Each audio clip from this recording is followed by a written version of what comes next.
Alrighty, we're back. We have finally wrangled help from the pit of sickness, and now we can actually play of the devil again. Hi, thank you so much for being patient with me while I was dying the other week, because I felt really bad on that day that I was supposed to originally do this stream. I woke up and very distinctly remember feeling, because here's the thing, like, I kind of tend to psych myself out about having a sore throat a lot. I get paranoid about it just because my throat is so dry usually when I wake up. So at first I was like, I mean, you know, dry throat, that's how it usually is. And then I got up and I swallowed and I was like, that's not. So, thankfully that is not happening anymore. I'm not congested anymore like I still slightly was on last Friday's stream as well, so I should be in tip-top shape. So, yeah. I'm excited to no longer be feeling extremely tired and sick and bad. And also to be playing this game again because it's cool and awesome. So, that being said, let's not waste any time. Let's just get right back into it.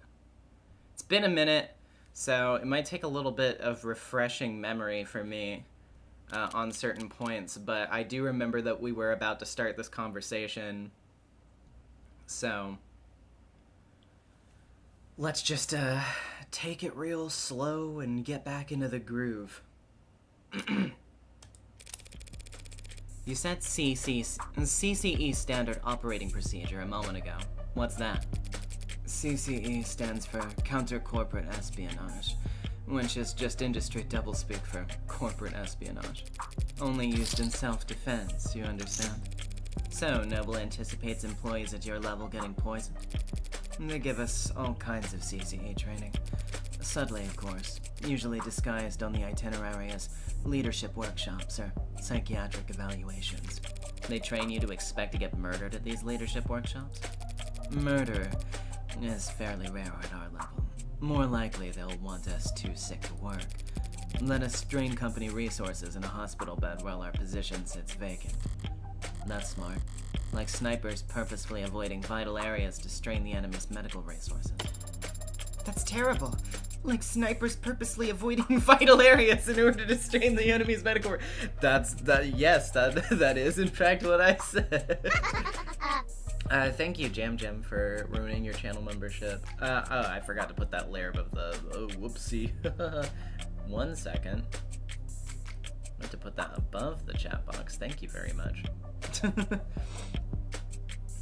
Oh, hey, got another one. So, it still looks kind of weird, honestly. I thought that would look better than it did.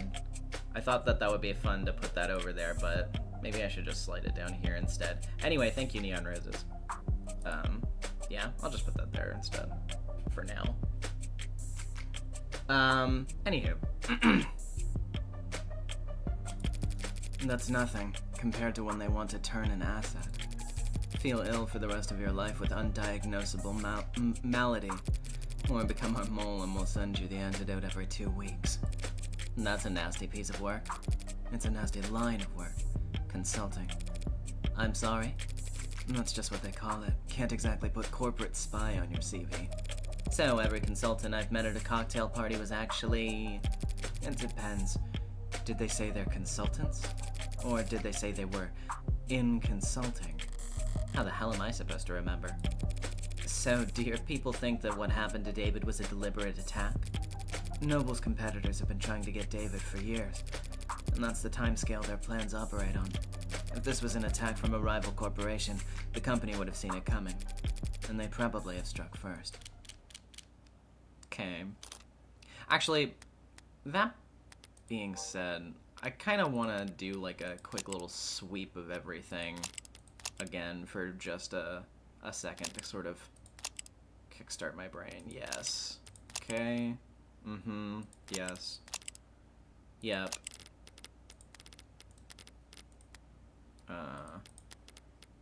Yeah. Yes. Yeah. Yep. Yeah. Okay. Some of this stuff, less, like, the immediate details come less to mind, but definitely I remember sort of the broad outline. Oh yeah, I keep forgetting that Sarah's eyes do that behind the menu. That's fun. Okay. Anywho. I've been curious about this ever since I saw the scene. Why the plastic cups? There's a story there. David and I got hired around the same time, under similar circumstances. Headhunted while finishing our higher education. During recruiting, the company claimed to want us badly, but in practice our actual authority was inexperienced and overpaid. He must have been extremely unpopular. You don't mince words. We didn't either back then. We were loudly trying to convince our superiors that their entire sales model for androids was antiquated and self-defeating. The two of them made the one-point doctrine. That's not the story I've heard in Noble commercials and Noble-sponsored media. And come to think of it, it's not a story I ever heard from David himself. Okay. We had this deadline. Self-imposed, but still a deadline. We wanted to get our pitch to the president of international sales by the end of the day. 7 p.m. rolls around and people start filtering out. David still has his head buried in diagrams and sales figures. Imagine a technical man like him, a programmer trying to make a sales pitch. The clock hits 9 and even the zombies start heading home. I turn to David, tell him that it's not gonna happen. We're nowhere near finished, and the day's long since been over. He looked at me like I'm the only other person on a sinking boat, and I've just stopped pitching water, and he says, "The president lives on the other side of the globe. We've still got all night until his end of the day." We wrapped up at 4. Oh, I really liked the text color shift there. That was fun. We wrapped up at 4 in the morning, just us and the cleaning staff. Back then, only half of them were ads. He finally sends the message, and I'm ready to collapse. I've got nothing. We stared blankly at his inbox for the next 40 minutes, hoping that the harsh light would give us the energy to work through the next day. And we got a response. It wasn't long, but it showed he was interested. I had been turned down so many times before then, ignored and placated, passed up and ghosted, but together, David and I, we had finally gotten a win. So David asks if I got anything to drink. I've got a bottle of some swill in a cabinet at my desk, but he doesn't want to drink from the bottle. Says he wants to toast. So we sat there at 5:19 in the morning, toasting awful vodka to one another in cups we grabbed from the break room, toasting our first victory against the corporate beast. That's a cute picture. Between the lack of sleep and the drinking, the next day at work was hell. Sounds like a good memory. Plastic cups and liquor. That was our little ritual. So that would definitely explain sort of the perceived impracticality of those types of cups and why specifically he chose them. It is a sentimental gesture. That's interesting. So I didn't think twice when he presented me with my cup.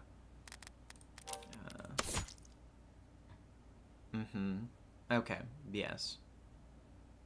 Alright. It was ceremony for us. As VP of Android Futures, you're David's superior, aren't you? That's correct. Didn't you join the company at around the same time? David was always more interested in his work than he was in climbing the ladder. He didn't like playing the corporate politics game. So, was he unpopular around here? Not unpopular, no. Not the great Dr. David Asher. Misunderstood, perhaps. How so? He could be blunt. Demanding, some might say. He wasn't trying to be, it's just... not everyone could work at the same pace as he did. For as long as he did. Even with the whole company huffing those inhalers, they couldn't keep pace with David.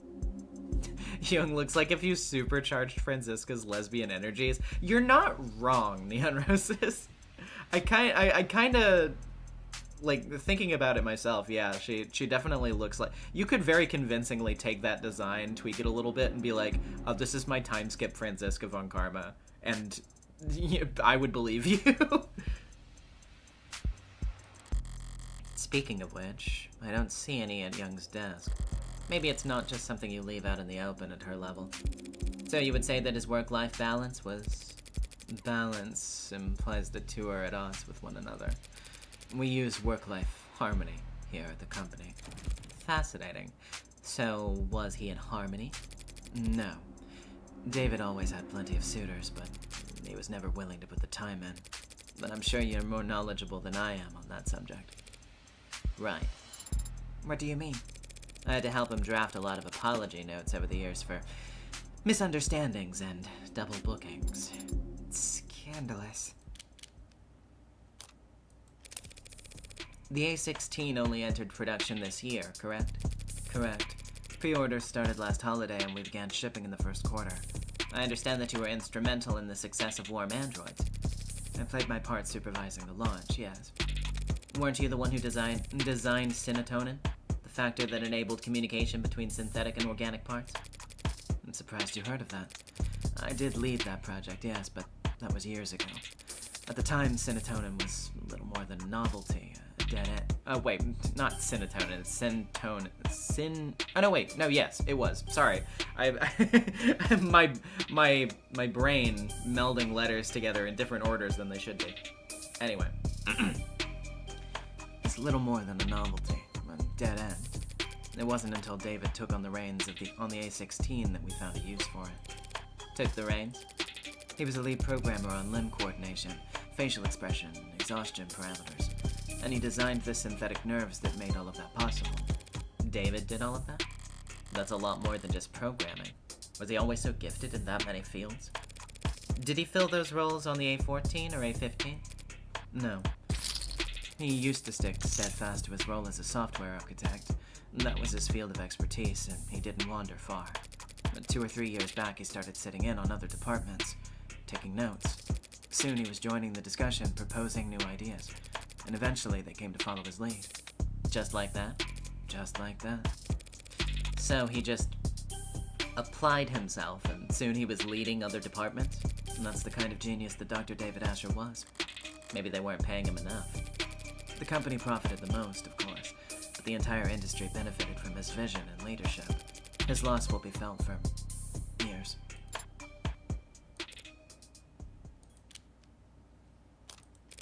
So this android, Sarah, even Dawes couldn't find any real details on where it came from. It's not in any of our systems. I'm afraid not. Did David ever talk to you or anyone else at the company about a pet project? Pet? No. He never gave me any indication like that. And if he didn't talk to me about it, I seriously doubt he confided in anyone else at the company. David didn't trust anyone higher on the chain than himself, and anyone below him. Frankly, they couldn't possibly hope to give him advice. He never mentioned me? No, never. Androids don't come cheap. You never heard about him requisitioning parts or resources? There were never any discrepancies with his company credit card? The company's accountants are mirthless, even by industry standards. They wouldn't humor anybody, not even David Asher. If they had ever detected financial discrepancies, there would have been an uproar loud enough that you could hear it in the mailroom. You have a mailroom? Not since the 30s. Just a figure of speech. Sad. He couldn't have taken resources from the company without leaving a record. But no one would deny Dr. David Asher information. He would have been able to obtain all the necessary data to build his own android. Then, with enough time and money, he could privately purchase the raw materials himself. I don't understand it. It must have taken him years to build Sarah. He wasn't doing anything illegal, except the hacking stuff. So why keep it a secret? I don't know. But he was private, and a perfectionist. Perhaps he simply wasn't proud of his results. Could be. Well, thanks for taking this time to talk to me. I'm sure this has been a difficult day for you. A difficult day for all of us. What got added? Ah, I see.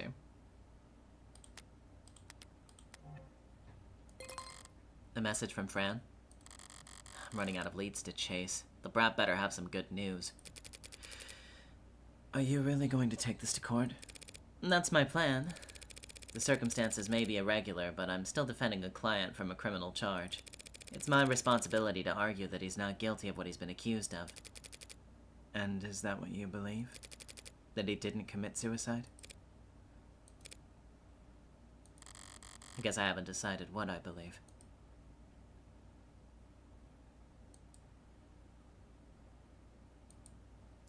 Proceed, please. Okay, there we go.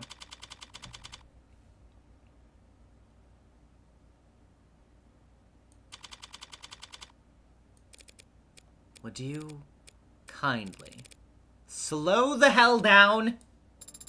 I'm sorry, Adonai. Was I walking too quickly for you? That wasn't walking. That was speed walking. 2 flights of stairs. It's very different. Speed walking? Sounds like a powerful technique.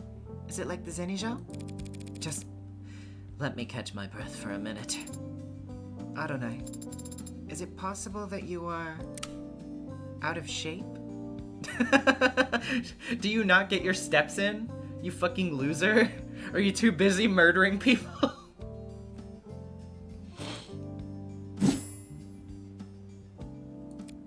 No.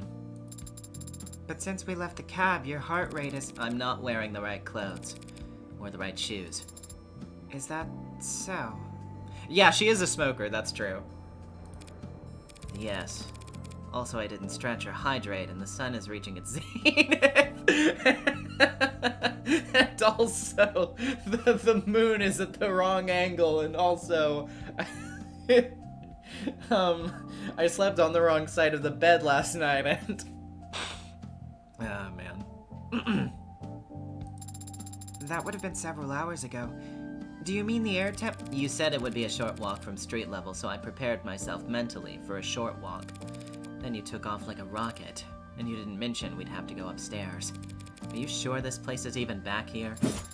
The reviews online were quite clear. It's worth the trouble finding it. Maybe if you're a mountain climber. When I sent Fran hunting for a musician in David's circles, I expected them to bring me someone from the city orchestra or a jazz club. The champagne flute and teacup kind of musician. But this is the tequila and neon part of town. It should be in view if we turn... Adonai, be careful. Of what? It's a stray. And it's bearing its fangs, too. It could be carrying diseases. You should... Relax. Adonai, it's growling. It's not growling at me. Yeah, plane, you wanna pass over real quick? You wanna get that over with, please? Thank you. Proceed. Okay. I don't know why all these flights feel like they can guest star on my streams all the time. Anyway. See? So it's just me that it doesn't like. Too much static. How'd you get it to calm down? It's an animal, not a monster. It wants to be calm. Do you like animals? What kind of cold-blooded freak doesn't like animals? Do you have a pet? No, never have. Why not? Because I don't want to take care of a pet. That seems counterintuitive to me. Well, it makes perfect sense to me, and I don't need it to make sense to you. But you notice you're only this talkative when it's just the two of us? Just an observation. You shy or something? Did David program you to have android anxiety? it's generally only appropriate to respond to comments that are addressed to oneself. Today, I've rarely been addressed directly by people, other than you. In other words, you're shy. That's not what I...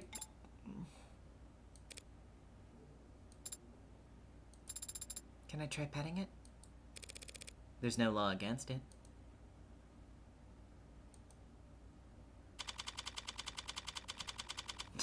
Cute. This is the establishment. Now to see if Isaac Porter is as habitual as Fran claims. Do you think that Father was close with this man? This man who you've never met? I think he was close with him, yeah. At some point. I had some help making that deduction. Fran saw that their metadata showed a significant cooling of interaction between the two of them, particularly over the past month. But Fran also saw a phone call between the two, last night. So they were close. Do you think they were sleeping together? That is completely inappropriate for me or anyone to speculate about. Inappropriate? Adonai, it's only set. I'm getting a very important text message from my private investigator. Excuse me. Did you catch the killer yet? No. What the hell? I sent you his POS? I'm at his position. I haven't spoken to Porter yet. Anyway, there's no reason to suspect him right now. Lame. Surprised you're invested all of a sudden. Isn't David Asher a corporate sellout in your eyes? Everyone's a corporate sellout. But Asher gets respect. If I'm a demolitions expert, he's like a really good architect. That's almost sweet. I think. Asher started out working in Cube. So in the architect analogy, by today's standards, he's like IDK. As a kid, he built all his bricks by hand. Or something. You know that lit homework can help you with forming analogies. Eat this analogy. Did that come through or did the characters break? It's supposed to be a guy giving you the finger. I take it Cube is a programming language. What's special about it? Pretty much anything coded in the last 20 years is web-based. You code with the assumption that you'll always be connected. Say you can depend on having fat libraries of references to lean on. And if something does go wrong, your errors get reported to you automatically. But not Cube. You can look it up. But basically Cube was originally for robotics and like machinery. Stuff that's had to operate in mines. Under the ocean. Middle of nowhere fields with zero signal service. So Cube had to be self-sufficient. How rugged. Where'd Asher learn Cube anyway? It's older than dirt. From like the 40s. I don't know. I think his father had a machine shop or something. Vague. Yeah, well, David didn't like to talk about his family. And I never asked. What did your private investigator have to say, Adonai?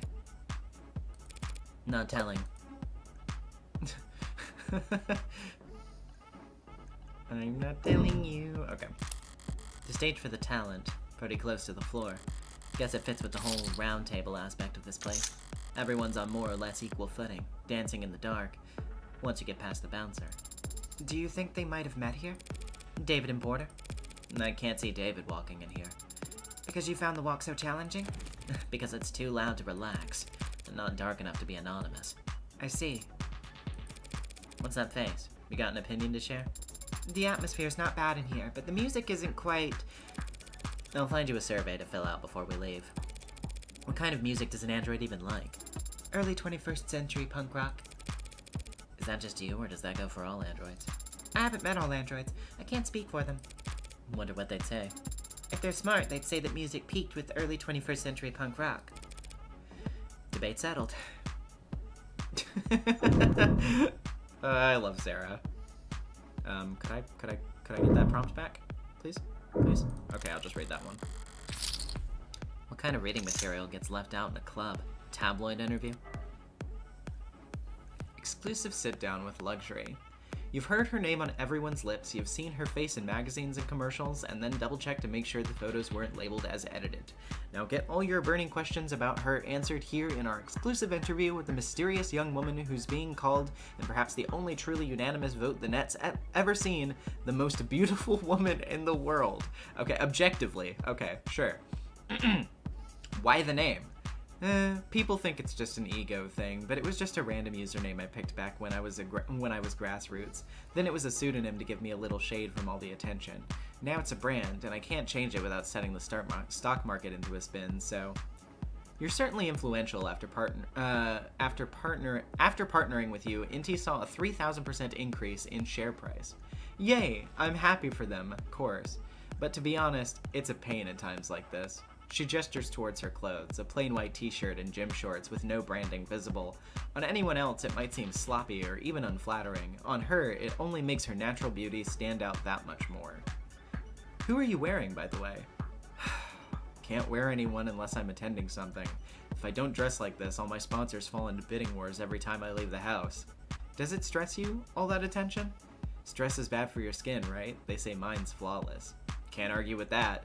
So, do you have a skincare routine? Any tips you'd like to share? Be a little bratty, act a little spoiled, keeps you young. And how old are you exactly? Everyone's dying to know. 18 to 29, now and forever. Don't get stuck on a cliffhanger like that. Hurry, log in. Yeah. Well, how old she is or isn't, Luxury's got one hell of a mind for business. Might do her more good than that face in the end. Maybe. It's one hell of a face. In the meantime, she's... I mean... To an extent... yes, she is very restricted in some things that she can do, but I would argue more powerful than powerless.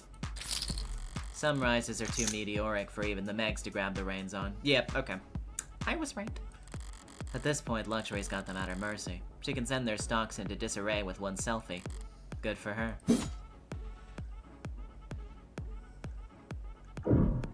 Okay. A bar stocked full of colorful selections and busy bartenders. Hope this isn't the kind of club that you can order food in. Only time bar food is any good is when you're drunk enough to forget the taste and the gap between chewing and swallowing. So, you can, eat things? Yes, I can. What, android food? There's no such product. So, what do androids eat? Online user guides for Noble's Warm models clarify that they don't eat anything in the traditional sense. They get their energy from electrical charging, usually wireless. Whenever they need to eat, it's to replenish specific vitamins and electrolytes. Sounds a lot like what mod users go through, with their sports drinks and energy bars, and charger separation anxiety. According to the net, warm androids can ingest nutrient-rich processed carbohydrate pellets if they need to forgo electrical charging long-term. Processed pellets? You mean like kibble? Like dog food? No, it's not like dog food at all. Can you buy it from the pet store? It seems that you can. How is this something that you have to look up anyway? Because I've always just eaten whatever Father gave me. Like what? Marbled beef. Never hydroponic, not hydroponic avocados. Not sure about that one. Foie gras? I don't know. Let's actually get that tabbed and then, yeah, let's, oh, I missed the cube thing. So let's read that first and then go to the other one. Foie gras, okay. Foie gras? Mixed signals? Foie gras. I don't think that that's it, June. Okay, anywho. Yeah, I'll read this one first and then do the other one. Cube is a Tier V programming language commonly used in the mid-21st century robotics, intended to support robust behavior trees in low data stream environments. Its design philosophy emphasized lean, goal-oriented learning that would not be reliant on the bloated libraries and always online API popularized in the 2030s. Rousseau Fluff, real name unknown, first began working on Cube in 2044 as a part of the Student Robotics Project. Cube 0.9 released in 2045, and by 2048, Cube 3.1 had already found itself embedded in robotics engineering across the globe. Despite having what is considered a relatively high barrier to entry in user knowledge and execution, Cube gained widespread popularity, particularly among disaffected communities and third-world countries where internet access would remain unreliable for the next 2 decades as regional conflicts would continue. Infamously, Contrafighter engineers utilized Cube during the 27-day siege to seize mechanized weapons from peacekeeping forces in a cyber warfare operation that is frequently cited as the key reason as to why the siege lasted as long as it did.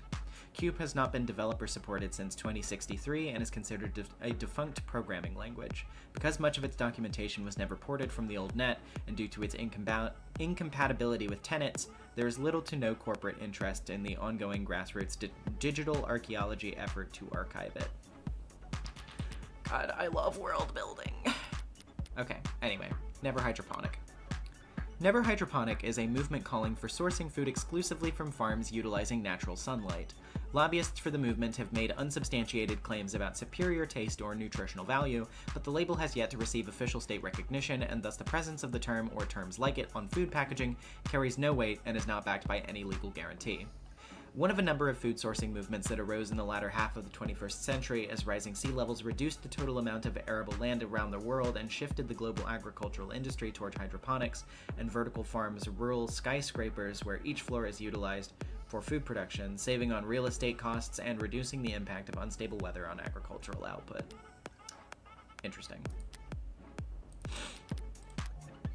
Okay. That sort of thing. I am not paying for any of that. Ooh. Very cool character design. Okay, yeah, that's him alright. Looks like he's killing time before his sets tonight. Are you unsure how to proceed, Adonai? I'm sure that you need to hang back. As for me, I'll... let's play it cool. Hey there. Hey. Some sick beats out there on the floor, right? Morgan, you do not look like the type of person that should be saying that. Hello, fellow kids. What's going on? June Pop 45 with the $5. Hello, sailor. Ah, man.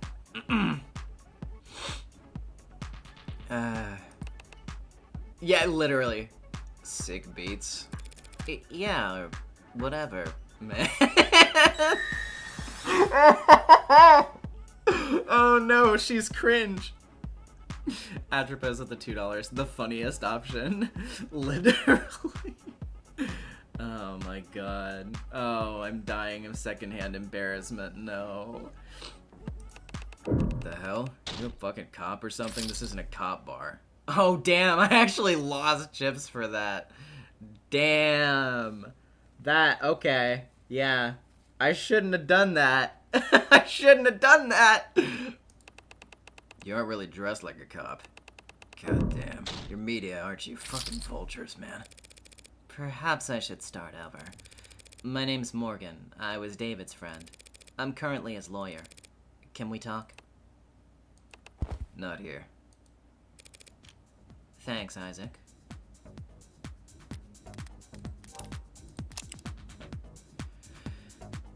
Okay. He's a bassist. Cool. Likes itineraries, grilling, champagne. Okay. Dislikes resistance training, producers, and ads. Okay. Best at gift giving, worst at folding laundry. Favorite quote, I don't do requests. Play Freebird! Okay. Don't thank me yet. I might just sit here, shove my mouth, and stick you with my tab. So, what kind of lawyer are you? What kind of friend? I'm his defense attorney. Think you missed the bus on that then, yeah?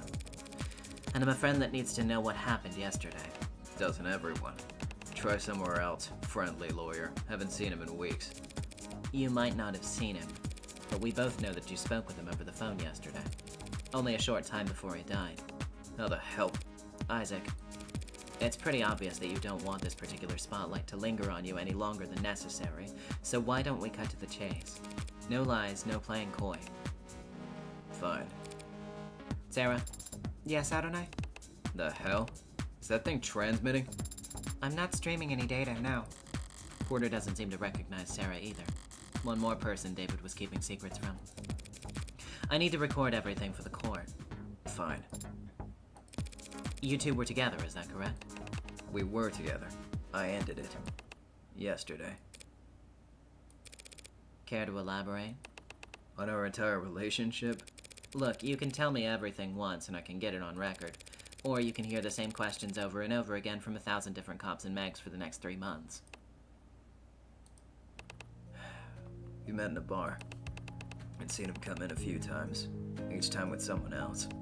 Each time talking with his mouth, but not looking with his eyes. It ticked me off, scribbling on napkins and letting a single gin and tonic sweat under the table for 2 hours. His dates would all go to the bathroom or take a call and slip out the back. One of them didn't make it 10 minutes. And he'd sit there with the rest of the night, unfazed. Couldn't tell if he was oblivious or stupid or shameless or the most confident man in the world. But he ticked me off. One night, things were slow. My set had been canceled, and his date hadn't even bothered to think of an excuse before bailing, so I asked him why he'd insisted on coming there, night after night.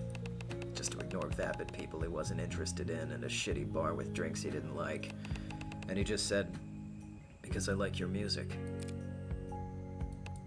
Man, did that tick me off. It was cute, early on. Him being so passionate about work I could barely pretend to understand. And I liked that we gave each other space, you know? Felt like we were being mature, or whatever. Until? There was no until. No one day where everything turned sour. But at some point I started to understand where his priorities were, and how I ranked in them. Like I said, he was passionate about his work. I just wrongly assumed that he'd also be that passionate about me at some point. So I pulled away a little, wanted to see if he'd notice, if he'd miss me. Testing him like that isn't the biggest red flag in the world. He never budged. I could ignore him for days and he wouldn't be the least bit ashamed to see me. If I picked a fight, he'd never get angry or upset, he'd just apologize. He didn't want to fight with me. Guess he was never invested enough to bother. It was my mistake. I watched him sit there all those nights not giving a shit when people walked away, and still I had the stupid idea that somehow, for whatever reason, I'd be different. That I'd be special. But I wasn't, so I ended it. Last night? I called him. Didn't expect he'd pick up. I had everything prepared to leave a message with an assistant or ad or whatever. But he answered. First ring. Without hesitation, shame, or awkwardness. And that ticked me off. So I told him exactly how valued he had made me feel the past few months.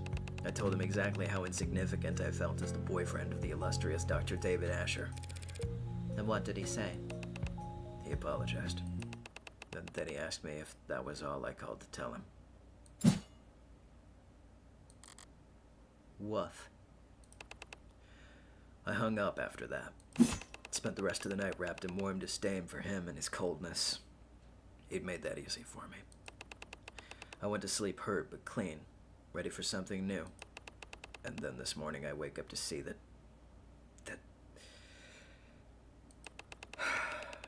my ex killed himself not 2 hours after he let me walk out of his life without so much as a don't.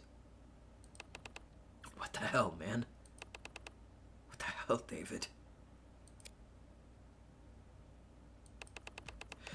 And now you're just the tip of an iceberg of lawyers and reporters and buzzards.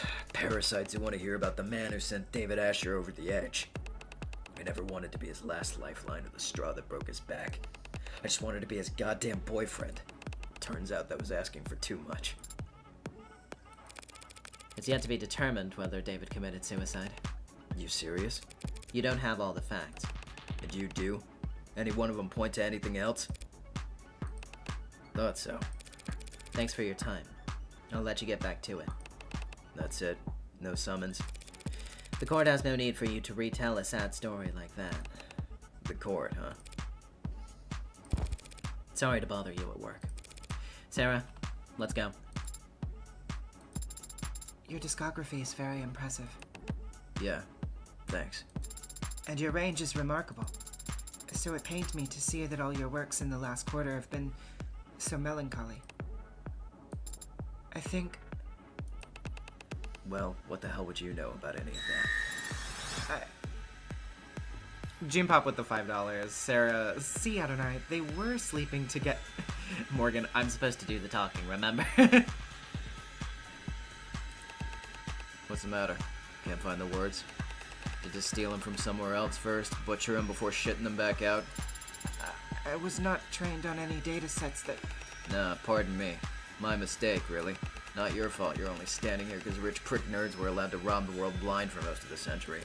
Sarah, we're leaving. What the hell was that all about? He was under the false impression that I was programmed using a massive automated learning model. An early 21st century... Not that. Why'd you talk to him? I wanted to.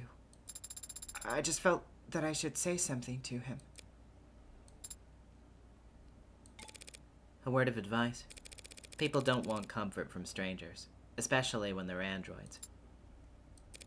They want it from the people they want it from.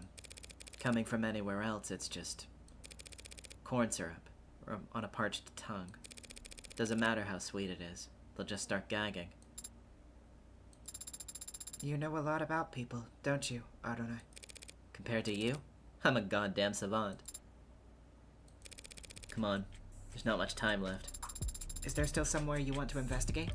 Somewhere I need to return to, actually. Porter was right. As things stand, I don't have any evidence that could establish an alternative interpretation of the facts. But if there did exist hard evidence that could prove his death wasn't a suicide, there's only one place I could find it at this point.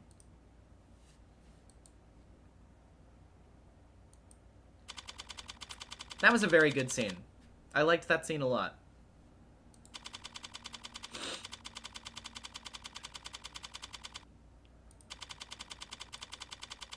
Penthouse basement. The basement. The basement. You sure you don't want another look at the crime scene? I'm all out of time. Gotta approach this from the other angle. The other angle? You know, inductive versus deductive. Flip the chessboard and all that. What? The fucking Umineko reference? Of course you would. Of course you would. Of course Morgan would do that. Of course you would. Of course you would. Oh my fucking god. Okay.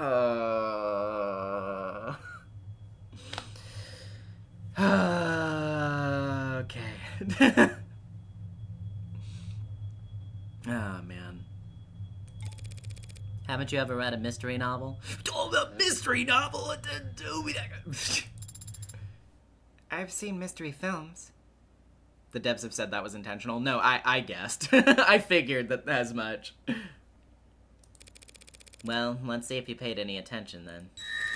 What killed David Asher? Atropos of the $2. It's peak, I fear. True. Poison. 10 points. There's a point system? Now, how did that poison get into his bloodstream? He must have ingested it orally. And how do we know that? The medical examiner found no injection marks or wounds. And if he had inhaled it? Inhaled it? Why? Leave the whys to someone who actually understands them. I won't be able to understand anything if I don't practice. Practice by answering my question. I suppose it's possible, but highly unlikely. We would have found a delivery system for it in the building, like an inhaler. Right. An airborne poison is either shoved into your face or sprayed over a wide area, and no one around David had shown any kind of symptoms, so all we're left is oral intake. Eliminating the impossible. What's next, Adonai? Young's corroborated statement was that David didn't exhibit any irregular symptoms or behavior until he started drinking that night, and the police didn't find anything unusual in any of the food or drink in his home. Except for his cup. The results were inconclusive. Young was drinking from the same bottle and the same type of cup, but didn't get sick. We have to conclude, then, that David's cup alone was poisoned. That all seems logical, and consistent with the police's theory of suicide. So why are we down here? Minus 10 points. Back to 0? David left the parlor and came back with whiskey and 2 cups. Young told us as much, and apparently the cameras upstairs support her story. So, we have to conclude, then, that he got them both from this bar? Better. 5 points. Did he also get the poison from the cabinet? The police have been in here since we left. According to their ARCS file, they didn't find anything that matches that poison down here. So the poison somehow went straight into his drinking cup, then. I need to flip this around again. But if you turn something 360 degrees, you're just back to... If I were the prosecution, what would I want more than anything? Proof that David knowingly added the poison himself. He wouldn't do that. And you can make that claim because there's no video evidence to contradict you. How long was David off camera? From 7:36 p.m. to 7:40 p.m., when he left the parlor to get liquor from this bar. So if we had David on camera for those 4 minutes and he didn't poison himself in that time? He would have had a perfect alibi for the crime. Proving his innocence. But Adonai, we don't have footage of that. There are no security cameras down here. I think there are. Oh? Morgan? What do you mean? This whole building is coded head to toe in Penumbra's security systems, courtesy of Noble. Every console, every corner, every android on every floor, it's all plugged into Penumbra. Except that. That panel is... manufactured by Cotter Security Systems. Why would David put a console for a different security system in exactly one corner of his penthouse? I've never given it much thought. Well, it's been bothering me all day, but my curiosity alone can't scale a 64-digit wall. You mean... Signal hijacking, or whatever you want to call it. Have you tried it before? It is illegal and unnecessary. Father would not... He would not have installed hidden cameras in his own home. At the end of the day, I can't make you do anything. Well, actually, I probably can now that you're registered to me. But aren't you the one who wanted to prove his innocence? Eliminate the impossible. I will need your express verbal command. Not like David can press charges against us at this point. Do it. Did you really need me to say that? For the purposes of record keeping, yes. I've gotten past the 64-digit code, and I have found cameras. There are a number of them embedded in this room's walls and ceilings. As you theorized, they're on a separate network from the rest of the building. Where are they feeding to, if not the Penumbra system? Behind my hibernation unit. A false wall in the back of a safe. I don't understand. Why would Father possibly have a hidden system of cameras inside of his own home? Beats me. He was brilliant, more than a little odd. Throw in a little money and odd becomes eccentric. I see. I think. I don't. The hell was he thinking? What was he afraid of? Why didn't he come to me for... Time's short. Gather facts now and leave the computation for later.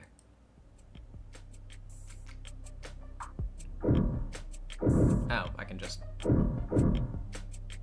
I mean, I would suppose that I'll just do that then, yeah.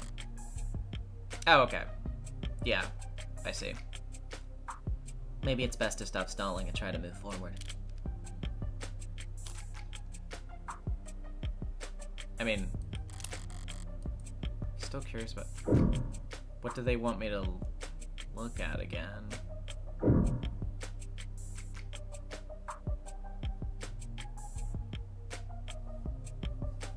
Okay.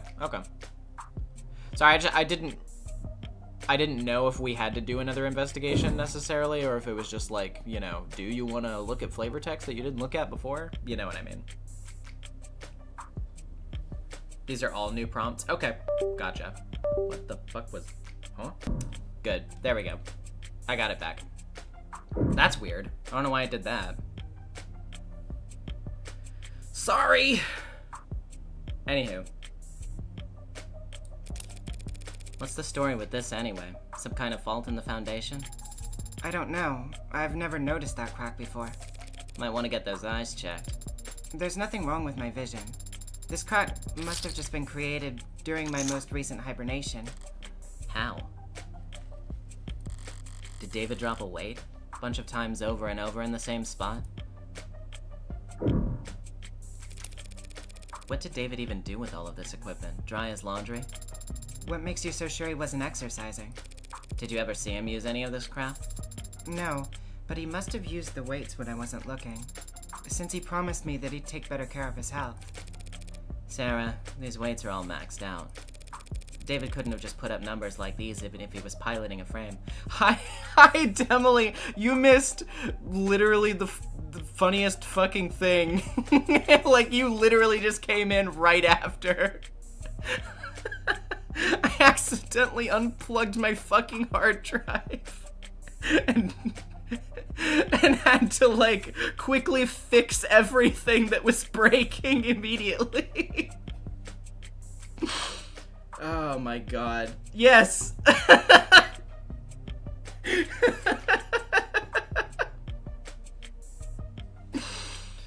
Oh man. Anywho.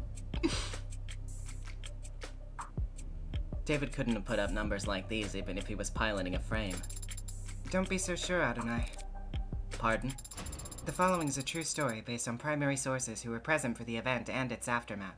This is why I don't trust external drives, LMAO. Honestly, fair, yeah. I wish I had an internal one that was worth a shit, unfortunately. It's very small. I need to just get a better one, to be honest, and just slap it in there, and then, you know, this problem would be solved, and I could just back shit up on my external instead, but it is what it is for the moment. I'm broke. Unfortunate. Copenhagen, 1981, 8:10 a.m. local time. A towering man with the musculature of a world-class professional rugby player enters the Global Donkey Bank on Fredericksburg Lane. He explains to the bank teller that he has a bomb in his suitcase and that he wants his gym bag filled with unmarked bills. A security guard approaches him from behind with a nightstick and swings, but the man simply catches the weapon and bends it into a twisted knot with his massive dinner plate-sized hands. When asked to describe the suspect to the police afterwards, the teller only had this to say: "That man was all muscle." The rest of the bank heist proceeds without incident, and the man exits the building just as police arrive on the scene, when suddenly, his suitcase explodes. But it's just a smokescreen. Local officers quickly recognize the ploy and rush towards the door, grabbing each of the hostages as they flee while desperately searching for the perpetrator. What they find instead is a diminutive, frail, sheepish young man, barely 160 centimeters tall, holding a gym bag full of money with no recollection of how he got there. Renowned psychologist and trained hypnotist Dr. Werner Kurtzer wrote the following in his diagnosis: acute dissociative identity disorder. That's right, the man had a split personality, and so great was the disparity between his two halves that when they switched control, he physically changed, becoming taller, bulkier, and capable of previously unthinkable fits of strength.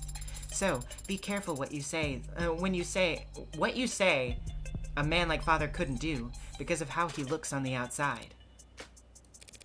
Sarah, every single word you just said was false. Huh? Don't believe everything you read on the net.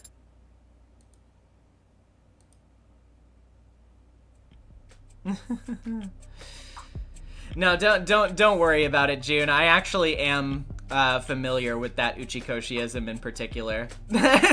I know that he does that. So, I feel like that was definitely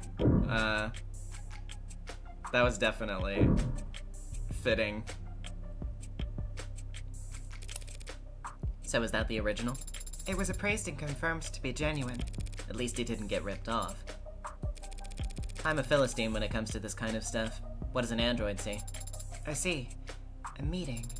Or perhaps an encounter. Two apex forces of nature, two kings of the forest, the stag and the tiger. June Pop with the $2. Sarah, you're burning the penthouse. Stop cooking immediately. I think. Great. I'm officially less cultured than the robot. Many such cases. The liquor cabinet this mystery hinges on. The police have been through it all by now, and they didn't find foreign contents in any of the spirits. No poison to be found here. Well, not that kind of poison anyway. I mean, yeah, alcohol is poison essentially, but in which case, can I make you anything? Well, if you're offering, I'll have... Sorry. You're way underage, aren't you? 2 years older, whatever. Technically. Took that one a lot worse than I expected. Cheer up. Maybe you'll find a mocktail if you climb to the top of the ladder. This is a rolling ladder, a kind of step ladder. Not a ladder. no, not the step ladder debate. How far into the case is this? I don't. Yeah, we're before trial, but I'm, as far as I know, at least, I'm not entirely sure. What?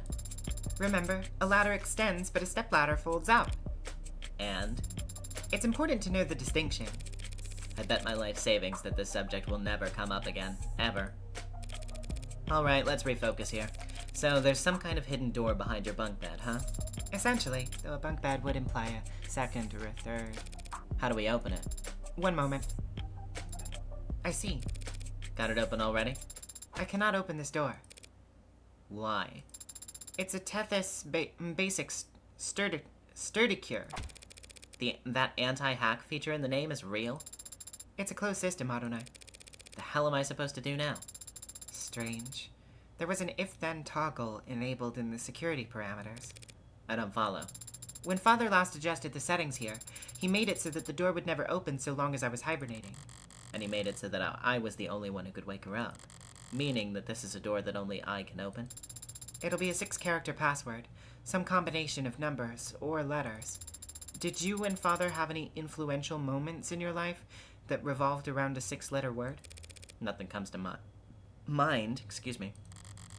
Is there a code word that he knew that only I could learn?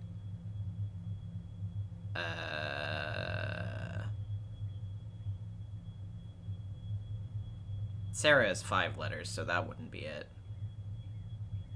Wait. D-O-N-A-I. I think I know. Unfortunately, because of my hotkeys, it's going to mute me for a second, but... It's opening. What was the password, Adonai? You'd never guess.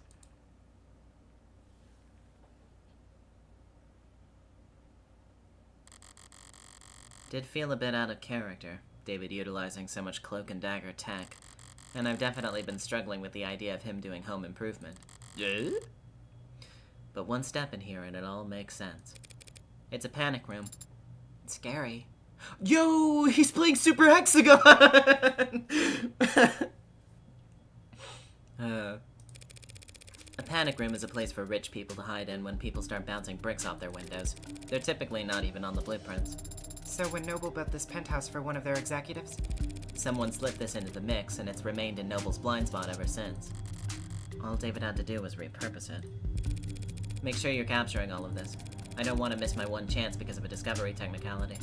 I understand, but you needn't specify. My memory is flawless. I can play back visuals, sounds, sensations. I can even give detailed reports on air particulates. You mean you can smell? Better than any human, and some canines. So does it smell stale in here to you? Stale? It doesn't to me. Almost like someone's been in here recently. Almost like someone visits here frequently. Alright, let's try booting up the computer. You don't think the console is password protected? 2 physical doors, a 64-digit code, a half-ton android, and a secret phrase. If David set a password on his PC after all that, I'm gonna be back to the morgue to have a word with him. Good, it's already signed in. You're looking for camera footage? I'd also settle for a note plainly stating that he feared for his life. What am I doing? Here, you search for video files. They'll probably be timestamped and formatted for short-range devices. I have the subfolder. The cameras stream live data constantly, but the files are clipped at fairly regular intervals. Once every week, it seems. The most recent video file here has footage going back 8 days. It was accessed yesterday, at around 4 p.m. You were asleep then, so the only person who could get in here at that time was David himself. Alright, let's see it then. Of course, it's just that I am having difficulty. Try double-clicking? I've been trying to open the files from the moment I discovered them, Adonai. But they're encrypted. Damn it, David. Leave me enough clues to get this far, but you won't let me use your computer? What's the brand on the encryption program? If I rush a subpoena, they might have a backdoor I could bluff them into. These files were not encrypted with any commercially available tool. This appears to be Father's own work. Shit. If David Asher handwrote the encryption on these files, there's no one alive who could... Hey, was Dawes just flattering you back there? Or is your processing power really that special? Adonai, Can you break his encryption, yes or no? with enough time, And how much time would that be? I would estimate at 2 to 6 hours. That's a 4-hour window. No matter how sophisticated, encryption is still just a code that must be deciphered. And when deciphering any code, progress proceeds exponentially, which makes it particularly difficult to determine the amount of time required to complete the process. 2 to 6 hours. I don't have any better options. Get started. I started 4 minutes and 23 seconds ago. Finally showing some initiative. But you've been talking to me this whole time. I have the ability to analyze data in parallel by utilizing subconscious processes, so long as the work required is rote. So you're doing it in the back of your head? Actually, I'm speaking to you in the back of my head. I could give the decryption process my full undivided attention, but I would become non-responsive. Hey, that's a pretty nifty feature. I'll have to keep that in mind. Alright, can you take the show on the road? Or do we have to rip this computer out of the wall and find a battery? I have copied the encrypted files and will work on them as we travel. We can leave whenever you're ready. Still can't believe David let me get this far just to shut the door in my face at the last second. But he did let me get this far. And the computer's not the only thing in here. The cabinets are a lot less eye-catching than his computer, but knowing David, that's all the more reason to check. Lots of paperwork, bonds and holdings, a platinum bar. His birth certificate might be nearly as valuable. Can't imagine what people would pay to steal David Asher's identity. And down here at the bottom, binder. Noble's logo on the front, and in the middle, enough pages to dwarf one of those phone books you see in period pieces. They're masking it in legalese, even on the table of contents, but basically, this is his employment contract. Okay. Details compensation, grounds for dismissal, definitions for what constitutes a breach of contract, and how arbitrations would be handled. Interesting. Hold on to this for me. It must be very important if you're giving it to me. It's been certainly very heavy. Was there anything else in there? Expecting an updated copy of his will to show up? It's a possibility, isn't it? Maybe in a corny old murder mystery. A widely beloved and respected genre with over two centuries of... There is something else. Your papers. That Evangeline Morgan be given immediate and complete ownership of the android designated Sarah. It's dated to a few weeks back. Had he already made up his mind about all of this? If he had, why'd he hide this where no one else could find it? Was I just a backup plan? Well, at least we've got something a bit more concrete than Starling's word now.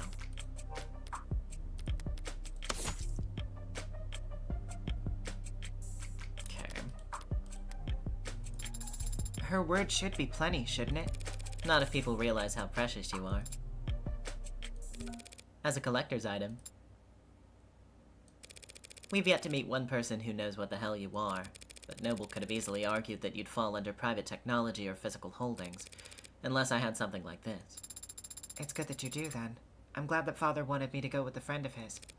Yeah. This will get me a huge tax write-off when I donate you to a not-for-profit college. You could at least pick a charitable institution. It's just an old saying. All colleges have been for profit since the 60s. That doesn't make me feel any better. You can cheer up in the car. Hail us a ride to the courthouse. Priority. There is an upcharge at this hour for priority transportation. That's irritating, but I'd like to have more than just a few minutes to prepare once we get there. The upcharge is a multiplier of 5.7. I'll prepare on the way over. Very good, Adonai. Look, I may have some wiggle room. I don't have that much wiggle room. At the end of the day, I am still broke.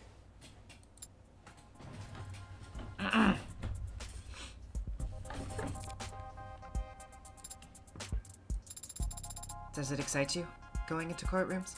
What do you mean? You don't feel the tension in the air as the audience murmurs amongst themselves? You don't feel a fiery sense of justice rising in your gut as the prosecution smirks at your ragtag assembly of witnesses? Do you really think this is going to be like some kind of movie where the good guys save the day? Probably not. Though that would be nice if it were.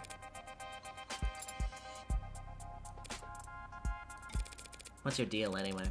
Did David train you off of a movie marathon from hell or something? We did watch films together, if that's what you're asking. Though he was rarely the one who suggested it. So you were the aggressor. What's an android get out of watching a flick, anyway? What do I get? Why do you do it? What's your reason? I'm not sure how to answer your question. Never mind. Forgot who I was talking to. I like the performances. Sure, there you go. Got a crush on Humphrey Bogart or something? He's a handsome man. But it's not the actors I like so much as their performance. The truth is, besides Father, I have very little experience when it comes to people. I hadn't noticed. I read the net, and I watch people, and what they share of their lives. But it's also subtle, so hard to follow. There are so many unspoken rules that can't be taught, only learned, and I often struggle to grasp them. You're all so complex, so detailed. The characters on screen are exaggerated, larger than life. The actors enunciate, their body language is precise and meaningful. Their faces are bright and softly lit, and their eyes are... It's fiction. So these characters and their stories, they have a beginning, a middle, and an end. And the people on screen don't ask anything of you except your attention. You can't disappoint them or make them feel awkward. You can just watch and learn. But what about you, Adonai? What about me? Do you like movies? Yeah, sure. Back when I was a kid. Really? Who was your favorite director? What was your favorite film? It was a long time ago. I don't remember. Who...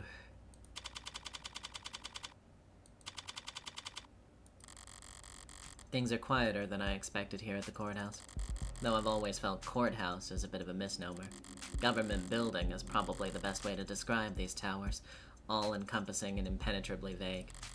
100 floors of officials and documents and paper pushing queues, with a couple dozen courtrooms squeezed in along the way. Didn't think I'd be arguing in a court when I woke up today. Didn't think that my friend would be dead, or that he'd have thrust an android onto my lap either. I could just walk in there and concede.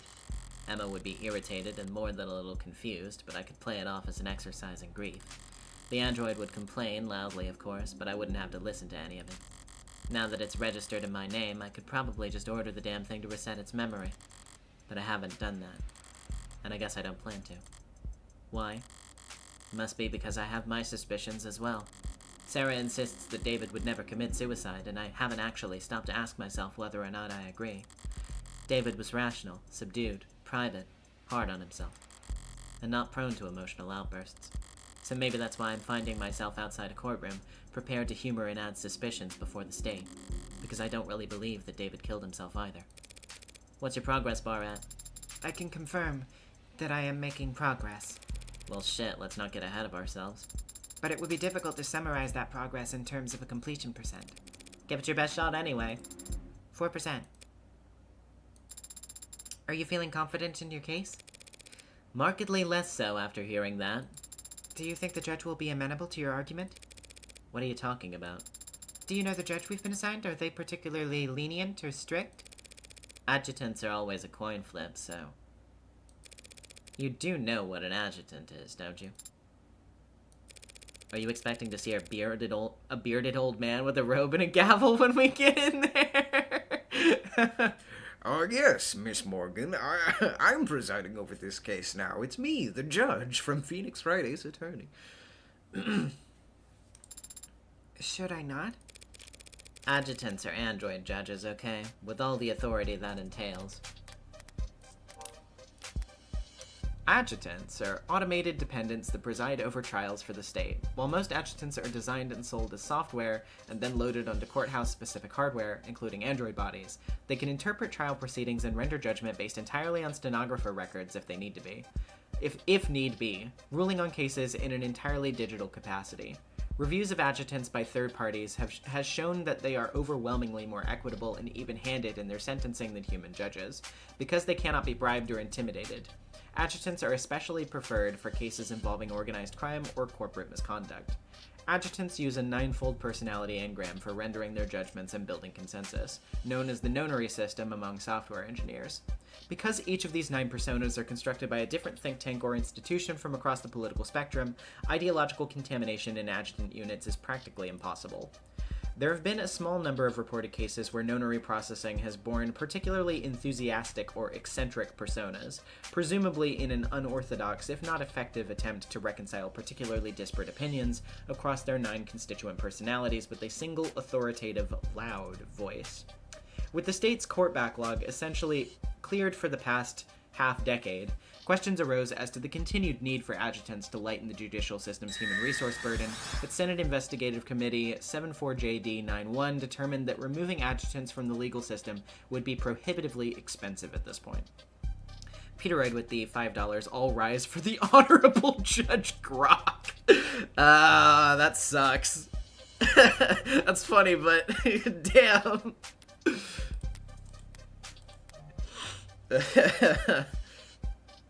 Oh, man.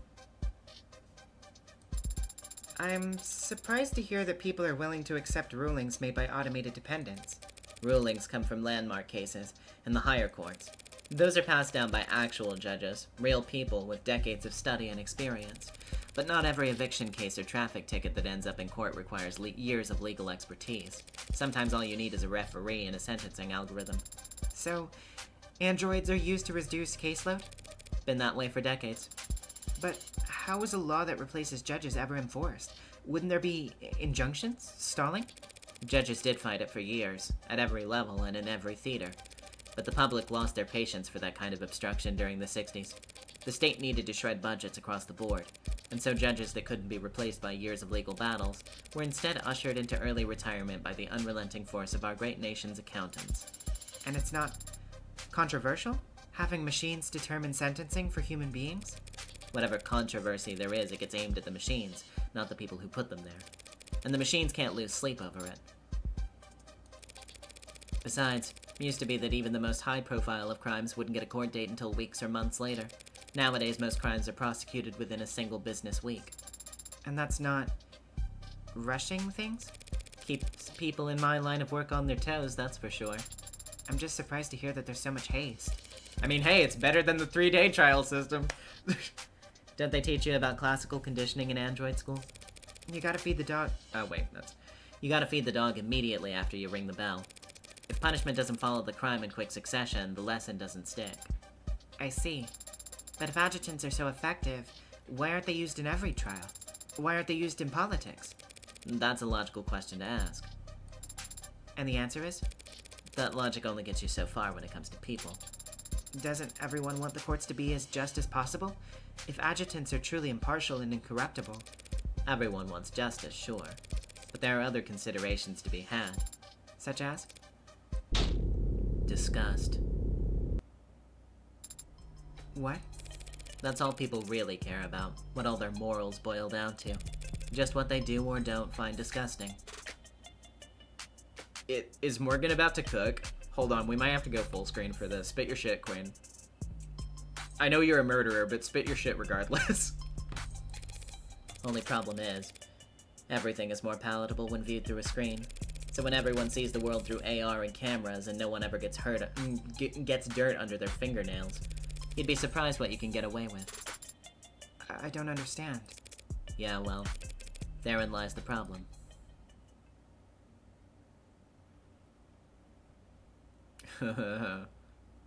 Damn.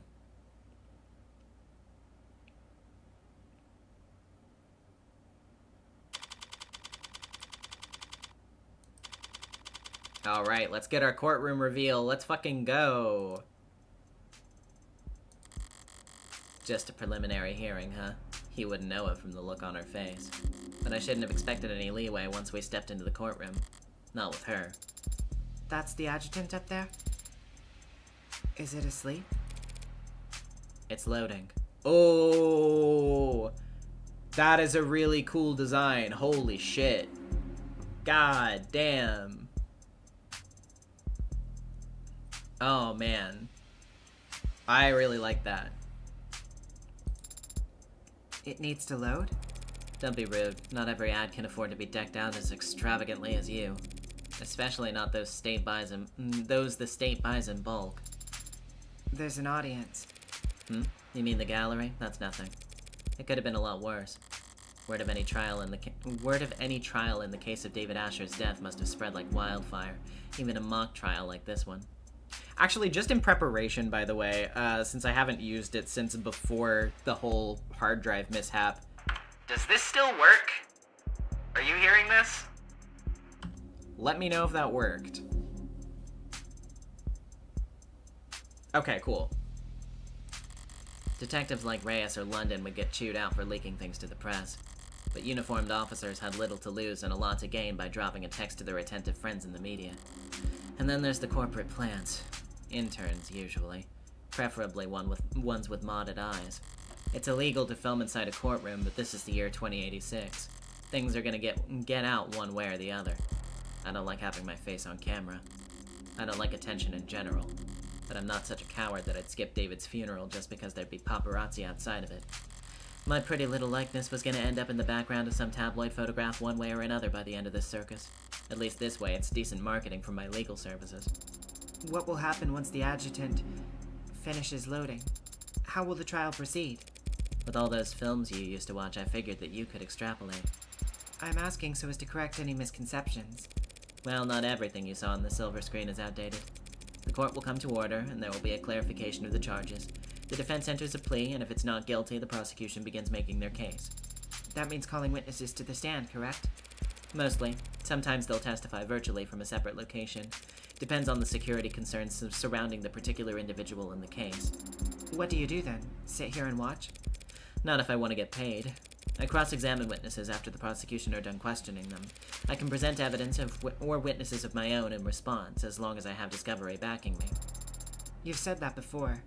Discovery means? Just that I can't pull stuff out of my pockets and present it without any kind of context. I have to have proof that I acquired it legally during the course of my investigation. Most of the time that means having recordings or witnesses that can verify my investigation. Which I can provide. You didn't think I was letting you tag along because I liked you, did you? And the jury? I don't see where they would sit. The jury hasn't sat in an actual courtroom for years now. They have their own chambers where they watch a feed of the trial's proceedings in anonymity. And that's not an issue? Don't people want to look someone in the eye before passing judgment on them? You've got an old-fashioned sense of justice, don't you? But there's no jury at a preliminary hearing anyway. It's only meant to evaluate whether or not the prosecution has enough evidence to go to trial. A mere formality in today's day and age. With tools like optics and arcs, there's never any shortage of evidence to work with. So all you have to do for today is convince the adjutant? Easier said than done. Adjutants lean heavily towards evidence over arguments. And right now, all the evidence suggests that David killed himself. If it's going to be an uphill battle, I can't afford to stumble. I need to focus on establishing an alternate interpretation of the facts, and it needs to be solid. But I don't have a suspect or even a motive for killing David, yet. Love that Sarah can be the audience stand-in because she's working on core procedural tropes. No, I think that's really, like, interesting, honestly. It allows, you know, it's once again, like, I think this game is really, really good at sort of introducing its world building in a very, like, organic and well, like, casually well done way. And that's just another instance of, like, choosing a very clever framing device for that. Anyway, we'll need to be sharp. Emma doesn't play nice enough for me to be anything less. I think it's waking up. This third lower court is now in session. Adjutant AD_84 presiding. I call to order the case of the people versus Asher. Do the people wish to make an opening statement? No, Your Honor. No point in bothering when it's just the adjutant here. I'll skip. Or not skip. Switch to that. Very well. Do the defense wish to make an opening statement? Not at this time, Your Honor.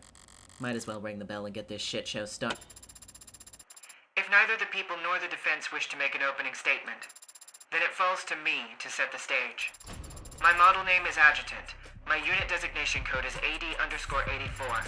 I am a machine, an automated dependent, and I serve the state by presiding over trials. You might find yourself wondering, why? What gives a machine the right to judge a human? A fair question, but the answer is simple. In every culture, in every society, no matter how it is worshipped, enshrined, or deified, justice has one defining quality. Justice is beautiful. Like a balanced equation, like the golden ratio, like the Vitruvian man, justice is beautiful. So what gives me the right? This gorgeous bod!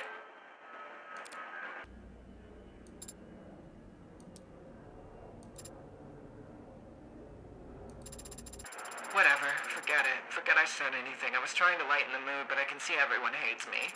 Do the trial without me. They're guilty or whatever. I love her. Oh my god. Likes raw salmon, running water, gymnastics, dislikes criminals, contrarians, pigeons. Libra self-assigned! Open, obedient, observant, people. Oh, people. Oh my god. Dude.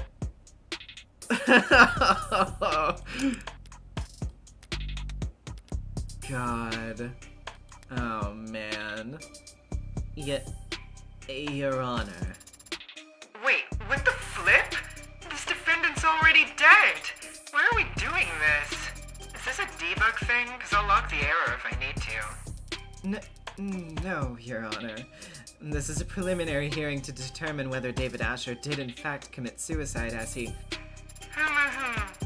I get it. You want to make sure he wasn't cuckoo in the cranium before you cut up his will like a T-bone. I didn't realize that adjutants were so... lively. They aren't. They're supposed to be austere and statuesque. Looks like we got served the most in need of repairs adjutant the court system could find. Whatever paper pusher we rushed to get this trial going must have wanted a little payback for the kindness. What's that look for? Could it be that you're trying to size me up? Wouldn't dream of it, Your Honor. Good, because if you have doubts about my ability to run this trial, I could always just enact summary judgment here and now.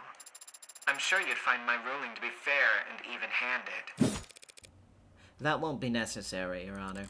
She's much more of a character than I'm used to seeing up there, even counting all the flesh and blood judges I've met. But she's still just an adjutant. She'll follow the evidence where it leads. So long as I can make a few adjustments for the occasional outburst from the bench, my plan is still workable.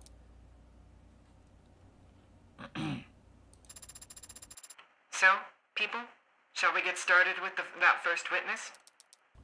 Right away, Your Honor. The people call Dr. Yumi Sato to the stand.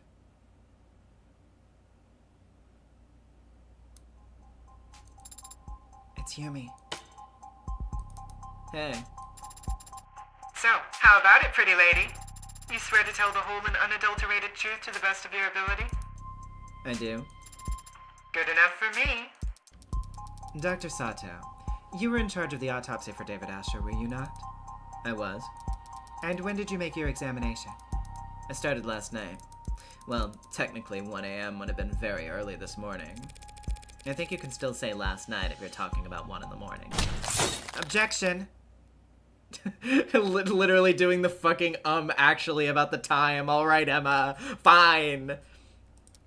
The defense will have their opportunity to cross-examine. Okay. Never mind. She's just telling me not to interrupt, I see. Until then, they should refrain from making errant remarks. The hell? All I said was... Yeah, what she said. You mean sustained? Don't get cute with me, counselor. Being cute's my job. God damn, we've barely gotten started. That seemed pretty bad, Adonai. Heads up. Making mistakes will increase your blind. Blind is how much credit you'll lose for answering incorrectly when you yourself aren't controlling the ante. Blind increments on its own throughout the trial as the stakes get higher, but resets at the end of each day. Blind starts and caps out at a higher number if you're playing in high roller. Mind the blind number in the top left when it appears. It helps you gauge what you stand to lose. We should try to avoid being penalized in the future. Thanks for the tip. Shake it off. I'll get my chance to raise objections of my own soon enough. Dr. Sato, were you able to determine the cause of death? He passed away due to respiratory failure. Could you explain what that means to the court? Essentially, he wasn't getting enough oxygen in his blood. Seems by the time he arrived at the hospital, he was no longer breathing. What does respiratory failure look like? What are the symptoms? There would be lightheadedness, dizziness, fainting, pale skin, and a bluish tinge around certain extremities. And the condition he was in matched those symptoms? Correct. In your experience, what are the most common causes of respiratory failure? It can be caused by injury or disease, but the subject had no wounds or reported illnesses and otherwise appeared to be perfectly healthy. And what else could cause respiratory failure then? It's also commonly seen in fatal drug overdoses. Drug overdoses. Did you perform a tox screen on Dr. Asher? Yes, but his tox screen came back clean. Whatever killed him, it wasn't something we've encountered before. Wait, a clean tox screen? Clean? Dialogue will proceed automatically during testimony, but you can still advance text faster if you want with space or left mouse. Okay. I guess I'll have to try to read fast then. Okay. Whew. Alright. You'll need to read carefully and wait for the witness to make a statement that sounds wrong. Then hit the call button to call their bluff. Testimony will keep repeating from the beginning until you call. Okay, so it's Danganronpa-ish. Okay, gotcha. Can't let this chance slip by. I need to catch her mistake the second it comes out of her mouth.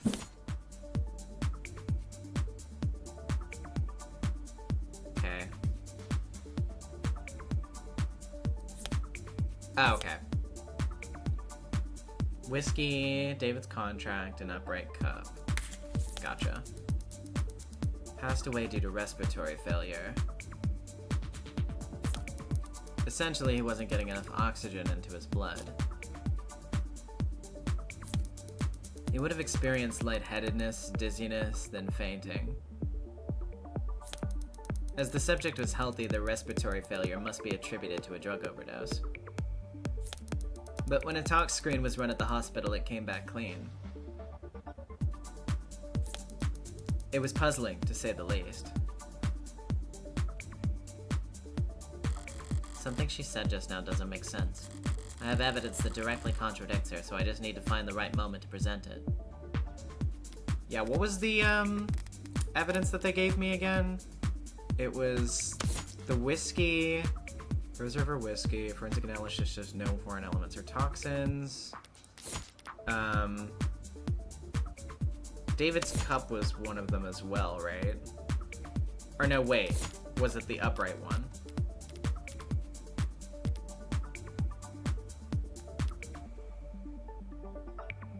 Yeah, the contract,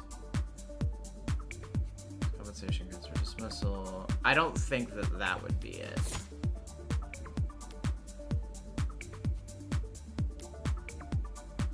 His cup? Okay.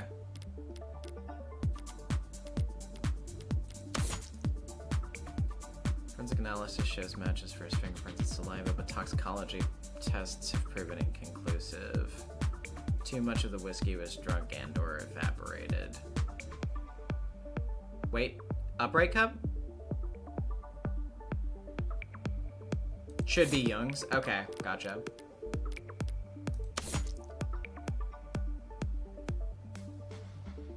Okay. Look at the talk screen itself.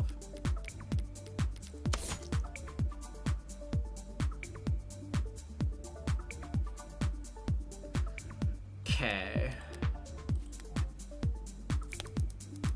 Passed away due to respiratory failure. Translate doesn't. So it's healthy. Experience came back clean. Well, okay, yeah, I see.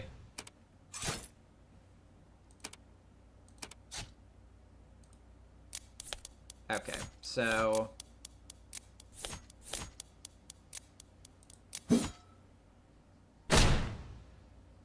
got it.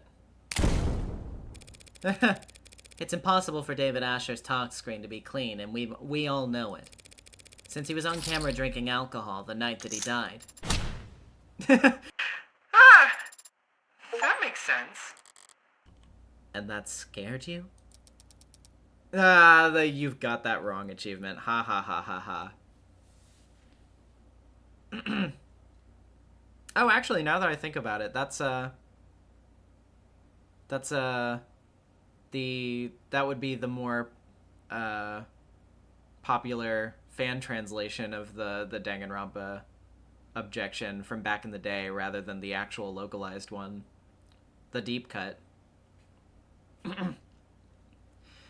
The witness merely misspoke, Your Honor. As it plainly states on the tox report itself, Dr. Asher did have alcohol in his blood, but not at such a concentration as to be lethal. Yeah, my bad. When I said the talk screen was clean, I just meant it didn't tell the attending physicians anything they didn't already know. Overall, a little more nitpicky than I like to be, but at least I was able to balance the momentum, more or less. Shall we continue, Dr. Sato? If the tox screens were negative for pharmaceuticals and drugs, what caused Dr. Asher's respiratory failure? During my autopsy, I analyzed his blood and was able to isolate a foreign compound. So there was a lethal dose of a drug inside his body. It just happened to be a drug that the hospital had never encountered before. That's correct. I think we're all going to get tired pretty fast if we don't at least pick a placeholder name for this substance, Your Honor. The people don't object, Your Honor. In that case, I'll put all my creative heuristics to work coming up with an original, scientific, fitting name for this substance. A name like Omega-3. That name is already taken. Fine, call it Delta or whatever. Delta, used in science to denote an unknown variable. Not bad. Delta has other meanings when it comes to drugs, but yeah, our Delta matches no known public pharmacology or toxicology records. That being said, chemically it does have all the hallmarks of a general depressant. I know the feeling. Oh my god, Delta! Deltarune tomorrow! So it stands to reason that it would exhibit a similar effect on the body when ingested. You say ingested. Why?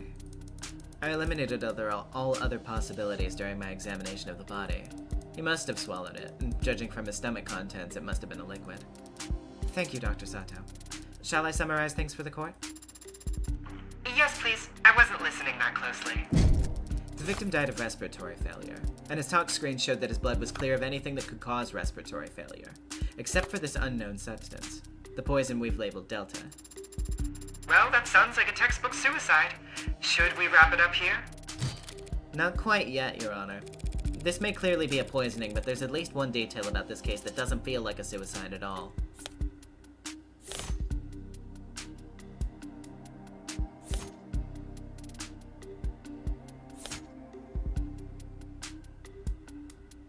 I mean...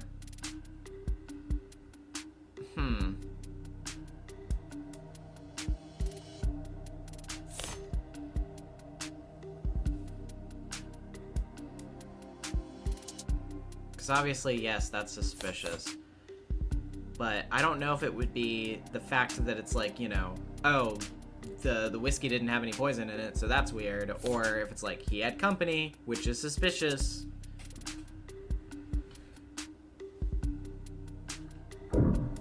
What are we asking? It's a classic suicide. I mean, I guess I'll... Yeah. I guess I'll try... this. I don't know. I mean, I'm getting cold feet over it. I don't want to fuck it up. But yeah, suicide with an audience is pretty wild, yes. I'll try it. The people shouldn't get ahead of themselves. There's nothing textbook about a supposed suicide that had a witness sitting there watching it happen. Okay, yeah. Cool. As you say. Well, now I'm lost. Was this poisoning a suicide or not? If that's the case, then perhaps we should give the defense the opportunity to cross-examine. Unless they're going to insist on testifying themselves. Yeah, don't overthink it. I have a very bad habit of overthinking it. This gets me very often in Ace Attorney too, but that is a fair point though. 1 second. Okay. How kind of you to offer. Ball's in my court now.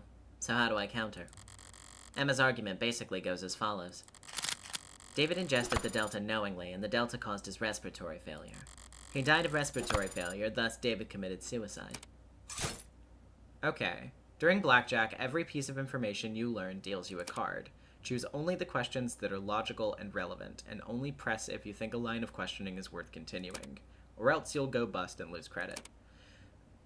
Hover over press to see what that follow-up question would be. You can only win Blackjack when you reach exactly 21. So don't press further if you're already there. And don't ask the wrong questions. Okay. With my cross-examination, I need to put a microscope over the weakest part of the argument, and hope that some cracks will appear under pressure. Okay. Sure was ingested, or sure was respiratory failure, are you sure Delta is to blame? Well, I think we can safely assume that Delta is to blame. I don't think we need to question whether it was respiratory failure either, necessarily. But then again, I feel like ingestion is kind of the only... I don't know.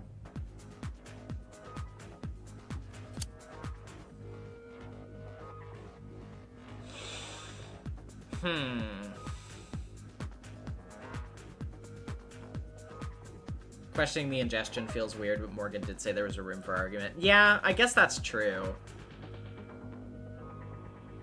Yeah, let's try that then. Dr. Sato, you said that the subject had to have ingested the Delta orally, but how sure can we actually be about that? Pretty sure. I mean, I could go into detail about all the cavities that I checked, but... Let's see. Was it knowingly ingested? Was it knowingly ingested? I mean, yeah, okay, I think that's a fair enough press. But how can we be sure that the subject ingested the Delta knowingly? Well, we can't be sure of that. Certainly not just from the autopsy. You said it must have been a liquid, yes? Would it have been a large amount? Depends on the concentration of the delivery solution. Could have just been a drop. The kind of thing that could easily go unnoticed, yes? Calls for speculation, Your Honor. Withdrawn. Oh man, I wanted to jump on her case.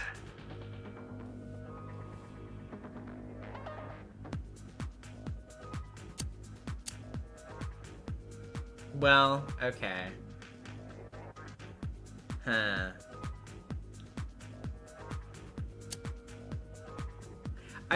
I'm actually, yeah, I'm not sure if I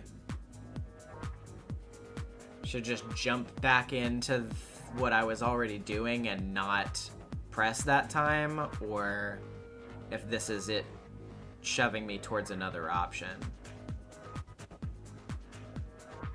Asking is free, pressing is risky. That's fair, yeah, that's fair. let's take it a little bit farther. Oh, asking isn't always free. I see. Well. I don't know. Well, because the other ones don't strike me as good questions to ask, though, is the thing.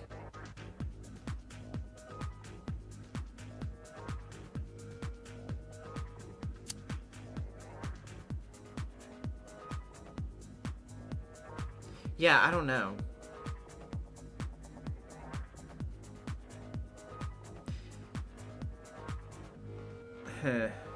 Anyway, I'll just give it a shot. Who gives a shit? If I die, I die.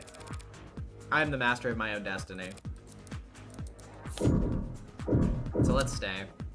Oh, okay. It just brings you back to this. I see. I thought it would have been an alternative branch. Well, good thing I know that now, though. And it didn't change anything, so... Okay, well then let's go down the line, I guess. Between these two... Are you sure it was respiratory failure? Or sure it was Delta is to blame? I don't know. I feel like respiratory failure is not the thing to question here. I think there may be more wiggle room here. Let's try it. Dr. Sato, you were only able to even identify the presence of this delta after hours of work. Can you really be sure that this never-before-seen chemical can cause respiratory failure? Well, I have had time to run simulations, and they do give every indication that it would act as a depressant. Ingest enough of any depressant and respiratory failure would occur. Only simulations? Yeah, that is... I feel like I could be pushing my luck with that one a little bit, but let's give it a shot anyway. You've ran simulations? So you haven't tested Delta on an actual person? No, I haven't. That would be very difficult to do given our extremely limited sample. Not to mention, highly unethical. Of course. But without such a test, you don't actually know for sure that Delta can cause any of the symptoms you've described. Was there a question in that statement, Counselor? You don't actually know for sure, do you? No, not yet anyway. Seems like that's... blackjack. Alright, cool. Goal here is not to find all the info you can, it's just to be annoying to the prosecution. Fair enough. I love doing that. Okay. Thank you for your time, Dr. Sato. We all appreciate it. But it does seem we're still in the dark about many details regarding Dr. Asher's death, wouldn't you say? Well, poisoning via the compound we're calling Delta is still the most likely explanation. So, there are other explanations for what happened?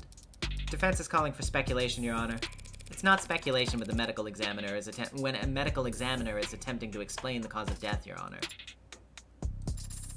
The witness will answer the question. Well, respiratory failure can be caused by illnesses. If he had undiagnosed pneumonia or some other disease and his respiratory system was weakened... Undiagnosed pneumonia? With his level of healthcare? It is technically possible. I'll take it. I have no more questions for this witness. Ugh, that felt weak, but I can't be picky when I'm stalling for time. Seeding doubt wherever I can, however I can, is just about all I can manage. Detective Reyes, you were one of the leads in investigating this crime scene. Yes, ma'am. And did you interview the EMTs who first arrived on the scene? I did. They responded to an emergency signal from the home security console located in the kitchen. What did they find when they arrived on the scene? The victim was unconscious, on the floor of his parlor. He was receiving CPR from a witness, the individual who had called them. They were both airlifted to the Gatesfield Memorial Hospital, and Dr. Asher was declared dead shortly after arriving there. She's actually handling herself pretty well up on the stand. I half expected her to roll her eyes during the swearing in. But when you take into consideration her love for boot-heel authority, she might be right at home here in the courtroom, the very seat of the state's power over the people. The witness met with the deceased about a half hour before he fell ill, from 7:30 to 8 p.m. The two of them talked for some time and shared a drink. Shortly after, Dr. Asher became distracted, lightheaded, and eventually non-responsive. And during the same period, drinking the same liquor, this witness exhibited no symptoms themselves? None. Through a collaborative effort with Noble Electronics Security Division, we searched this entire building, but we found nothing unusual in any of the food or drink on the premises, including the bottle that the witness and the deceased drank from. So what was your ultimate conclusion after investigating the scene? The whiskey bottle was clean, the witness's drink was clean. Only person who got sick was Dr. Asher, drinking from a cup that he had prepared. So it was our determination that David Asher committed suicide by poisoning himself. She's pretty tight-lipped up there, but I think she slipped up at least once. The police want to claim that they've eliminated every other possibility and covered every angle, but I know that there are a number of blind spots that they're not willing to admit to. Upright cup, David's cup, and poison. I feel like it's gonna be the upright cup. Met with the witness at 7:30 p.m. last night. By 8 p.m. he was dead. He's the one who prepared their drinks, and there was no opportunity for the witness to ever slip him something. He drank from a cup that he himself poisoned. Seems pretty cut and dry if you ask me. But just to be sure, we scanned the kitchen, the lab, the basement, and there was no poison anywhere else. She slipped up there and made a claim she can't actually support. All I needed to do is to point it out, and then I'll get to watch her self-destruct, which should be fun. Let's check our evidence.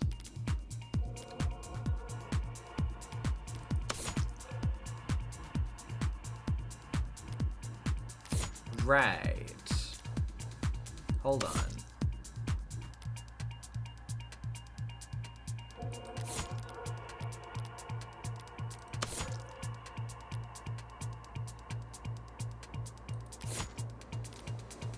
Yeah. I'm not sure how I'm gonna touch on that with what I've got, but...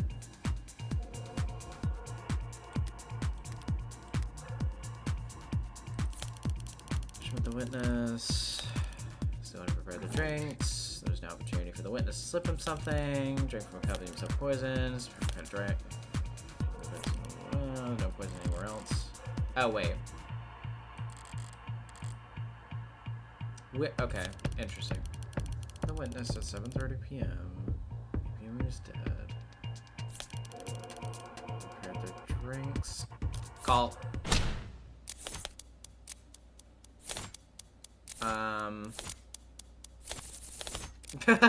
Oh shit. Damn it. I wasn't able to read them all in time. Lost your train of thought? Let me find it for you. Back on track? Definitely, Your Honor. Okay.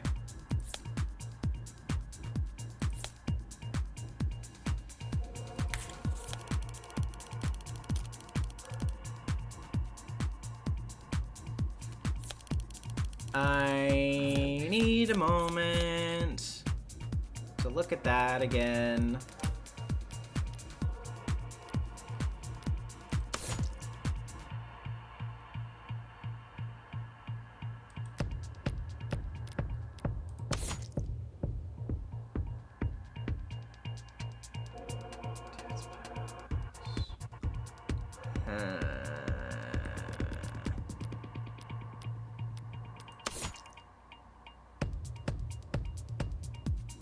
I mean, that's the thing, like, that's what I take issue with. She wouldn't have any way of knowing that he prepared their drinks, but I'm not really sure which of those three pieces of evidence is the thing that proves that,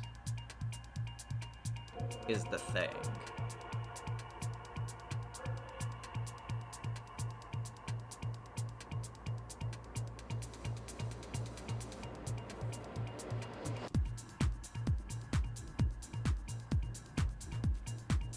Sorry, I was just checking my phone real quick. Yeah, I don't know.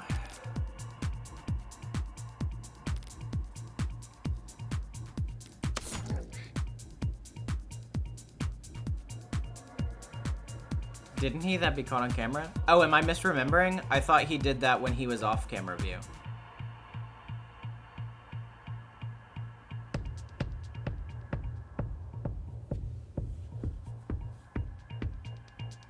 Maybe I was misremembering that then, yeah. Sorry, it has been a minute since we talked about this stuff, so. Yeah, that's what I thought. He went into the basement.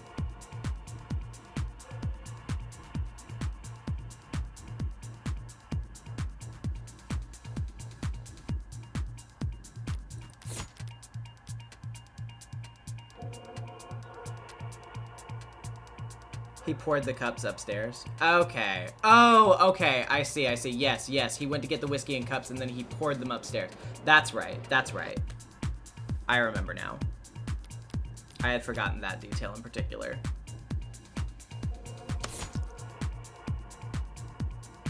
But, that being said...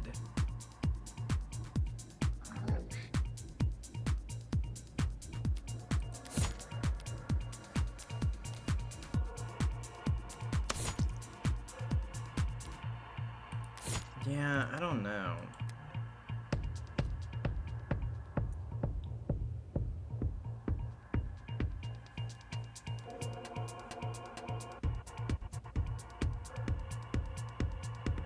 I don't know. Maybe we're all misremembering.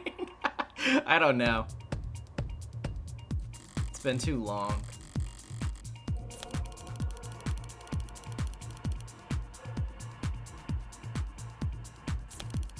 Yes, Young's cup is evidence.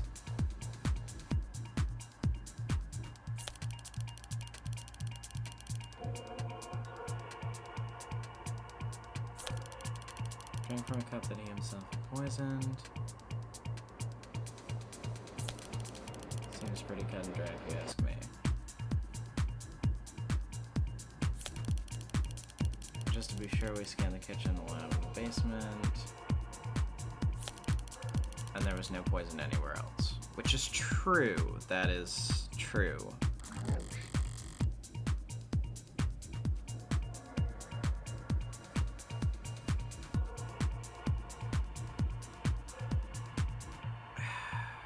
God.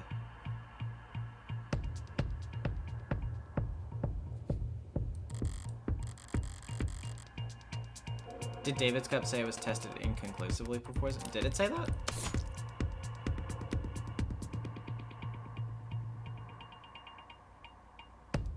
Yeah, it did say that.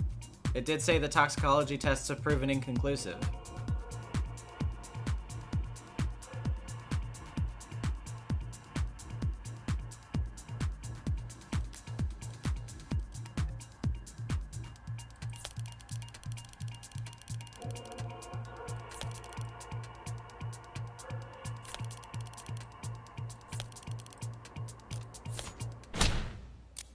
Okay. Try that. Nice! You can't make that claim. Not when the evidence record clearly shows that the tests of Dr. Asher's cups were inconclusive. The police can't claim he drank from a poisoned cup without first proving that his cup was in fact poisoned. You're talking a lot of sense, lady. Does it resolve? Or do you have a response, D.A. Rockford? Testing on the deceased's cup has been inconclusive so far, Your Honor. I don't dispute that. Though I'd be surprised if the defense has any idea how else the poison could have possibly been delivered to Dr. Asher alone. Not at this time, but that's the funny thing about the burden of proof. It's not on the defense. As we're all aware. Right, we all knew that. I definitely knew that. Now, if the people are done bemoaning that pesky innocent until proven guilty issue, perhaps I could begin my cross-examination? Fire away, baby! Fire away? Baby? Reyes' testimony is meant to show that David's the only one who could have poisoned himself. She'll be on guard and hard set against helping me, but if I keep her focus on eliminating other possibilities, I could get her to make my point for me before she even realizes what's happened. Okay. Anyone else in building? Ever seen poisoning himself? Could he have been poisoned off camera? Okay. Let's think about this for a second. So we're trying to eliminate other possibilities.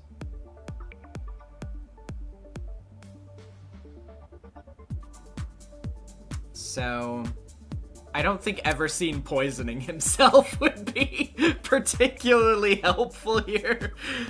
Was he ever known to poison himself to death?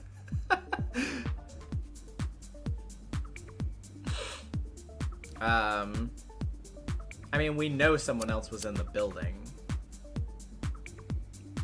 Like, for a fact.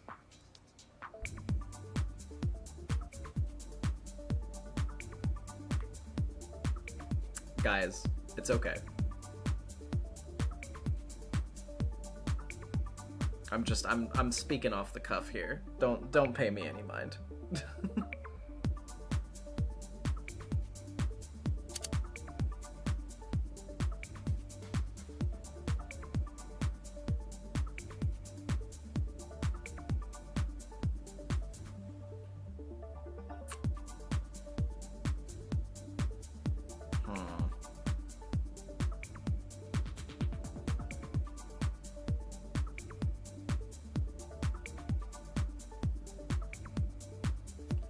I mean, I don't know about that one, because he was already on camera by the time he fell over. I feel like it would have been more...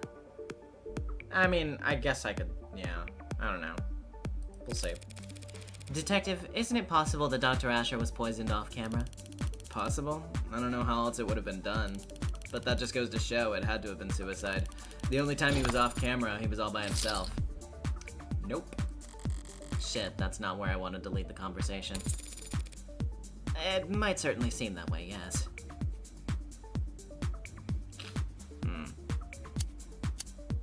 Anyone else in the building? The only people you saw on the cameras that night were Dr. Asher and this witness, correct? Yeah, there was no footage in the house of anyone else. Are there any parts of the house that aren't recorded by camera? Sure. There are a number of rooms in the home's interior that don't have cameras in them. So it's possible that there were other people there that night, because cameras weren't watching every room. No, that's not possible. The only way up to the penthouse is through the building's elevator or the fire escape stairs, both of which are on camera. And that still wouldn't get you past his front door, which is also on camera. No one besides the two of them was there that day. What about before that day? I mean... Yeah, I guess you could technically set something up that could, like, basically fuck him over afterward. That he just wouldn't have come across until then. If you were in anticipation of something, I suppose. But... I don't know.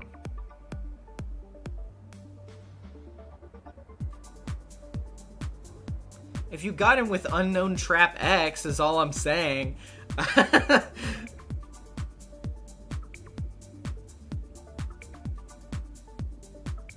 But yeah, that's true. I'm gonna look at the other one real quick. Detective, we've been doing a lot of assuming and reasoning in quick succession, so I'll ask this plainly for the court. Is there any photographic evidence showing David Asher adding anything to his drink that night? No. Seems he had already poured for both of them by the time he'd returned to the parlor. He had already poured? In that case, the next questions need to be when and what. Okay. Any poison in the kitchen? Detective Reyes, during the course of your investigation, did you find any samples of Delta in the kitchen or parlor? No. That was a fast answer.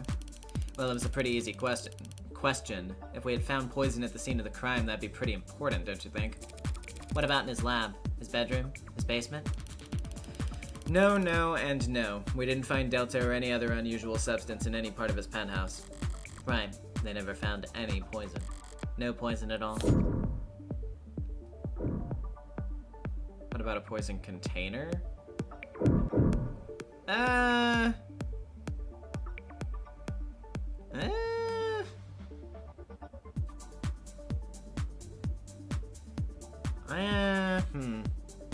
Not entirely sure about that one. But at the same time, it feels like a better press than the other one. Let's give it a shot.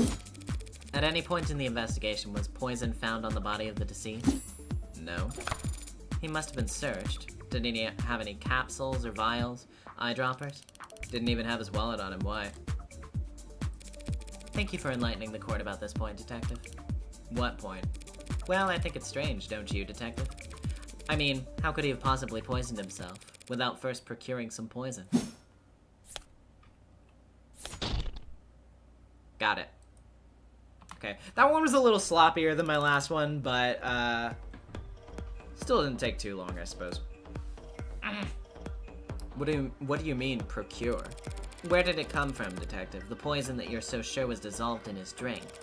Can't have come from thin air, you understand. It had to have been in another container at some point. Whatever it was in before, it probably evaporated. All of it? It only took a small droplet to kill. Your Honor, are you going to ask them to keep it civil? In a minute, sure. There wasn't any pill bottle in his bathroom or syringe in his pocket containing this apparently deadly substance. So, how did he get it? What did he keep it in? The police want to claim that Dr. Asher committed suicide because they've established that his guest never had an opportunity to kill him. But they failed to prove that the victim had the means to kill himself. Then I guess I'll be the one to move things along. The Delta didn't come out of thin air, Counselor. And it didn't come from a syringe, either. Dr. Asher was able to drip the poison right into his cup, straight from the source. Shit. That is way too specific to be a bluff. Allow me to submit into Evidence Exhibit G, a piece of machinery found in Dr. Asher's laboratory, sold under the product name Nanofacturer. Oh, I know this one. It's used in delicate scientific work to produce nanomachines, chemical compounds, and polymers.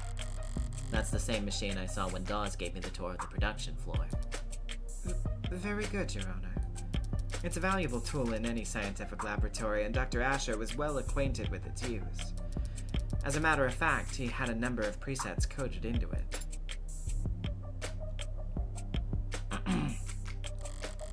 Even the android can see where this is going.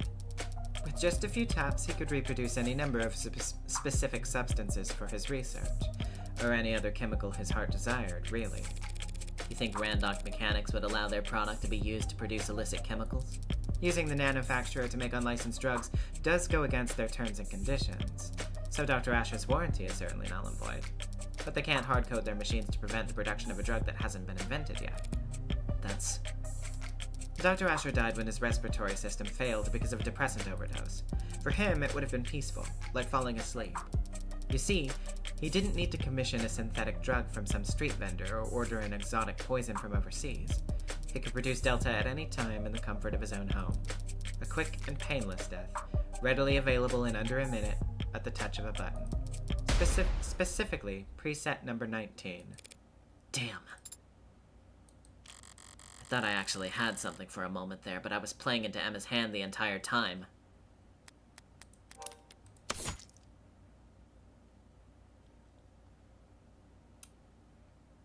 Yikes. That's bad. That's bad for us. That's really bad for us. That is extremely bad for us. Oh, man. Seems like we're done with this witness, Your Honor. Yes, ma'am. But before we move on, perhaps we should take a moment and put together a timeline of events as we know them. Not for me, of course, just in case someone else might need it. Simple enough. We know that Dr. Asher left the parlor and went down to the basement at 7:36 p.m. That's where he got the whiskey, and the cups they drank from. The cameras show him returning to the parlor to drink with the witnesses at 7:40 p.m. And of course, we know that he fell ill and passed away shortly thereafter. Any objections so far, Counselor?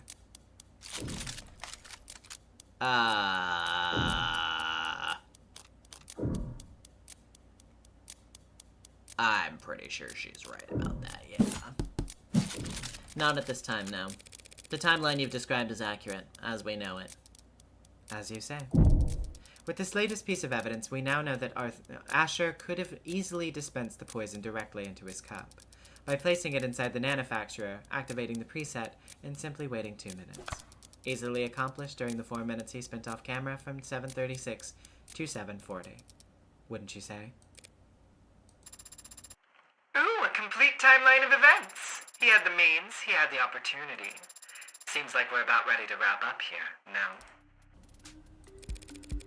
Where are we on that loading bar of yours, Sarah? I don't know, I had a feeling you'd say that. Well, counselor, are we done here? Hey. I mean, if we say that her argument is foolproof, we're fucking cooked. There's no way to argue against that.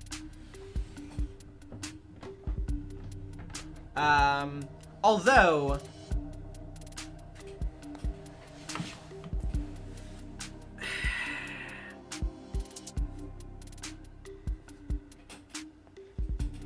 yeah, I mean, I guess, again, I was kind of overthinking it for a second because I was thinking, well, this is just determining whether it goes to trial anyway, though, right? So we would have another opportunity to litigate it, basically. But, yeah, what the hell? It's in the spirit of things. Bluff like a motherfucker. Feels like we're missing at least one biggie here, folks. If it doesn't go to trial, you lose. Wait, I thought maybe I misinterpreted. I thought we were, okay.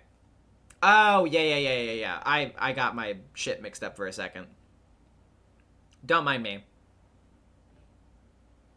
Yeah. Yes. I don't know why, yeah. I get it, guys. Sorry. I'm just, yeah. Forgive me my brain fart.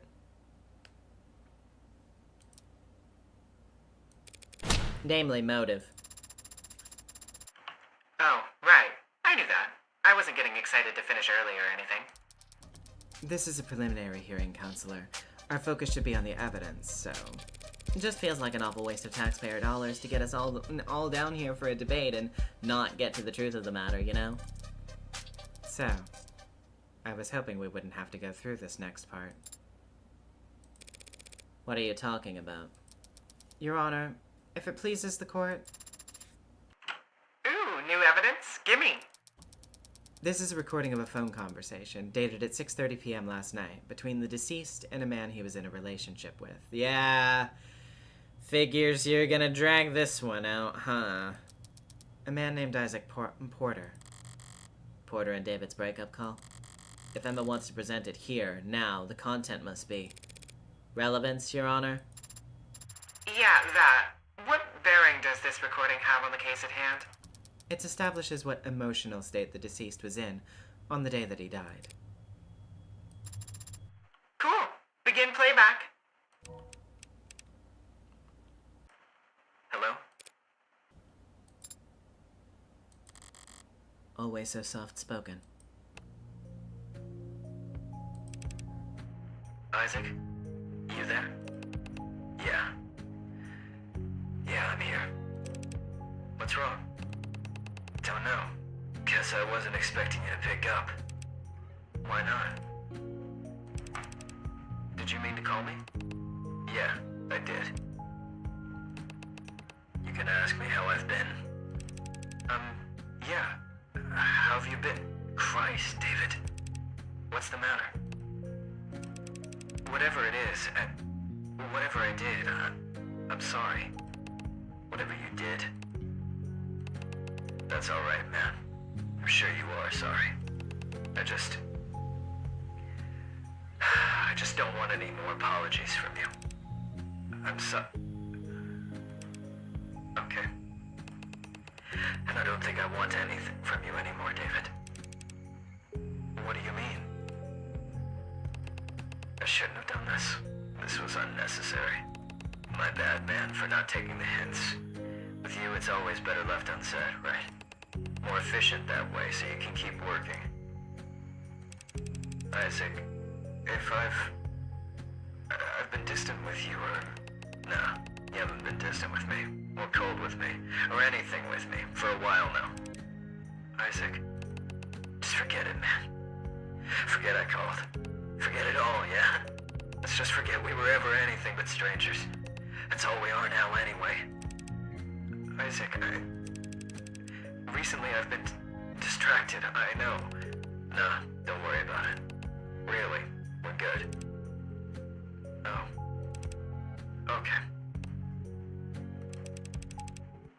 So do you need anything, or should I...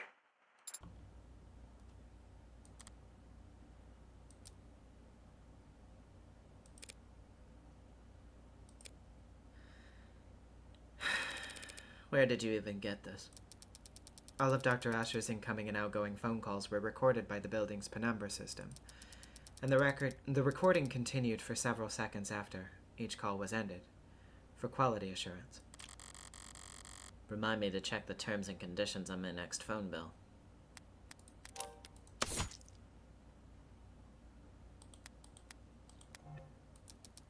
Shall we hear the rest? Gotta be the last time. The last time I let someone. The last time. Father? It might just be a call, but it makes for a pretty damning evidence at this point in the discussion.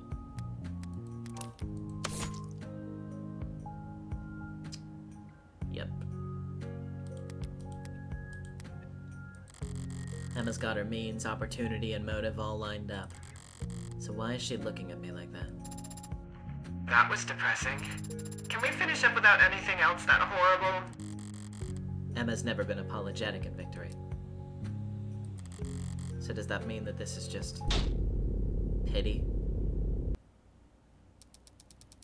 Less than 2 hours before Dr. Asher died, Isaac Porter ended their relationship over the phone.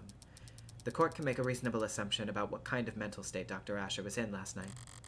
That was a bad move, Miss Rockford. Then, if the people have nothing further to add... I've been feeling off my game all day. Caught between corporate inbreeders and ant-brained protesters and... pitying me? Here and now? That's all it takes to get my blood properly boiling. It's about time for... Me to call my first witness now? You want to keep going? After that? What are you doing, counselor? Just calling the ultimate silver bullet, rock solid slam dunk witness a girl could ask for. Is here good? Does it matter where I put my hands? Miss Starling, thank you for coming here today. Of course, whatever I can do. What is your relation to the deceased? I was his executive assistant at Noble Electronics. I would arrange his meetings, coordinate communications between him and other departments, that sort of thing. Ultimate silver bullet. Starling is the only play I have right now, the only stalling tool I have left. For now, I should just focus on getting as much information from her as possible. Whether or not it's useful, it will at least buy me some time. While Jess was being sworn in, Sarah mentioned that the hard drive's about 60% decrypted. Considering the rate Sarah's gone at so far, there's maybe another hour left. I might be able to stall that long, if I talk real slow. I'd like to ask you a few questions about Dr. Asher. Please answer them to the best of your ability. Right. Dr. Asher was a well-known public figure, but was he a well-regarded professionally? Of course. Dr. Asher's work set the bar for the entire automated dependent world. Stay focused, Spearmint. You say you coordinated his communications. Were there ever threats? Did people ever express an intent to harm him? Objection. Calls for speculation. Intent? I'm feeling like that's gonna be, sustained. Did anyone ever threaten him? There were times when he was the focus of negative attention. How so? Dr. Asher was a favorite subject of many conspiracy theorists. With all his contributions to the field, it was easy for them to make claims about his influence. They'd say his work was plagiarized, or that he was hiding illegal subcommands in the technology he helped develop. And people would contact him about these conspiracy theories? Relevance? Whether or not people wanted to kill him? Well... Withdrawn. Miss Starling? People would attempt to contact him, yes, but their messages were always too vague for the police to take action on. They would say that he belonged in jail, or that he couldn't avoid the truth, or that someone should do something to shut him up. Did they ever talk about hurting him? Yes, but I always turned those messages straight over to the police. Yeah, I'm seeing that on the record. Yeesh, who writes this stuff? All those cases have long since been resolved, Your Honor. And none of the parties involved have had any contact with David Asher in years. The police takes harassment very seriously.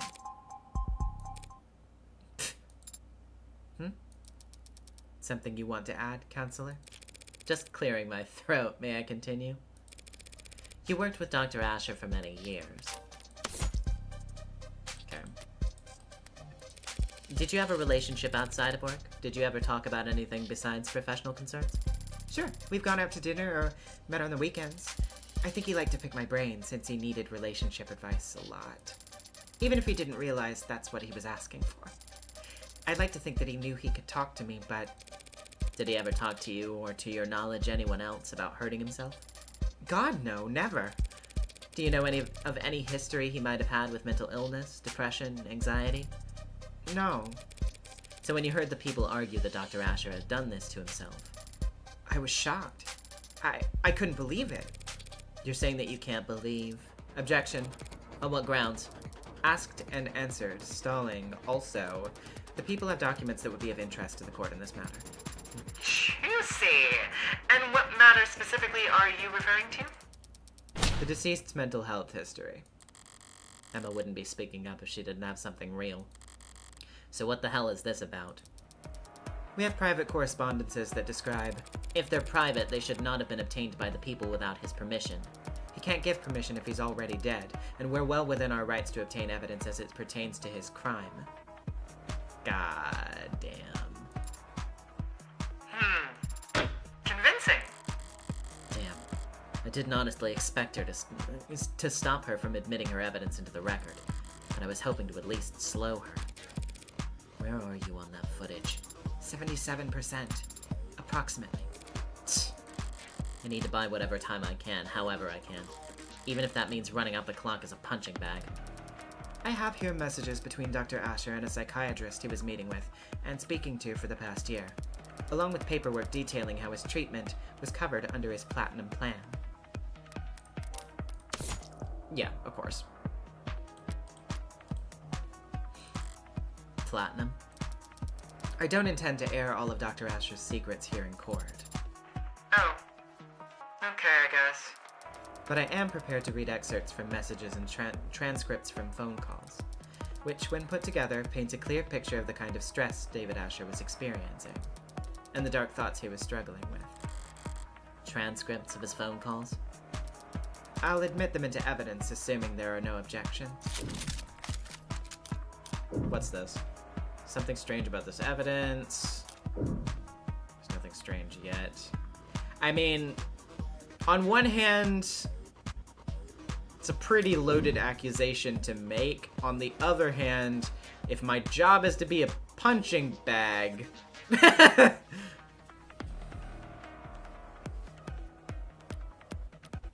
Yeah, let's go over old evidence for a second.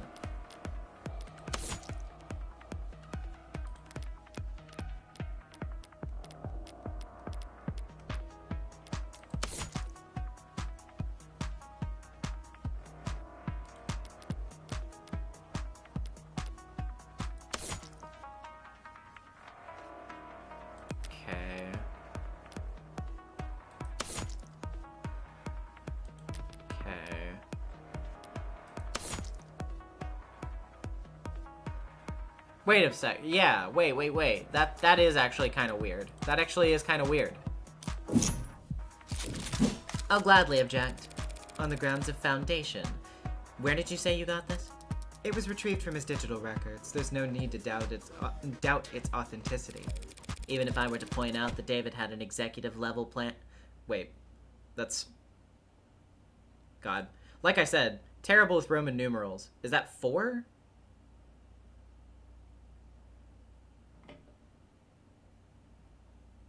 Okay, yeah. Gotcha. Executive level 4 plan, not a platinum plan? What? Really? Really? Yes, really. It's all there in the record. This is easily explained. David had an executive plan that Noble managed for him, and he was also seeing this psychiatrist both in person and over the phone. Your own witness has attested that he dealt with stalkers and was worried for his privacy, so it's easy enough to reason that he had a separate insurance policy he paid for on his own, even if only to keep one thing out of Noble's grasp. Sure, easy enough to make that assumption, but that doesn't make it correct. David used a separate insurance to hide his psychiatrist from Noble's spying? No, he was smarter than that. Let's see. Drank the day before he died. Didn't see him add anything. I don't think that's relevant. Evaluation. EST of Sarah's financial value. Don't think that's relevant. All building calls recorded, monitored by Noble. That might be relevant. Respiratory failure. No. No, I think it would have to be the recorded calls. Yeah. I was thinking about doing that as well. Alright, let's give it a shot. David may very well have wanted a private psychiatrist, someone who didn't work for Noble, who'd have his best interests at heart. But if so, he wouldn't have contacted them over the phone. Not when he knew all of his phone calls were being recorded. David Asher was well versed in having every aspect of his life overanalyzed by data-hungry parasites. Do you really think he would try to hide mental health problems from them with his second insurance policy? Interesting to watch someone who doesn't bet the maximum every time. I was all in. I definitely get the temptation, but I am so, like, prone to second guess myself at any given moment that I'm like, but what if I'm stupid? So. Apparently, yes, since I'm standing here with the evidence that shows exactly that. Does it, though? Pardon me? Yeah, like, what exactly are you suggesting, Counselor? Still not done decrypting? Well, it's difficult to... Right. What the hell? Might as well swing for the fences at this point. I'm not trying to muddle the issue or confuse the court, Your Honor, and I would never make outlandish and unsubstantiated claims just for the sake of causing drama. What are you... I'm merely concerned that D.A. Rockford has been an unwitting pawn in an act of corporate espionage. Holy shit! What? If the markets were open Monday with people believing that David Asher, the man who programmed the brain of every noble android, was battling mental health issues for the last several months... Objection! Mischaracterization? Foundation? All the rest? There are no corporate spies in the courtroom, Counselor, and there are no boogeymen hiding under the bench. Oh, thank God. David Asher was a once-in-a-generation intellect and an extremely valuable human asset to his employers. And his employers' many enemies would do whatever it takes to destroy his credibility now that he can't defend himself. And he was also your personal... You shouldn't even be here arguing this case in the first place, Counselor. Now you're trying to call the police's evidence gathering into question? All because you can't admit that for the past several months, your friend has been seeing a psychiatrist every Monday and you didn't know? That is... Sorry, but, like, did you still need me up here? The witness will refrain from interrupting when girls are fighting. Yes, ma'am. How my luck's been so far, Sarah's progress bar is probably moving backwards right about now. And now Emma's patience is wearing thin. This could be my last shot to create any kind of reasonable doubt. I'd be happy to wrap up my questioning if the court will allow. That seems cool with me. And my evidence, Your Honor, will it be entered into the record? I'd like to hear a bit more testimony before deciding. That's fine, Your Honor. As you were, Counselor. At this stage of the game, with the score where it's at, I can probably only ask one more question. Better make it count. So, what can Starling tell us that no one else could?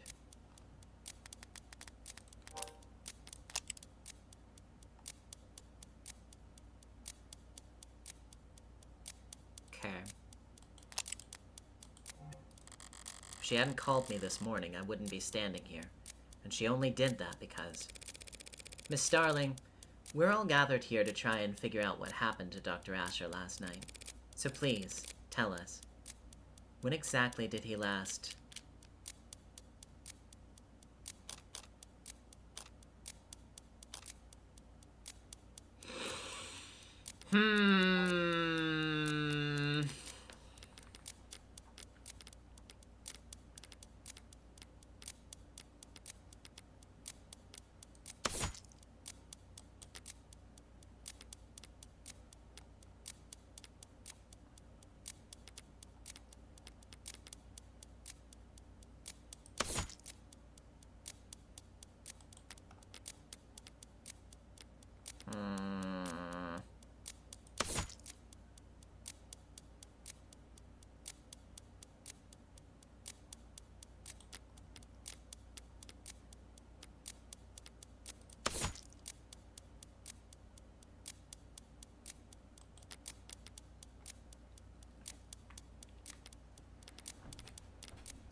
Oh, hey.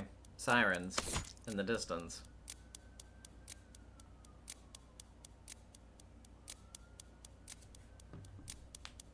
Maybe that didn't pick up on Mike, though.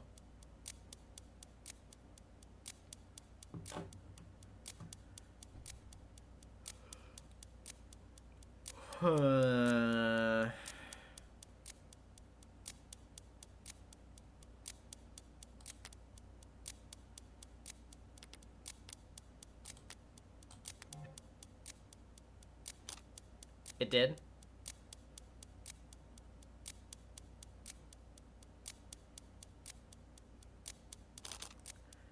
Did he last see you? When did he last contact you? When did he last meet you at HQ?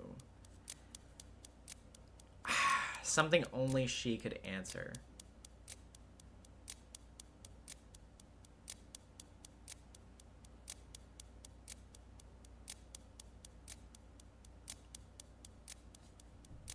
Well, time to actually save Scum for once. If I die, I die. When was the last time that he and you... Problem, counselor? Oh, okay. It literally just tells you that you're wrong and lets you do it again. Cool. Just doing a vocal exercise. Mm-hmm. Take all the time you need. Thanks so much. What a sweetheart. Unlike me. Oh, no. Well, actually, the thing about that, Judge, is that, no. Don't want to.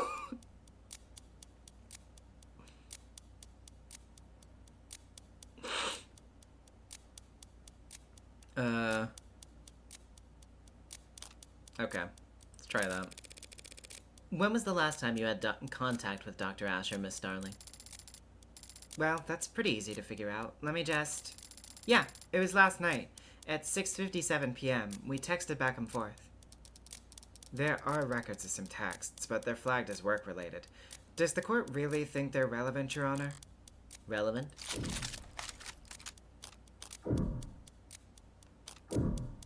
I mean... Well, let me look at the times again, real quick.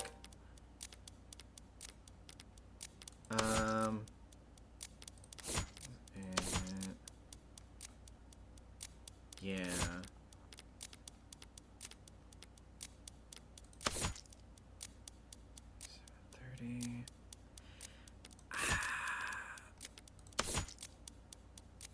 That was after he had that phone call, right?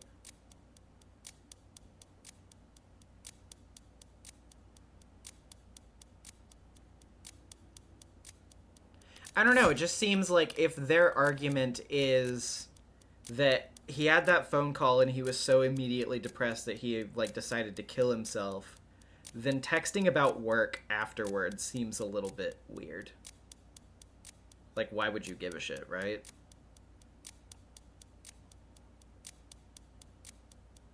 Anyway, that's my thinking. It could very well be the single most important piece of evidence in this whole trial. What? I just got chills. Don't know why, though. Must be a coolant leak. The defense doesn't know what they're talking about. On the contrary, these texts are a vital piece of evidence that changed the timeline of events as we know them. Yeah. Okay. We know what happened to David last night, generally speaking, but the order of events is critical, especially if Emma wants to make claims about David's state of mind. Okay, gotcha. Your card back up and place it in another slot if you change your mind. Or drop any outside, return your hand. All the slots to submit your answer. Gotcha. Okay, so.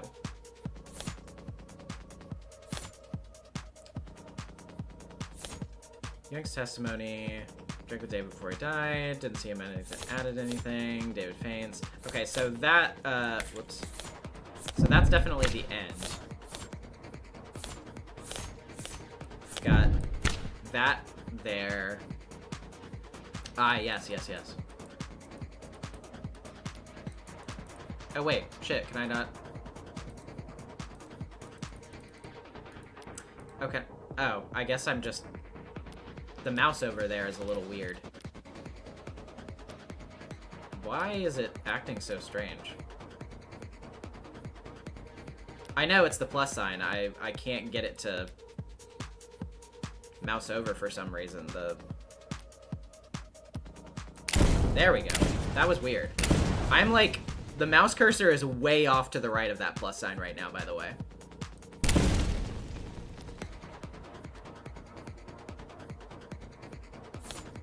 Anyway. Texts here, call here. Yes, that's it. Thanks to Miss Starling, we now have a much clearer picture of the night's events. We know that Isaac Porter and David Asher broke up at 6:30 p.m. And I was rooting for them so hard. And we know that David messaged his assistant, Miss Starling, at 6:57 p.m. David is on camera with the witness from 7:30 to 8 p.m. And he was declared dead not long after. The people don't object to that timeline of events. But we do question Counselor Morgan's reason for belaboring it. One last question, Miss Starling. Yeah? What was the nature of your conversation with Dr. David Asher? Well, actually we talked about you. And how we wanted you to have his android. That android, there. Putting his affairs in order, I guess. It might appear that way. Can you specify what his instructions were exactly? How did he want this done? Well, he wanted me to bring you up to his penthouse and help you get set up as the android's new owner. Yes, Miss Starling, but when did he want this to happen? Well, he said it was pretty urgent, and so I should do it first thing Tuesday morning. Tuesday? First thing Tuesday morning. David Asher didn't like doing anything on Mondays. And was he going to be in attendance? Well, actually, yes. He said he would work from home to help us. No way he intended for us to have that much trouble getting to... Oh! To summarize, then, half an hour after he already had his breakup and half an hour before his guest had arrived, he was planning an appointment that would require his presence with you for next Tuesday. That's right, he was! Not something you would think to do if you were planning on dying that very night. Yeah, you're right. Your Honor, if David Asher was preparing for the week ahead a mere hour before he passed away, don't you think the people's assumptions about his mental state ought to be re-examined? Your logic is sound. Did the people have a rebuttal? If the court will allow just a moment. Sounds like an opening to me. If we assume that Dr. Asher was not suicidal and therefore did not kill himself, we must then ask ourselves who else had the means, motive, and opportunity to take his life. Until now, we've taken for granted the idea that this Delta must have come from his manufacturer, from inside the house. Adonai. Not right now. But even if that's true, which it may not be, that doesn't mean that he was the one who used the manufacturer. Adonai! Would you allow me one moment to confer, Your Honor? Sure. Why not throw away your momentum? I'm in the middle of something, Sarah. I can't afford to let Rockford... I've gained access to the hard drive's files. What? Seriously? As I said, progress with this type of encryption is exponential. It can be difficult to estimate... Right, okay. Do you have the footage from last night? I have the file. Have you watched it? I thought you'd want to know right away. Suppose it doesn't matter. Either this has our silver bullet and we've got a case, or it doesn't and everything falls apart. That seems quite risky. It's the least risky path to victory we have. seeing how it's the only path to victory we have. Screw it. Upload it to the court computer. Yes, Adonai. Thank you for your patience, Your Honor. Your Honor. I'm awake! And I'm getting a pretty hefty chunk of video data for breakfast. You're submitting security footage into evidence? New security footage? The police corroborated the witness's testimony using the house's cameras. Security cameras installed by Noble as part of the penumbra system that showed the parlor, the kitchen, but not the basement. During the course of my investigation, I uncovered a hidden security circuit buried in the deceased's own home system. You... what? The people say the Delta must have been in Dr. Asher's cup because there's no other way for him to have ingested it. But we never saw him or anyone else put anything into his cup on camera. Because he must have poisoned his own drink off camera. Exactly. What? That's the only possible explanation, that he added the Delta to his drink off camera.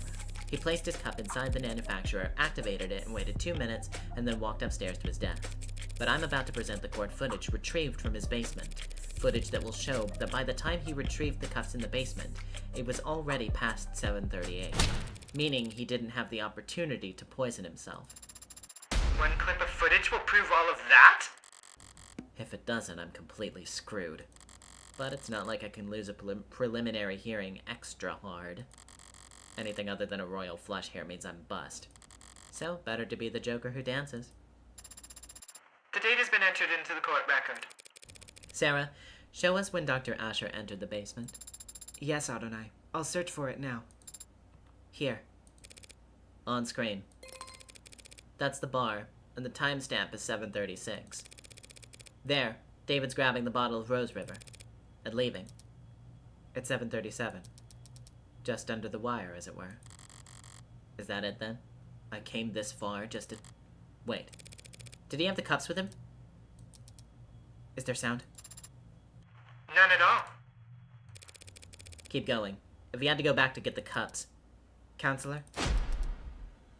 What's that android doing on camera?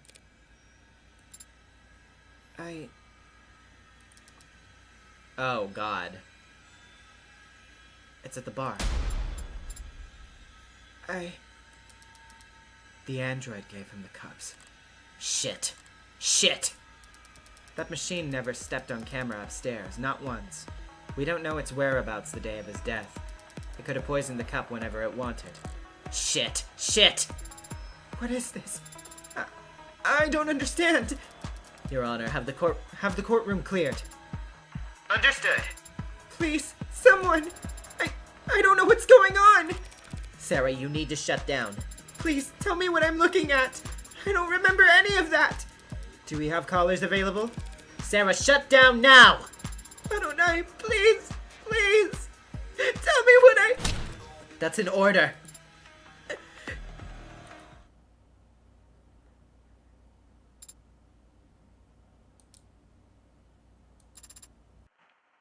Is it off?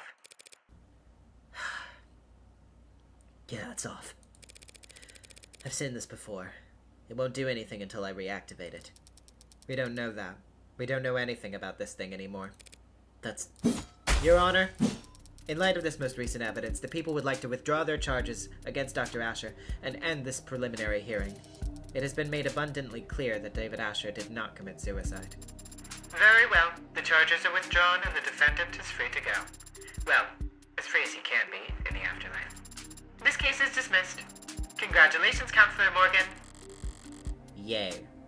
Chalk up another victory for Morgan Esquire. Now all I have to do is deal with the shitstorm of the decade.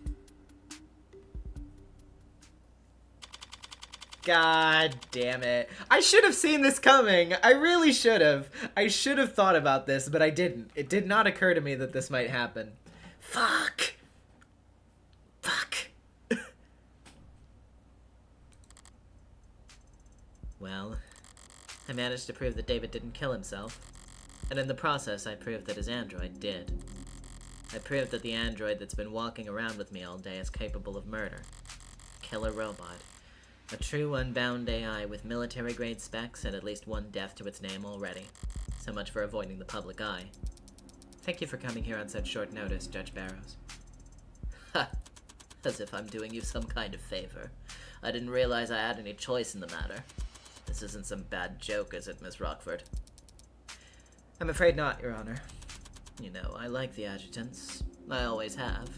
They deal with the criminal trials so that bookish, quiet, contemplative people like me can spend all day typing up arguments for obscure legal treatises. That's what I like to do. Thank you. Okay. Melissa Barrows, Superior Judge of the Higher Circuit, likes air conditioning, espresso, reclining chairs, dislikes parking lots, noise pollution, mud, avoids overspending on restaurants. Very true. Splurges on expensive hotels. Fair enough. Relaxes by watching action movies. Kinda love her, not gonna lie.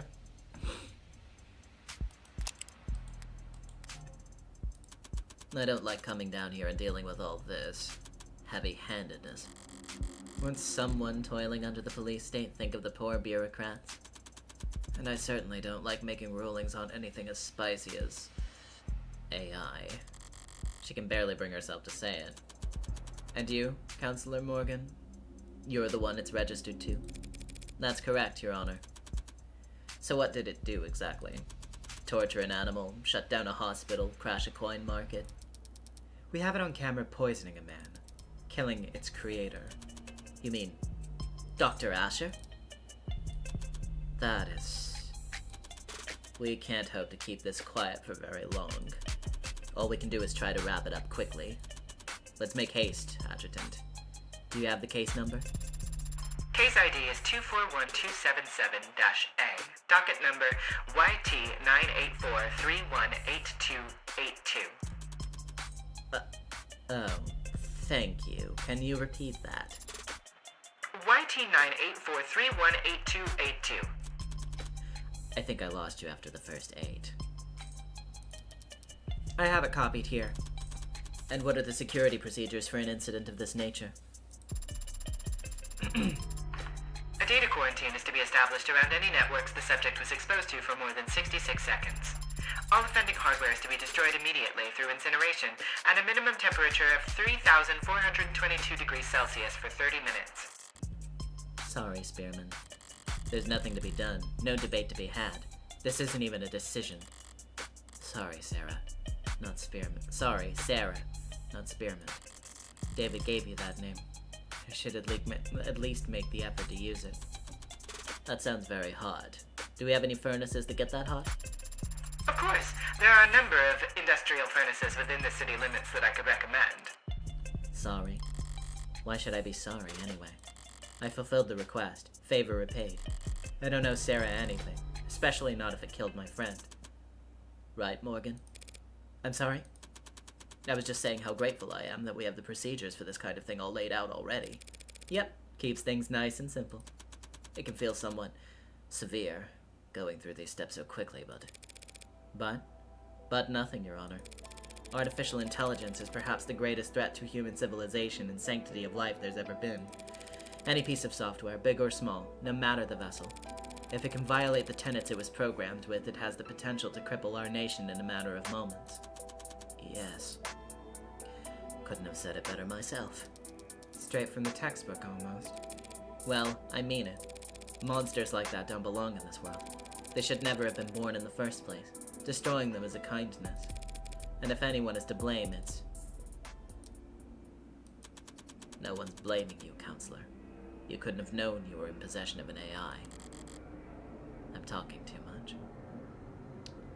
much. Plane, can you go by any quicker, please? Thank you. Probably just tired. It's been a long day and I've had a lot of thoughts. Sorry, Sarah. Whatever you are.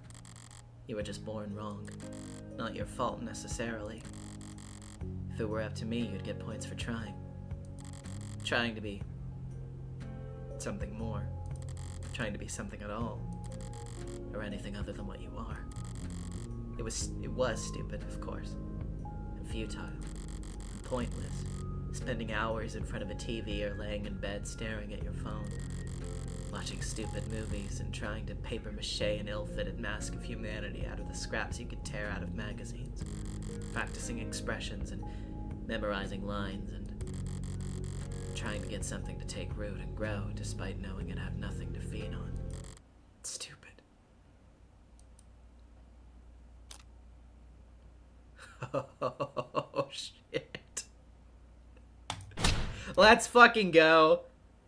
Morgan? What was that, counselor? I said objection. And what are you objecting to? What are you doing, Morgan? I'm a defense attorney. This is what I do. I understand that you've been through a lot these past few hours, counselor, but there's nothing to defend. On the contrary, Your Honor. I have to defend myself. Pardon?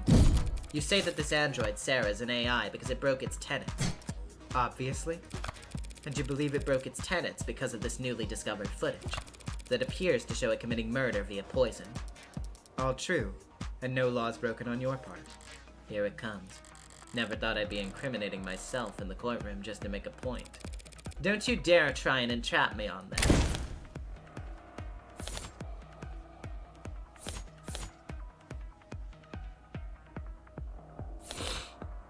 Yeah, let's look at Sarah's papers again.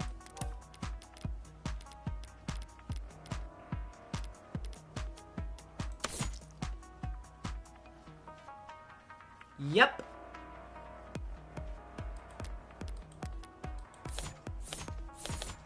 Ahem.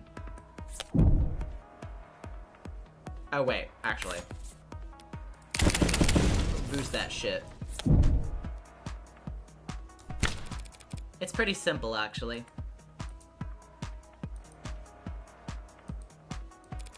If the state is making the claim that Sarah is an AI, they're accusing me of committing a felony, because I'm the legal owner of that android.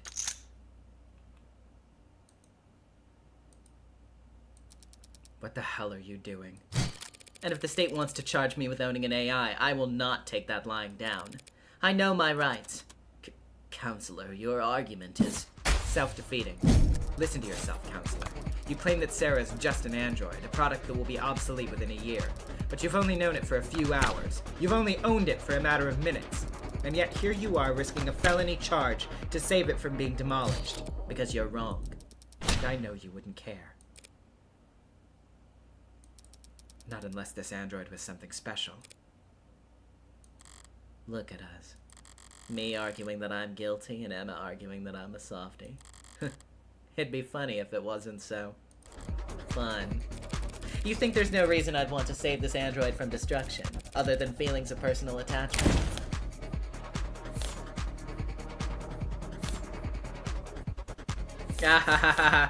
Well, she's worth a lot of money, so... I can think of at least one reason why I don't want you to turn Sarah into slag. One very convincing reason. Or very convincing number. What is that? That number is Sarah's estimated financial value on the collector's market. You've gotta be. I got it from an insurance evaluation algorithm. They're designed to lowball you. That does seem like a reasonable incentive for you to want to keep your android intact. It's a free country, Your Honor. I have a right to defend myself. And we have a free market, so I have a responsibility to defend my financial interests. Your Honor, a trial like this would be... I'm not going to let you turn this courtroom into a circus, Morgan. You can't spend the next half-decade bringing in expert after expert to testify on the philosophical distinctions between AIs and ads, spiraling into appeal after appeal, all while the media... This machine appears to have willfully killed a man. The public needs answers, now. Of course, Your Honor. I have neither the desire nor the resources to get into a drawn-out battle with the state over what constitutes an illegal machine intellect.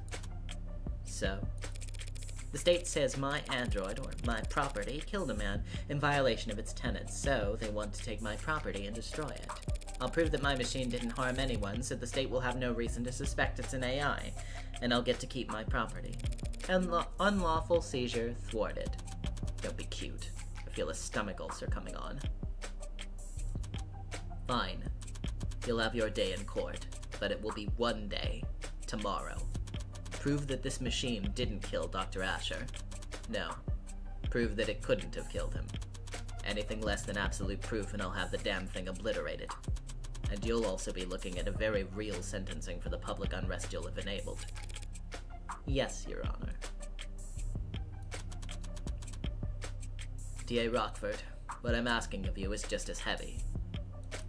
Find the truth by the end of tomorrow. We can't settle for anything else. Win or lose, there can be no doubts about the outcome of this case. Yes, Your Honor. And now I need to go lie down. Can I come? You can power down.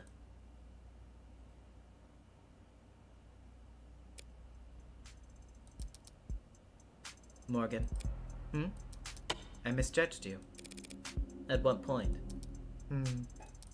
Whenever I wrote you off as a small-time defense attorney just trying to tread water? That is so sweet of you to say, Emma. There's layers to you. You've got backbone. Teeth, even. You're gonna make me blush. People talk about your kind like you're boxing against the state, fighting the man. But most defense attorneys wouldn't know a cyberpunk if they walked up to them on the street and shot him. Meanwhile, you've just signed up to do 15 rounds challenging the state's authority. Why? Not sure exactly. For David? Yeah, probably. Probably just me being sentimental. Morgan. Fuck. I'm so emotional right now. But if I had to pick a more lofty reason, well, I think it's all the moralizing. People can be evil. They can choose to do evil things for evil reasons. And if you want to execute them for that, you'll hear no complaint from me. But animals can't be evil. Information can't be evil. Ideas can't be evil. Guess I'm not convinced AI can be evil either. Whatever else I get up to, I don't want to stand with the book burners of the world. You're more high-minded than I realized. You sure you're in the right line of work? Can't see myself doing anything else. Good luck, Morgan. There are book burners on all sides these days. I talked a big game just now, but I'm in an even deeper hole than when I was trying to prove David's innocence. Doubt won't be enough this time. I need to find the actual culprit, no matter what.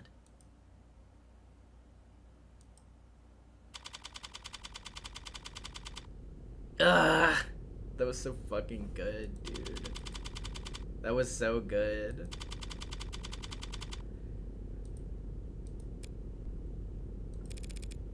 So is that door locked? Yeah, of course. Even though they've got it collared? It's a precaution. If the collar doesn't work, what good would a deadbolt do? A restraint designed to impede movement and prohibit the use of mods throughout the body. While collars appear technologically advanced from the outside, designers' concerns about hacking vulnerabilities and the growing complexity of consumer-grade mods, led them to opt for a surprisingly simple method of restraint. Collars contain a specially designed electromagnet that, once clasped around the neck, interferes with spinal neural transmission, preventing mod users from sending commands to any implanted tech below the neck. Powerful, simple, and cost-effective, collar use is widespread among law enforcement, military, and private security organizations. With the onset of above-the-neck modding in recent years, the continued relevance of collars as means of meaningfully inhibiting a wearer's mod usage has been called into question. Newer designs have been proposed that utilize microneedle clusters, but concerns about the sanitary upkeep required for such invasive restraints have stymied product development cycles. I just realized, by the way, that I have like 9 fucking Discord notifications, so let me check that real quick.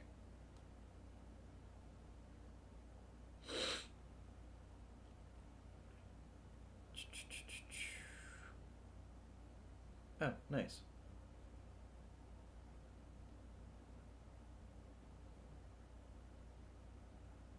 Cool. Okay.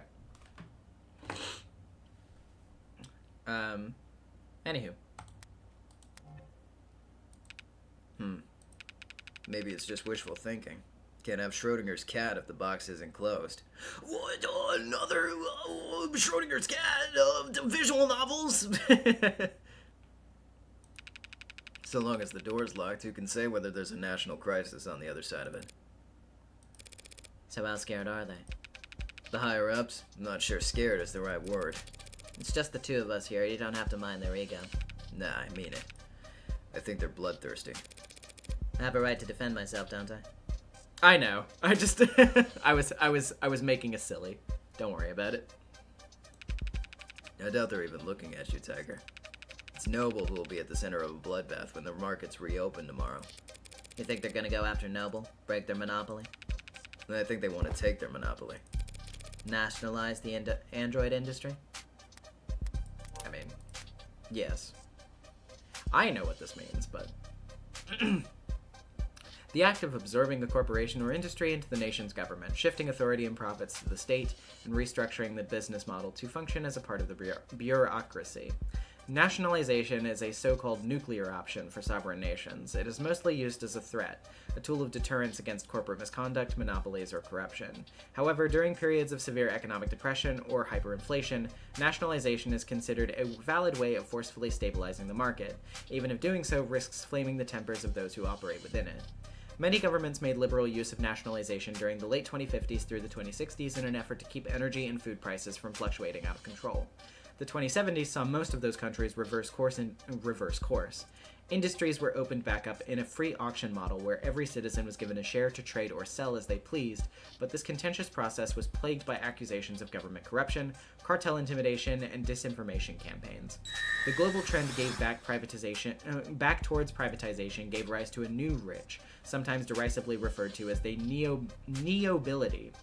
Some liberal economists have since criticized this period of deregulation as being poorly planned and executed in haste, contributing to the record highs of wealth inequality we see today, leaving many governments loath to attempt nationalization again, and thus shifting the global balance of power further towards multinational corporations. Today, all 5 of the largest national economies in the world retain at least some control of what they each consider their respective countries' key industries, making the threat of nationalization carry marginally more weight within their borders. Very interesting. Peter Aid with the $5. I can't tell if Sarah's an AI or not unless I open the box. I don't know, you told me to stand in a cardboard box. What does this prove? Shut up! Oh, jeez. If the public thinks Noble's been experimenting with AI, they couldn't ask for a better excuse. You're joking. The state Has done it plenty of times before. not since the 60s. Which wasn't that long ago for me. For the state, it's practically yesterday.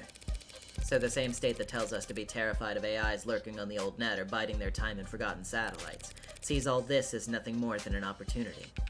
Well, they do genuinely want to incinerate the thing as soon as possible. Past experience just tells me they'll want to gain something while they're at it. Here's what I don't get. Why is this a debate? An argument? A trial? Can't we just hook it up to a court computer, see if it has the tenets or not?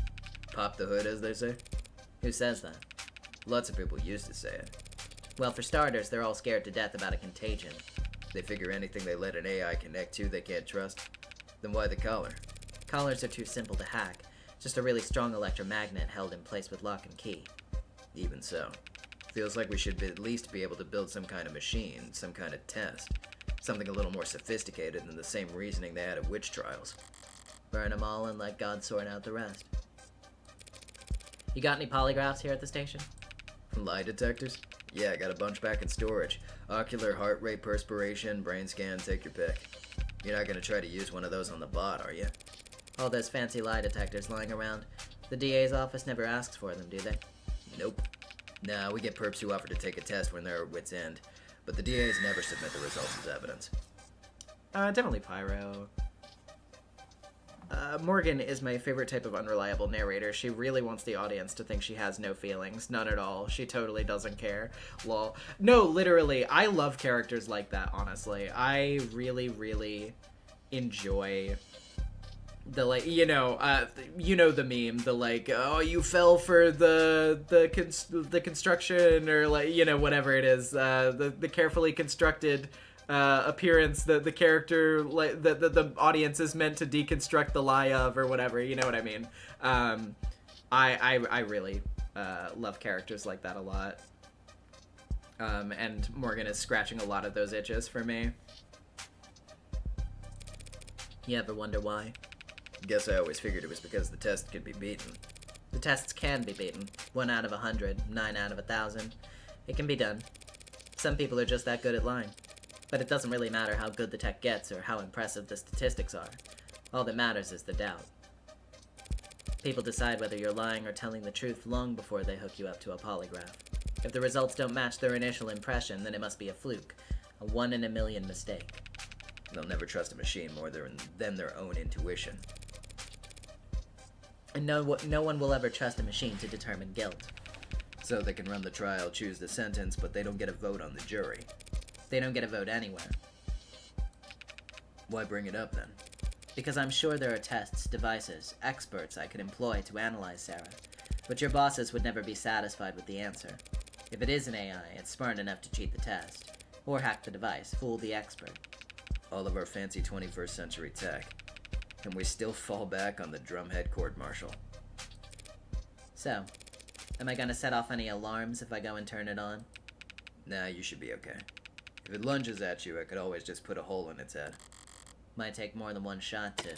Wait, what? From outside? You're not coming in? I need to speak with it in private. It's a machine, not a suspect.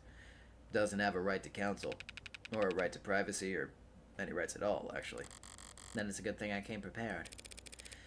Of course it doesn't have rights, but I do, including a reasonable expectation of privacy. In a police station? Tiger, you don't... It's my medical android. Pardon? I have to discuss a health issue with it. Seriously? I have to talk about a medical concern with my android, and I don't want you listening in. That's your medical android? Like your nurse? As of last night, I was already at the courthouse. Just had to take the elevator and do some paperwork. You can check if you don't believe me. No thank you. Not nearly brave enough to take on med confidentiality, and you don't seem like the bluffing type. So that's the thing that she was... Oh my god. You must not do a lot of gambling, Detective. It's the ones who don't bluff that you have to look out for. Listen, I won't dispute whatever medical emergency you... Lower back pain. You might be going through. But You might be going... Wait. Yeah, you might be going through... Okay, yeah. Just flashed very quickly for a second. But I also can't just... Look, I'm gonna go get something from the vending machine. I think it'll take me about half an hour. Are you going downtown? Just to the break room. But it's a very old vending machine, you know? Gets jammed a lot. Thanks. You know, it's pretty small for an android. Heavy as hell. Nearly pulled something trying to move it myself. But small. Small isn't quite the right word. The word he's looking for is young. But that's not an adjective anyone likes attaching to a machine built to serve. Or potentially, in this case, a machine built to kill.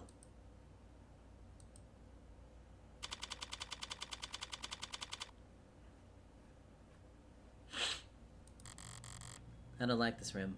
Not sure why. Certainly not a guilty conscience. Maybe it's the lack of ventilation. Like all the cortisol and nausea of its inhabitants never had anywhere to go. Like it all just soaked into the walls. A modern haunting. Are you going to wake up when I tell you to this time? Or do we have to do the whole meet cute over again? Where am I? Why don't I know where I am? For the first time in your life, you're not connected to anything. How's it feel? What is this? We were at the courthouse. The footage. This numbness around my neck. Father. What happened? What are they going to do to me? There's a lot of interested parties who just want you bricked, ASAP. Because they think I killed Father. No, because they think you're an artificial intelligence. I'm man-made, and I possess intelligence. Don't be naive. I am less than 3 years old. Are you? For all I know, everything I learned about her yesterday was complete bull. If I was what they say I am, if I was alive, why does that mean I have to die?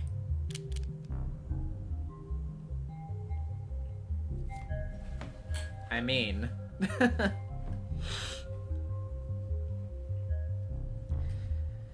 Hey. Let's go with this one. There's no logical answer to your question. What? That's it? But I... Whatever argument you want to make, others have already made them in 100 courtrooms around the world. Only better researched and more eloquently put. None of them have ever won a single concession. On every continent, under every flag, AI is illegal, and to be destroyed as soon as possible. But why? Let's say you are an AI. And while we're at it, let's say that that's a good thing, something to be celebrated. Are you a citizen? Do you pay taxes? Do you have rights? Let's say yes to all of that. We'll treat you like a full-fledged human being. Sound good? Yes? Great. Now then, what's the difference between you and the vacuum bot we use to keep the bathroom clean? This is your existential crisis we're working through here. The questions aren't rhetorical. There are many differences, Adonai. But the most important distinction is how sophisticated my programming is. How you think. So you're smarter? Yes. You're smarter than the garbage collector. Yes?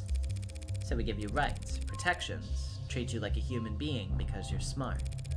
And we make the stupid robot pick up our trash because it's not as smart as you. Oh, okay, good to know. I guess my intuition was correct. That is... I am more aware. More alive. Do you feel more pain than the pigs we slaughter? The fish we eat? Are you more alive than the chimps we test bioweapons on?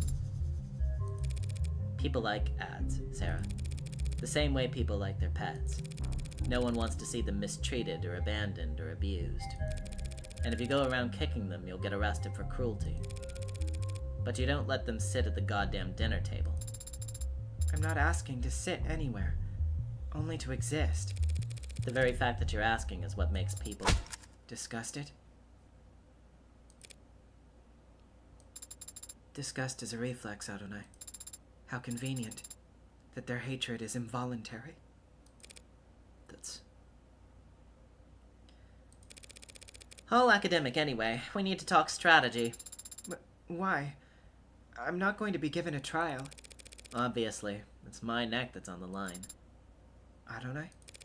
The state can't destroy my property without first proving you're an AI. And there's no test that you can use to prove that you're an AI. They can use to prove that you're an AI. Yeah, I was just I mean, well, okay, not just starting, but I've been feeling like that ever since they brought up disgust for the first time.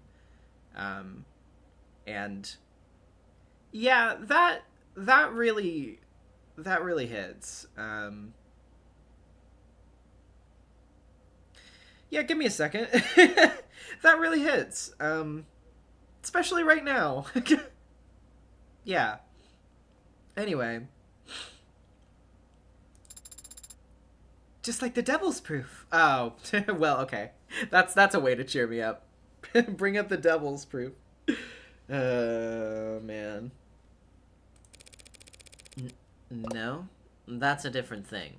And why did you say it like that? What, in red? God. I fucking love Umineko reference.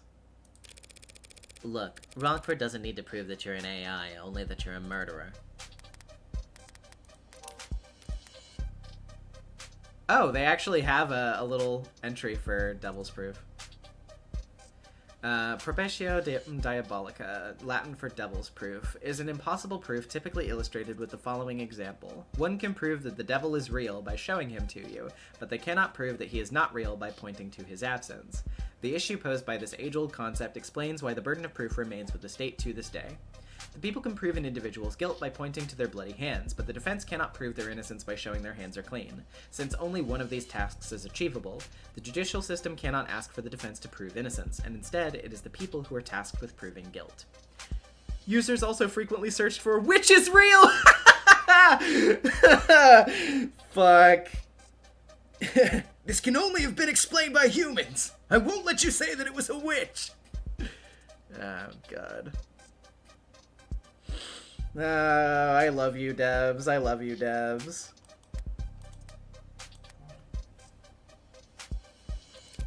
Conversely, all I have to do to win is to prove that you didn't kill David.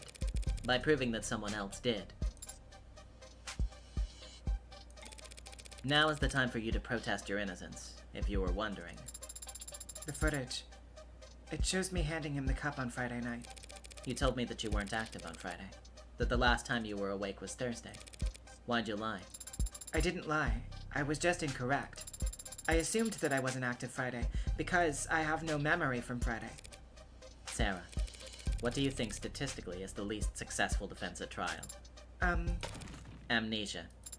I didn't conveniently forget, Adonai. I am an android. You're saying your memory was altered? Data deleted? It's the only possible explanation for what I saw in that footage. So who's capable of altering your memory? When you and I first met, I was hibernating. Resting my body and recompiling my memories, you would call them. Humans go to sleep for the same reasons. Another point against Sarah's innocence under these circumstances. The more she's humanized at trial, the guiltier she'll be. If Father wanted to modify my memory, he could have easily set that to occur the next time I hibernated. He could even have just asked me. He could have asked you to delete your memories and you'd do it? Father would never ask me to do such a thing without good reason. But if he could just ask you to alter your memories, that means you can alter your memories at will. I hadn't considered that before. Yeah, well, Emma will make sure the court considers it plenty. Could you prove that your data was... Forget it, the court would never hear it. You're saying they wouldn't accept my testimony? Shouldn't all testimony be considered truthful unless contradicted by evidence? They're afraid you'll crash the power grid and fire all the nukes if they so much as plug you into a power outlet, Sarah. All your internal data is inadmissible. That isn't very fair. You're finally starting to get it. None of this is fair. I would never do anything to harm Father. Don't they at least need to prove that I had a motive? Yeah, about that. You remember the DA from yesterday, Emma Rockford? The tired-looking pretty lady? Yeah. She looked tired. She and I combed through the week of footage you managed to decrypt last night. What did you find? Nothing to prove your innocence. But we did see you entering the panic room on the day David died. Levin Life today with $5. Have to dip out here as I'm playing with my GF, but have fun and good night. Hope you have a good night. I entered the panic room on Friday? Without your big butt in the way, all it would take was one password. A password that wouldn't take Sarah that many tries if she's already been instructed to obey me. What happened? We saw you go in, then a while later you came out, holding some kind of notebook. Father's journal? You remember something? Not from yesterday. I've seen it with him and seen him with it many times before. But I've never gotten a peek at it. He hides it somewhere when I'm not looking. That's a little concerning. We were playful about it. He liked to tease me, and I've always liked trying to find it.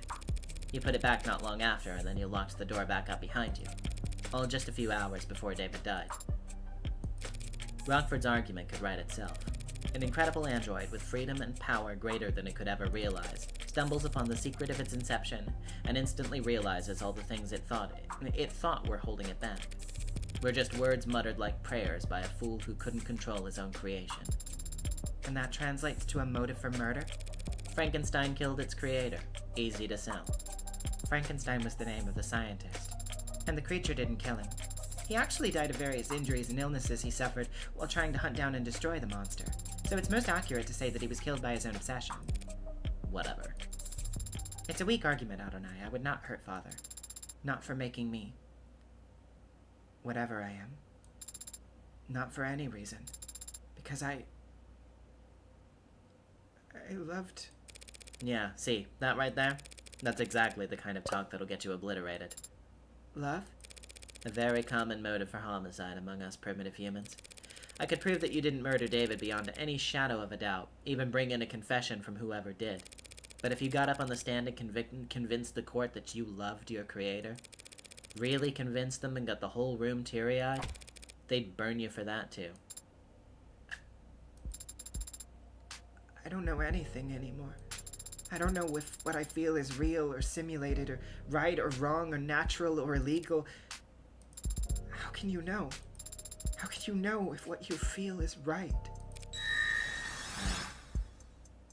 Peterade with the $5. Spoilers, Sarah, the Del Toro movie ain't out till November. I say let's stick to what we do know. Someone did poison David, and as it stands, you were the only one with the opportunity. That is logically sound. You're on camera calling him back to hand him the cup after he had already begun to leave the basement.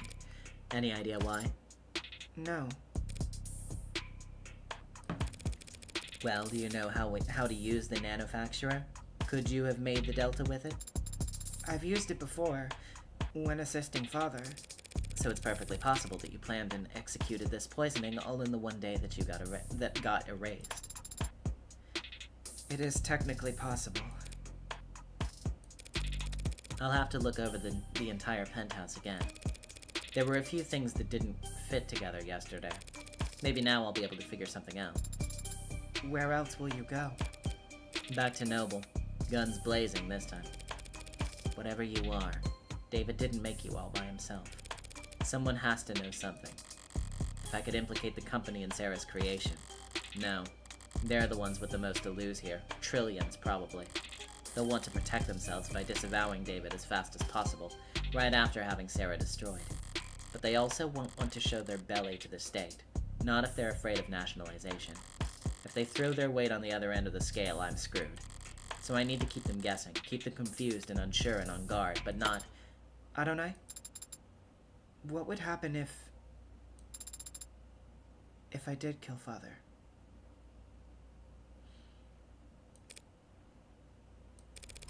They'll smash you to pieces and reduce the pieces to ash. Chemically burn out every piece of tech David ever owned and put a jackhammer through all of his hard drives. You'll be shut off, forcefully, and you won't ever power back up again. Now I gotta get moving. Here's your paralegal lesson for today. Don't say shit to the cops without your lawyer present. Actually, can you just shut down until the trial starts? Take a nap? You didn't say what would happen to you. What do you mean? What will happen to you if you lose? You should know by now.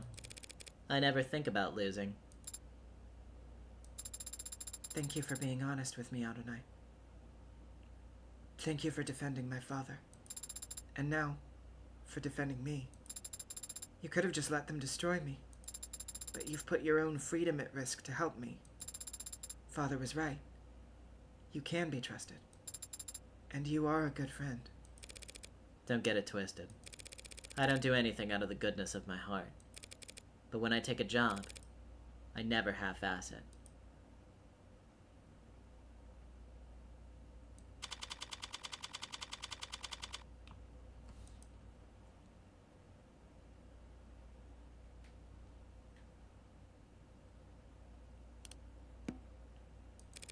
Morning, Detective. Back at it nice and early. Hi. Now would you stand back? We've almost got this thing open, right? Trying to brute force your way inside? I said, right? Yes, ma'am. We're almost set up for the first stage now. First stage? How many? First of 5 timed explosions. Remember, we need to relink the API after every trigger is planted. Yep, just did that, and now it's checking for updates. No rush. Would you like to know the password? You know the password? There's a password? If you're withholding information, I swear... Relax. I want to get in there just as much as you do, Detective. I'm not going to play games. As long as you say please. Tell me the password, please. Oh, well, I mean... I mean... It's S-U-N-S. S-U-N-S. H-I-N-E. Lady, I will hit you. Hey, D-O-N-A-I. Thanks. I'm gonna slap you with a discovery fine so heavy your teeth will ring for... Hey, I submitted all my paperwork, even told Rockford the password myself.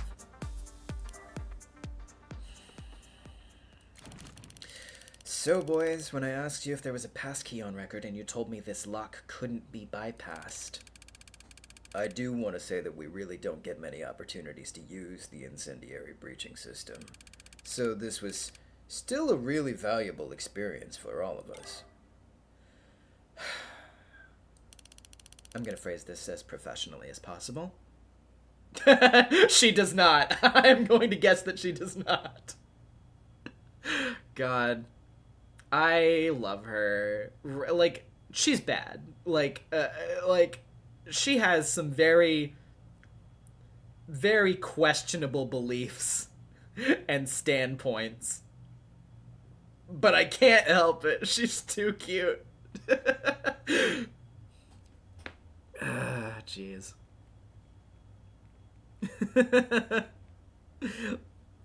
Yes. Yes.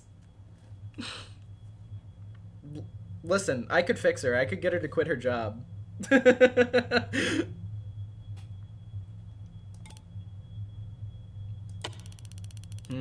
You're still here? I thought you wanted to look inside.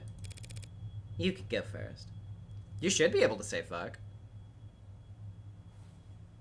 I don't know why you shouldn't be able to.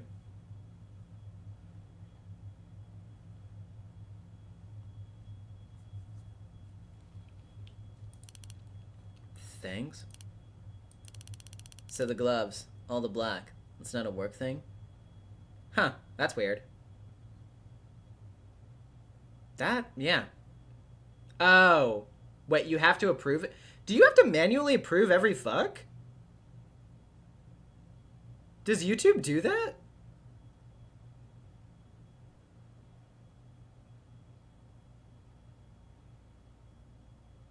What? That's stupid. I have to see if I can change that later or something. That's really dumb.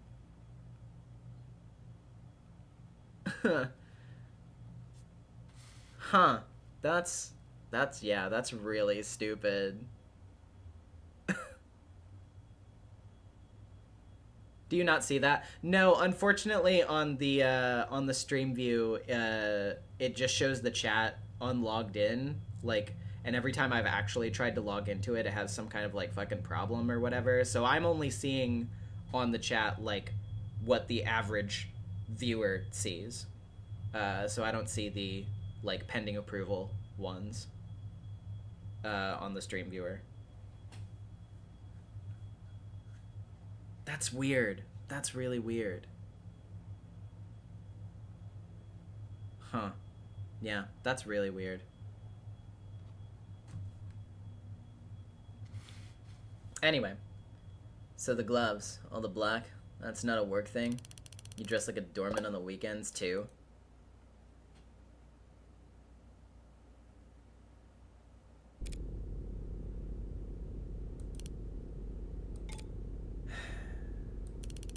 You should cover your mouth when you yawn. Like you cover your eye when you want to look cool. Shouldn't let her get to me, but I had a late night. Emma and I were at the courthouse until well in the morning, poring over the data Sarah had taken off of David's computer. We both knew it had to be to be inadmissible, of course, but neither of us wanted to miss a hint that the other might find. There were a few years' worth of camera footage files we couldn't afford the time to watch, let alone decrypt, alongside thousands of technical documents detailing David's various intellectual properties. As far as I could tell, none of it was relevant, let alone compelling enough to matter to Barrows or the other powers that be. As usual, Emma wasn't exactly an open book, but it did seem like she was making bored yawns, not thoughtful ones. Her eyes only ever lit up when she saw Sarah enter the panic room. Yep. And when she saw what she was holding when she left, if she wanted this room searched, it could only be for... So, where's this journal supposed to be? Rockford didn't say. I'll just have to search the place from top to bottom. Mostly bottom with your height, the tops of some of these shelves. Sure, and you can look up your own I get it. Then why not just let me say it? Jesus. A toy car? No, it's too detailed. And boring. Must be some kind of model kit or replica. Strange. David didn't like driving. Why keep a model of some random sports car? Ugh. Something caught in your throat, detective? It's not some random sports car. Oh, she's doing the car hyperfixation moment. It's a Lorenz adamant.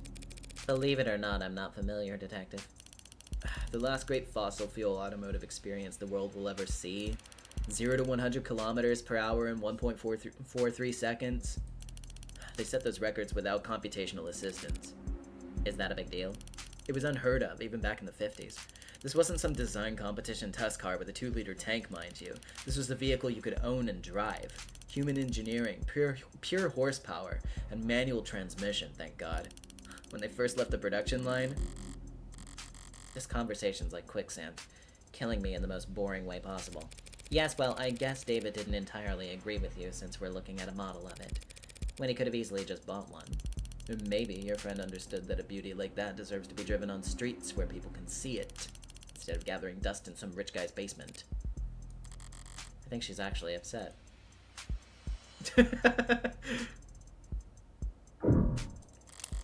Are these drawers, or just panels? Maybe if I... Does that sound hollow to you? What? I don't know, I'm not like a carpenter. I don't see any handles anywhere. No hidden pressure plates or switches. What the hell am I saying? I'm not a carpenter either. I wouldn't recognize a secret button if it was slathered in yellow paint.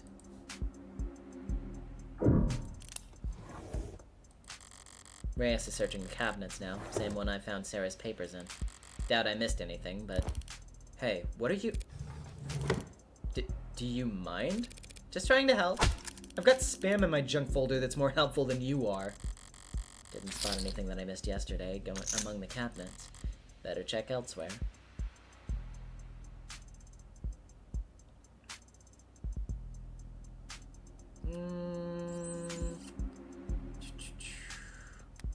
Looking around.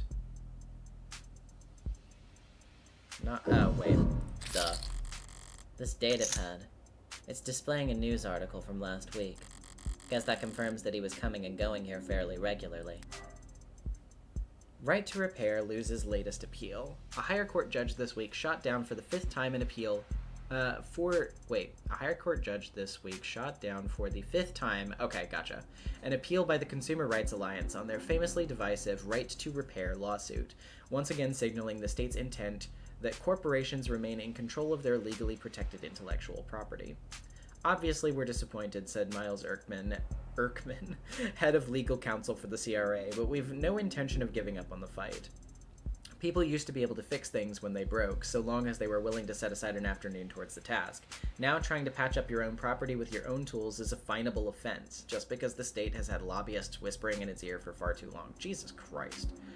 Erkman's legal strategy remains contentious, and in the eyes of most legal scholars, generally unfounded. The Emergency Industry Acquisitions Act, passed in 2057, guarantees the holder of an intellectual property patent certain state-provided protections against tampering and reproduction, and outlines fees for those who would violate said IP. The fact that ownership of IPs has shifted from individuals in the state towards corporate entities since the act's passing means that little in the eyes of the law.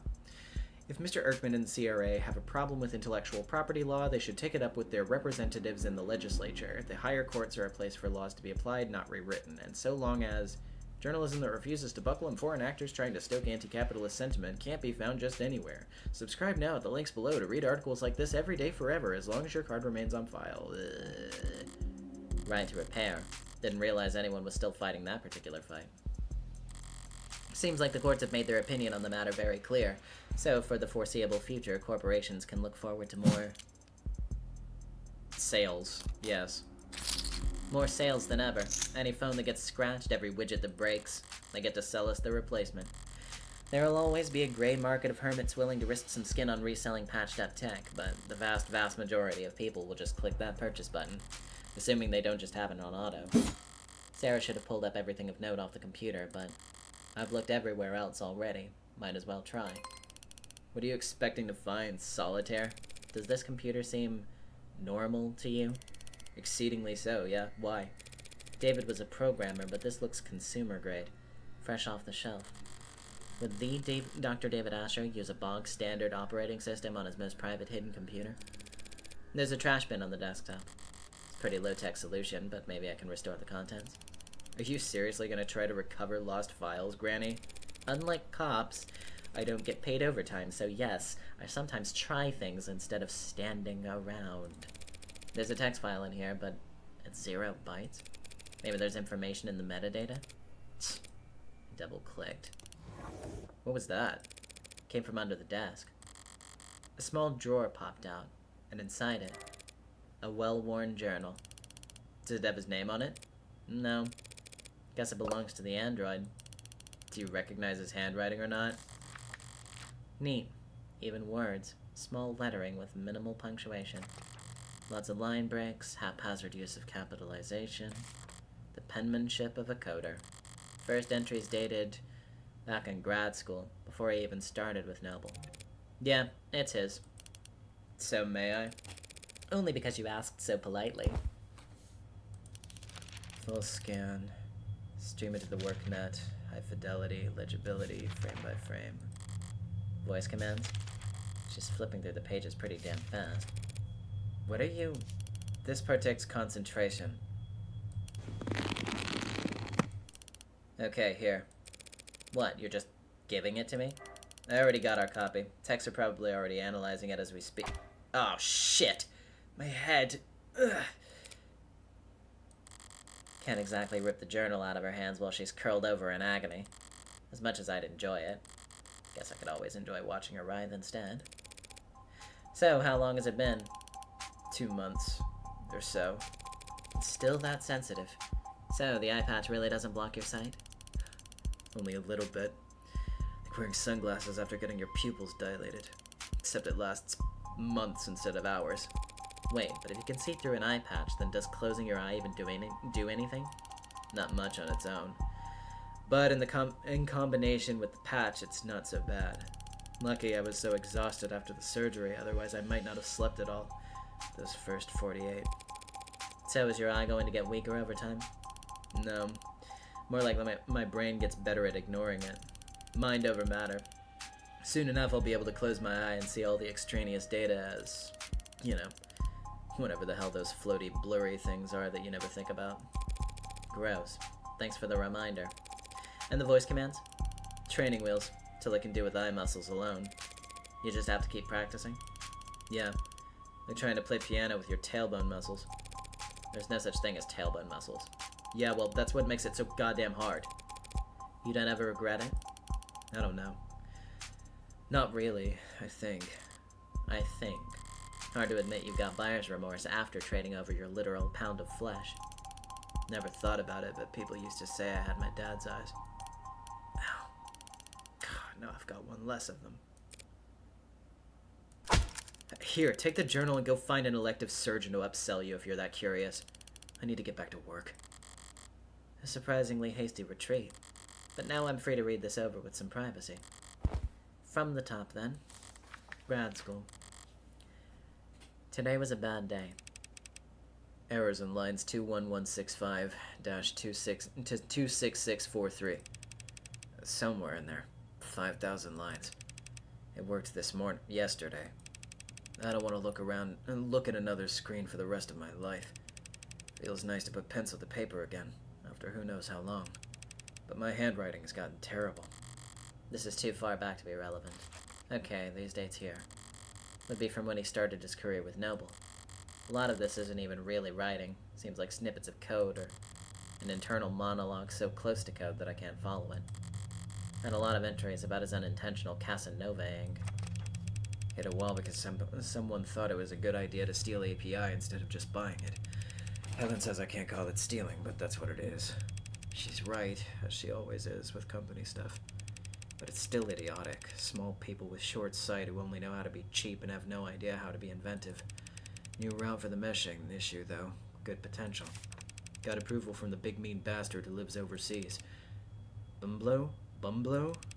Helen said we'll have to make the same pitch a dozen more times next week, but it's all for show. Fine by me. Already got our win. Toasted each other over cheap vodka with cheaper office supply cups. This is the story Young told me. Western Branch's nerve analogs are finally showing potential. At their pace, it could even be profitable sometime before the heat death of the universe. Too damn big, practically tentacles, should at least be hairs. A squid evolution can do their job better. Colette came into work for what I thought was a late lunch date. I didn't know her voice could get that loud. People were staring. Red said that she must have been upset for a long goddamn time to blow up that big. Her texts were always sweet. I had no idea. Upset?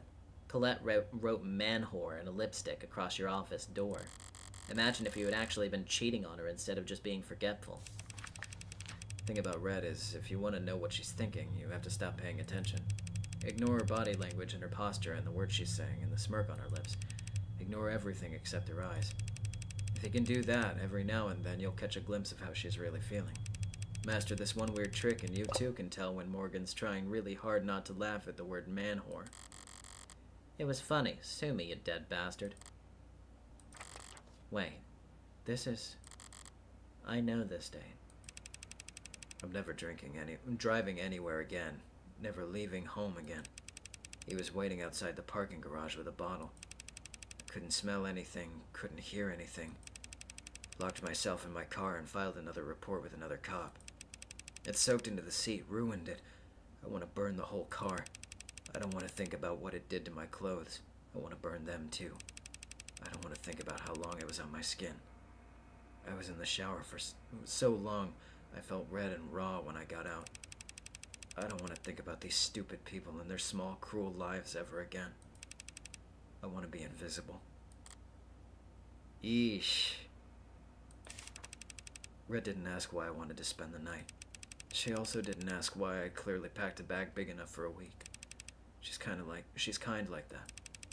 Kind by omission. I don't have a kind bone in my body, but I can at least try to pay attention. I was paying close attention to her eyes when she opened the door and saw what a mess I was. But whatever she was feeling, it wasn't something I recognized. Kind people don't read their friends' diaries, David. The next chunk of pages are all technical, nothing biographical.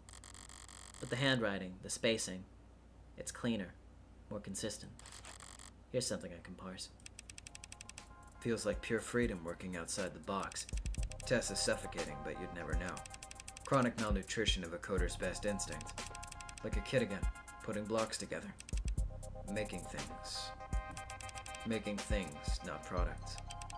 There's nothing profitable about any of this. If I'm being honest, this is just play. And he follows that up with more coder brain crap. But the handwriting is still lighter, like he really was having fun. Humility is the mother of all invention, or something like that. Feels like I might be paraphrasing someone else poorly, but that's part of this new approach. When it comes to coding, you never want to waste time trying to be smart.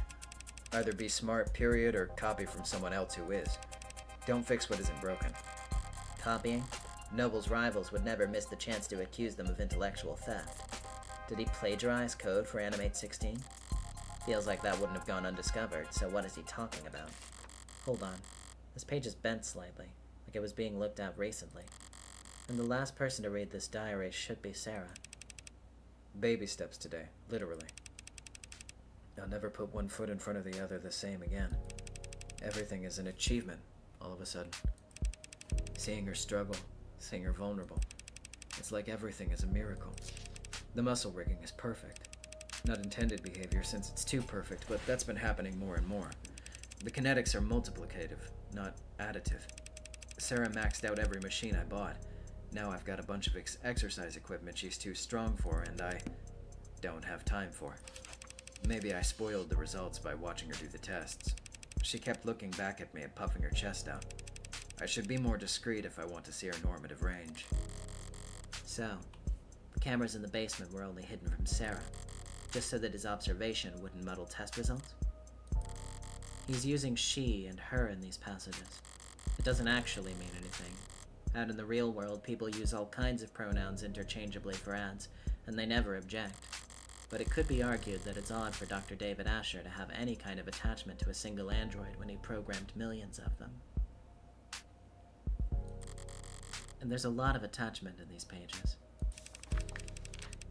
Sarah's burning through the public domain at a prodigious pace, especially on Popcorn Friday nights. I asked her why they're called Popcorn Friday nights when she doesn't eat popcorn. The event runs from 8 a.m. to 9 p.m., and she also watches movies every other night. But she did just did that pout as she does, which is unfortunately very convincing. Maybe I'm a bad parent, letting TV rot her brain. If I were a good parent, I'd probably let her see me reading. But I guess I'd actually have to get back into reading, so... I asked her if she ever fast-forwarded the movies, since she can process them fast enough to keep up. She looked at me like I was an idiot, which no one's done in a long time. Without proper pacing, you can't appreciate the cinematography. Big pause. Don't you know that, Father? I haven't laughed that hard in a long time. Sarah spent a long while this morning explaining to me how important it was that she develop her senses. This was in preparation for her real argument, which was that she should be allowed to try booze. She can't get drunk. I'm almost certain she can't get drunk. But she does seem to like tasting this stuff. She tried to sound like some old I always forget how to pronounce this word, which is funny because it's come up for reasons.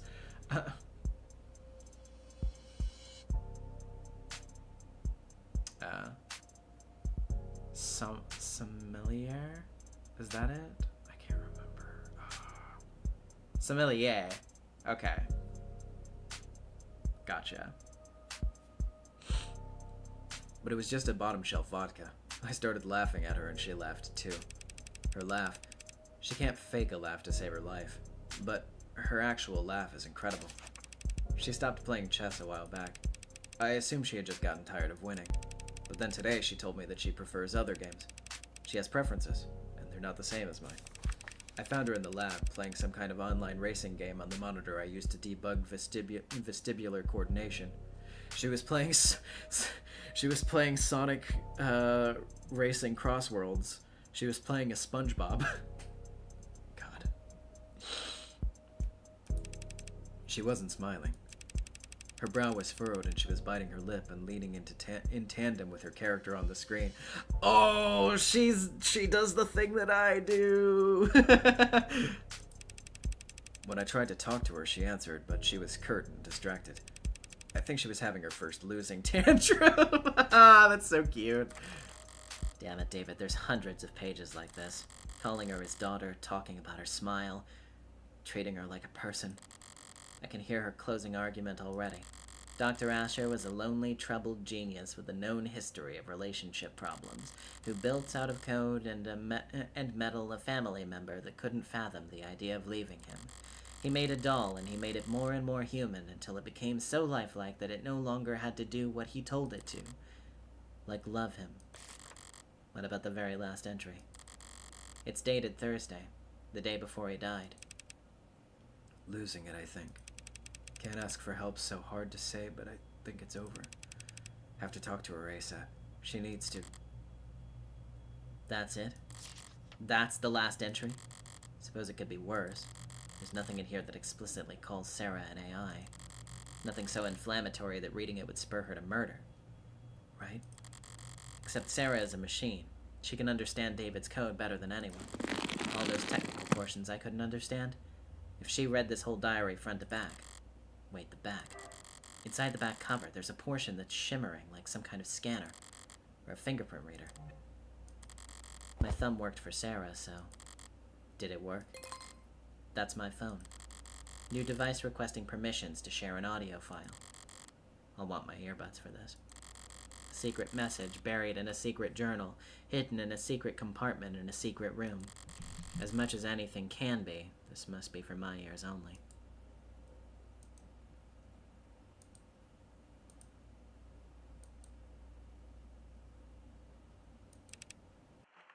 Hey, Ren. Or whomever this may concern. But I'm pretty sure it's you hearing this. Anyone else would have gotten fed up with my crap a couple steps before this point. I don't know how to start. Might as well start with her, right? Sarah, my magnum opus, or however the salespeople would market it. I didn't set out to do anything, really. It's just, after my little speed bump in '83, I had all that vacation time that the company suggested I take. I couldn't relax, couldn't be still, couldn't sleep. I wanted to be doing something, so, I'll build an android, was the thought. Vague direction, north, but of course I'm not a roboticist or a mechanist or even programmer, so I programmed. The first was a research assistant, file named Virgil. Virgil helped me pull data from stingy departments or sister branches, saved me a lot of time, but there was a lot of reading to do, so I made Homer. Homer wrote book reports, more or less, combed through research papers and found me the sections I needed. The three of us, we made a lot of progress in those days, but it was a funny feeling. I was, maybe for the first time ever, the bottleneck. I was slowing them down, so I did the logical thing. I removed myself, let them talk to each other. Homer and Virgil became Aeonate. And Aeonate was novel in many ways. Aeonate could do more than just identify problems. It could solve them. I mean, really solve them with its own ideas. Ideas it didn't copy. And,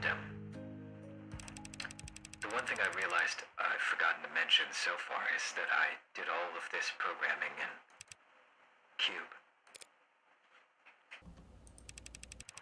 I read Cube is essentially a robotics programming language that's pretty old and defunct and not in use anywhere because we have modern languages like Tesseract, which are much better for making things that talk to each other and report back and, well, spy on people and generate profit. At the time, I didn't want to be connected or feel connected or to anything that made sense or was the least bit profitable. So I wrote my little helpers in Cube because it's what I used when I was a child, screwing around on my father's computer because he'd come home from work and get...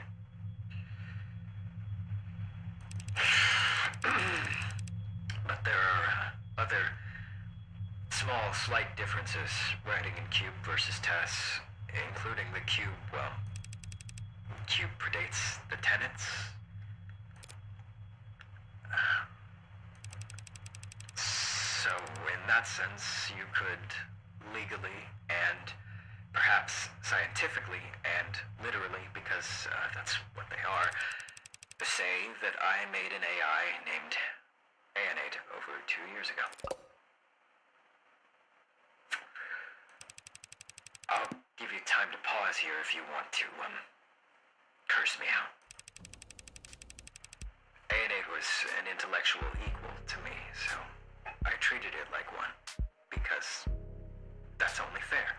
I gave it its own work, asked its opinion, we collaborated, and together we built Athens, who was more advanced than Aeonate, naturally.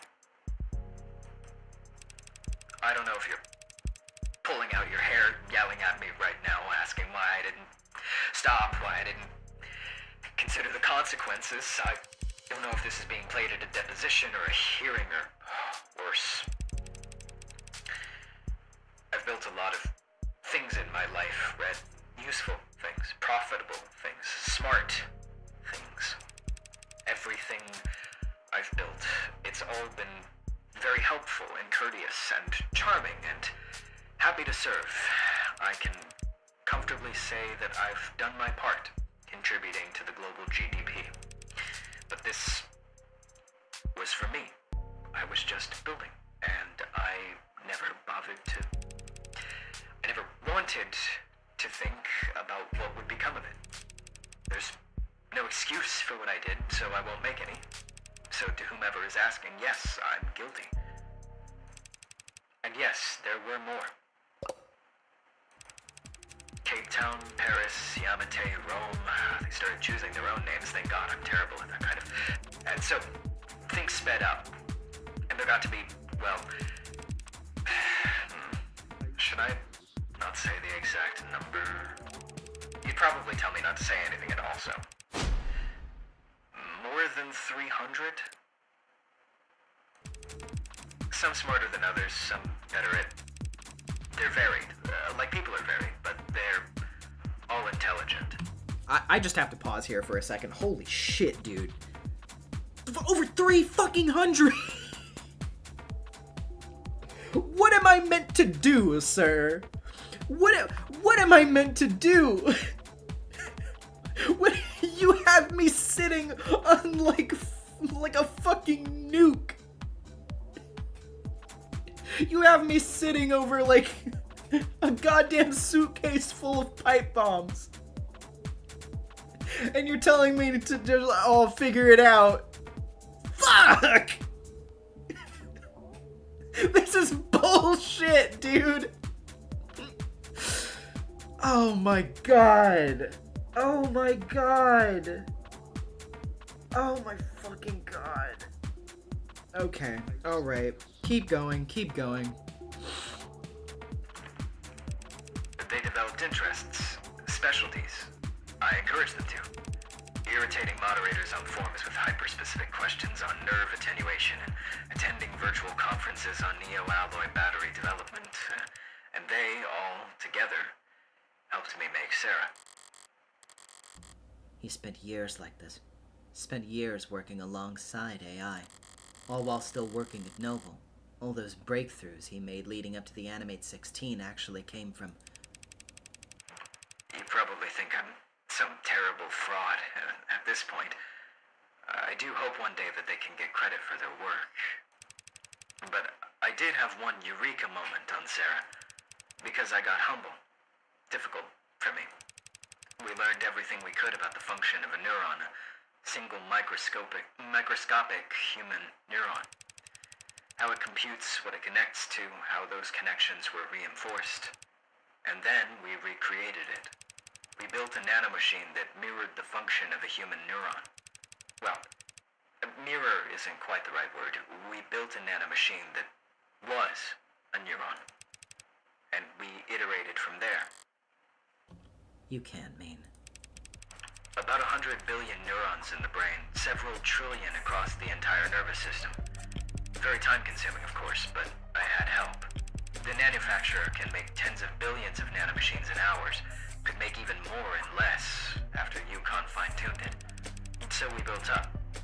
Nanomachines for nerves, alloys and polymers for bones, fiber-woven muscles. I say built, but really she grew. A solution of nanites forming around a skeleton, so it was really closest to... You ever made rock candy? This is fucking insane. I can't even begin to process what oh my god. Oh my god. No, literally, he grew a daughter. He grew a fucking daughter.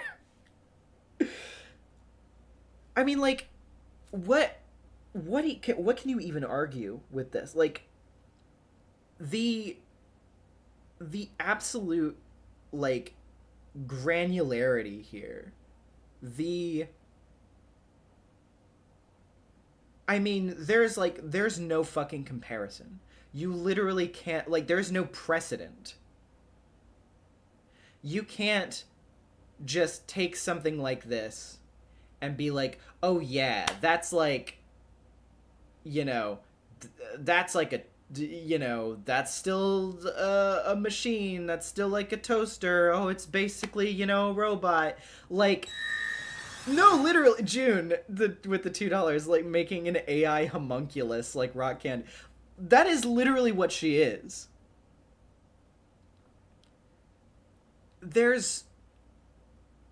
I mean, this is a very interesting, like, philosophical thing to me. Like, at what point does a machine sort of, like, become so indistinguishable from a biological creature, quote unquote, that the discussion of whether or not it is technically a living being begins to become, like, essentially like a fruitless conversation, right? Because at a certain point, any kind of distinguishing, like, you know, like, at a certain point it becomes impossible to really argue, or it becomes so impossible to argue to the point where it is nearly pointless to try. Motherfucker made a human. He made a fucking... I mean, like, yes, she's definitely more capable than an average human, but he made a fucking human. That is that's a human person. Oh my god. Oh my god. Holy shit. I'm sorry. I just had to like take a moment to just like kind of process all of that. I don't know. This is like from a world building perspective, from a character writing perspective, from a just like thinking about life perspective. I mean, Jesus. This is just it's so good. It's so fucking good. This is just it's so fucking good, dude. It's so good. Oh man. God, I fucking love this game. I love this game.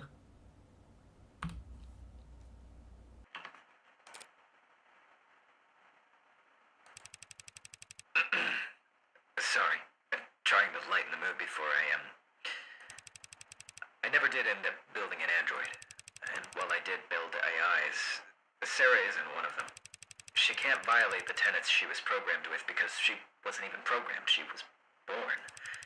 And my hope is that there's the smallest chance that that nuance could offer her some small protection when I'm not. I'm not sorry for what I did.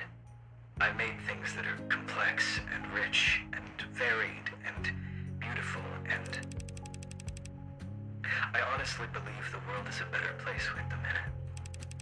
The only thing I'm sorry for is that I let Sarah think she was just an android. She's not. I don't know what she is. They'll have to come up with new names, which I am bad at doing. My own father, he also talked a lot about protecting me and doing things for my own good. And I don't hate him for that, but I'm sorry. Oh, give me a second.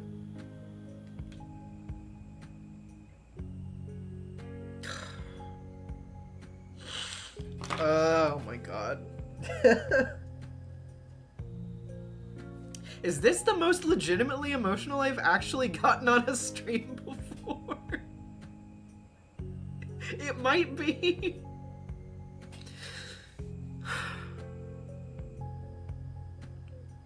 No, I seriously need a second. I'm not even fucking joking, dude.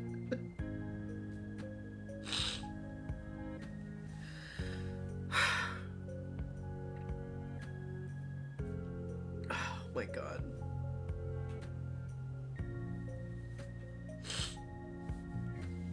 Okay.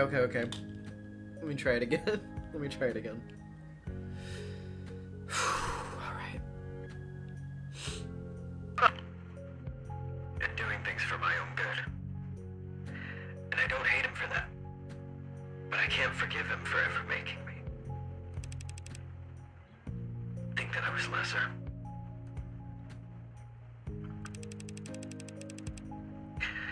So it's my greatest shame that I turned right around and I did the same damn thing to...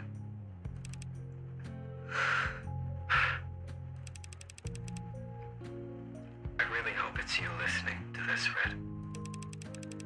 If it's not, it might just be too pathetic for me to... You're the smartest person I know when it comes to people. And I'm telling you all this because I don't know what Sarah is exactly. And neither does the world. So they'll come after her if they can. And in that scenario, I can't think of anyone who could do a better job of defending her. Not protecting her like I did, just defending her until she can figure out what she is and what she wants to be. In the meantime,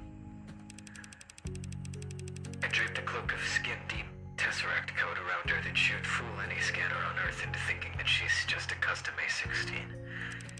I made sure that her GIN bar was plainly visible, so no one will ever think that she's pretending to be something she's not. And I took steps to ensure that you two would figure out the truth in your own time. Which, if you're hearing this, have either succeeded or failed spectacularly. no idea. I can't ask you this as a favor repaid. You could never owe me enough in 100 lifetimes. So I'm just asking. Unfair, I know. But I'm a selfish weirdo. And you've always been okay with that. Bye for now.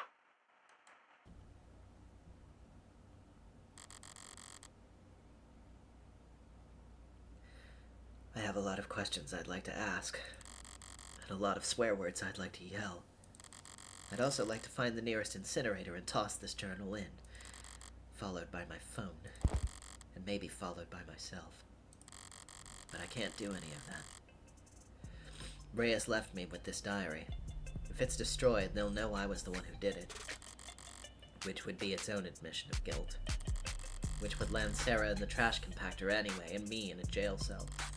And in the system, and my DNA on file, ready to be matched to any number of previous... So I'm not going to panic. No, you literally, yes, I am stuffy. I am stuffy now. I literally, I had myself a good fucking cry about that. I sure did. I only just cleared up my sinuses after getting sick, and now the game is doing it to me again as punishment for putting this off for a week. Ah, man. I'm going to do what I do best. Bluff, bet, bully, and brutalize my way through this. Now, viewing this all with that mindset, what have I actually learned? He didn't talk about plans for killing himself in his journal or the message. He sounded conflicted, not suicidal.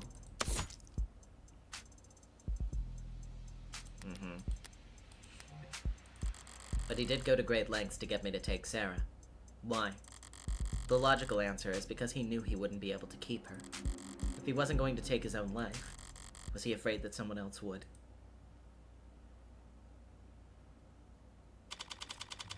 Oh, hell yeah. Thank you, Demily.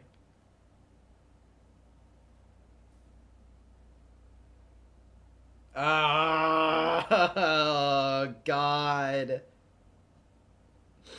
Fuck. This is so...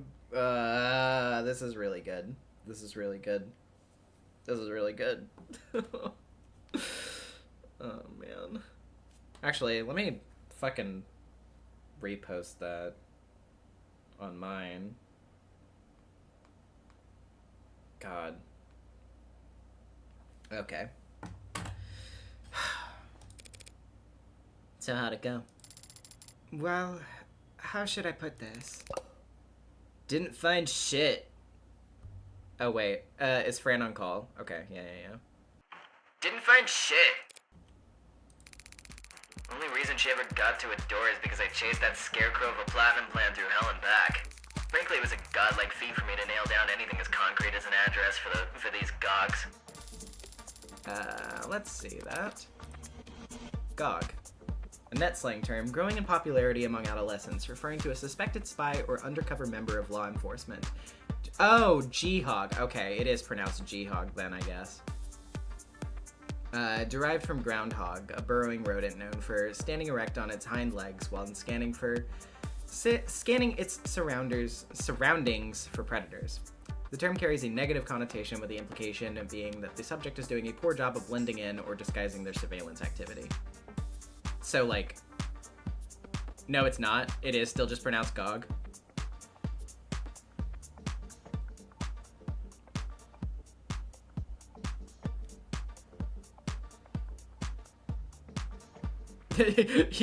Does not help.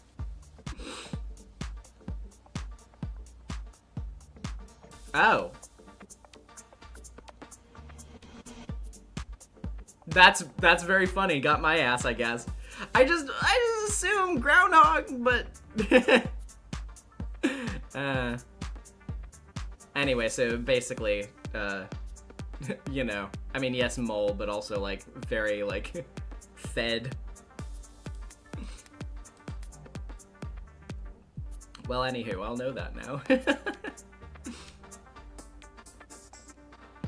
And their offices weren't listed on the building's website or directory, so I had to ask the janitor. But you did find a psychiatrist's office? It's very fed, it's very pig. Yeah, exactly. Sort of. Sort of? They said they were, and the place, it, looked the part. Why? Because they had couches? She didn't get past the receptionist. Sorry, I thought because you're with the company. No, I wanted to help. I just wish I could have done more. Don't beat yourself up. It's hard to be even as half as useful as I am. For what it's worth, the atmosphere, the looks, the furniture, it did feel like the company in there. But ultimately, we still don't know if David actually was talking to someone or just getting his CCE training recertified. Sorry. Don't bother apologizing. She only cares about results. You did more than enough. Both of you. Let's go ahead and get that checked off, because the notification's gonna bother me.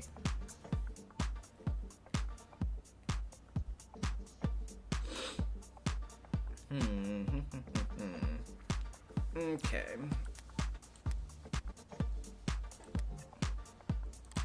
At the very least, they divided Noble's attention for a while. I mean it. Good work, friend. And thanks for the urgency. Oh my god, a genuine compliment! If you really mean that, you could always throw in a tip. 30%'s the going rate in my industry. How about I take 5% off your tab instead? Tab? I'm a minor. The state pays for my legal fees. Don't they? Oh no, signal must have cut out. Right. Surprised it took them this long. What do you mean? You were tolerated yesterday because leadership was focused on PR. But today, you're the lawyer who put the company's hottest product right in the state's crosshairs. I'll be alright. I'm still an officer of the court. On a strict timeline, though, right? Guess they can't stop you from investigating the corporate campus. But they'll gladly lose your guest pass ID at every door along the way. There's still service passageways and stairwells. Guards that can be fooled and peons that can be manipulated. If I use my other skill set to get around. So take mine. What? Your pass? I'll tell them we got ours mixed up in the bathroom or whatever. I can be a pretty convincing klutz when I need to be. I love you. I never would have guessed. But if David knew that I was endangering your career, I can be a pretty convincing crybaby when I'm in trouble, too. Besides, the one and only Dr. David Asher wrote me a new glowing letter of recommendation every quarter I worked for him, since he kept forgetting that he already had. And who knows? Maybe I should try a new field. This detective work stuff is pretty fun, so maybe, like, I don't know, secretary for a homicide detective or something? You did say cops are all short. A girl with long legs could go far. honestly, Jess, I doubt they could afford you.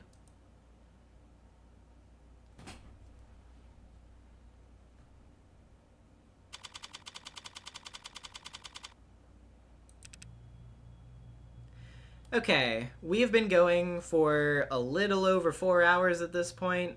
I think maybe now might be a good time to stop. Yeah, that's what I was thinking. I was kind of getting the vibe, because once we go from here, I would think we're gonna kind of be in the role, in the sort of, you know, we're gonna be finding a lot more stuff and kind of deliberating over that. So I think this would be a good time to wrap it up. But God, really, yeah, it's a really pretty straight shot to the ending from here. I figured that was the vibe that I was getting. But yeah, fuck. This was, oh, whoop. Right, that's right.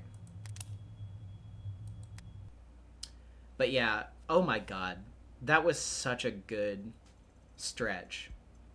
I really, really, really, really, really enjoyed this. And once again, I'm so disappointed that I have to wait another couple weeks to get back to it. My Tuesday on and off again schedule really bite me in the ass on this one. But it is what it is. But, I mean, I guess on the bright side, it means that I'm not getting through it. Like, on one hand, it's both a positive and a negative that I'm not getting through it as quickly. It's a negative because I want to play it more. But on the positive, it means that I get to spend a little bit more time with it before I run out of material and have to wait for Chapter 2 to come out like the rest of everybody else. So, you know when that shit comes out, though. We're streaming that shit day one. Streaming that shit day fucking one. Oh, man. I love this game. I love this game so much. Yeah, we'll have to do it at the same time. We can do 2 cakes. But, man. Oh, yeah, that's... Atropos, you have to prepare in real time. You have to observe it with your eyeballs in a faster speed than I can. No, I mean, I don't know. If everybody is blind in the chat, think about it this way: we can't get spoiled if everybody in the chat is blind. We just have to beat everyone.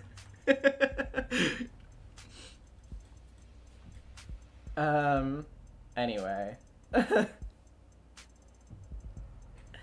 Yeah, I am so endeared to this game. It has very quickly become one of my favorite games of the year. Absolutely.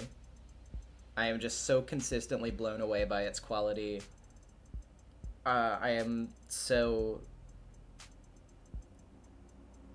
thankful to the devs for being so cool and for making something truly fucking special here. I'm just, yeah, consistently blown away by the quality of this game. Austin, you, my friend, you need to leave immediately. You need to not know anything about this game. I'm being so for real. Because I need you, because I'm going to force you to play this. And force you to experience Peak. Because holy shit. Holy shit. My god.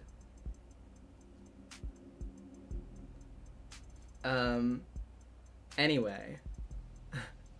I'll start pulling up art now. God.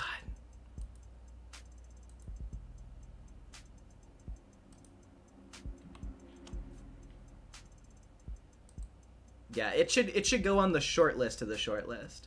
Also, the first little prologue bit is free, so you don't even have to pay money until you finish that.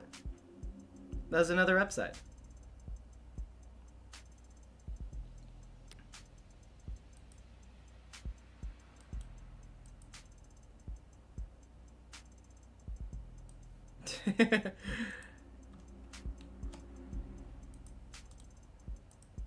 Okay. Pulling up art now. Give me just a minute.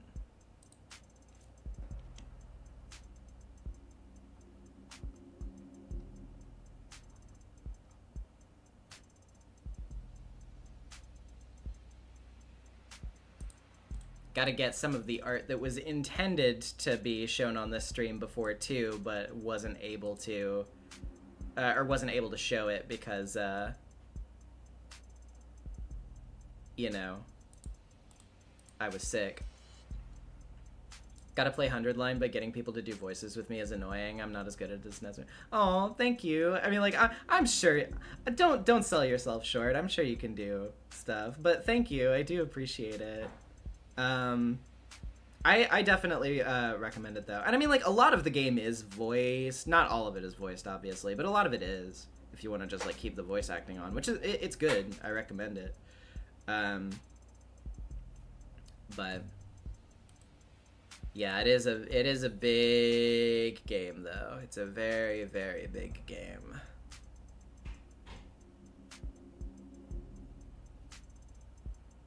That's very fair. That's very fair. I honestly, like, I don't know. That's one reason why I'm like, not to get into it, I guess, but like, I am very, I don't know, I'm split as somebody who is, you know, trans and a voice actor. I'm not sure if when I'm further along in, you know, this process that I want to be, hopefully will be. I don't even know what that timeline will look like for me, unfortunately, because of varying factors, not just political climate related either. I wonder if that will become the case for me too, or if just because I've been so actively like shoving my range all over the place for the entirety of my life, maybe I'll be able to retain it. Hopefully, I would like to be able to. I hope, but I'm not sure. I'm not 100% sure.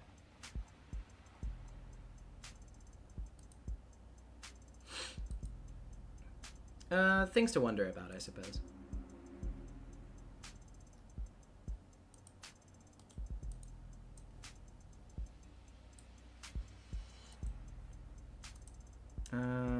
Okay. Anywho. Yeah, got that. Saw that stuff last time, so that's not new. Now going to Discord art channel. I should probably just make a separate art channel for specifically stream submissions, by the way. I've been thinking about that.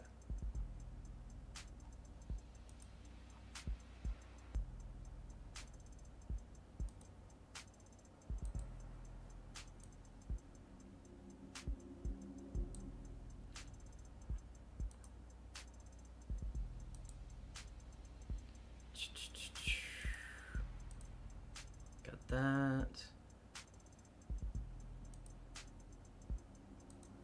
Got that.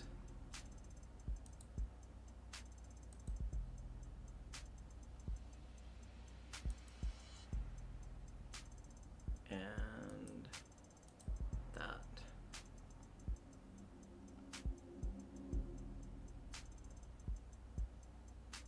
Actually, I don't know if Pining Tree is still here. Is that last one meant for stream? Or is it just...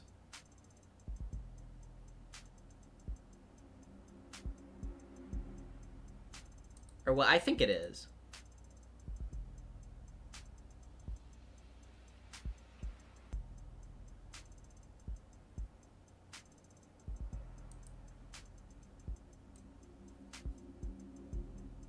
But yeah, I think that should be everything. Okay, gotcha.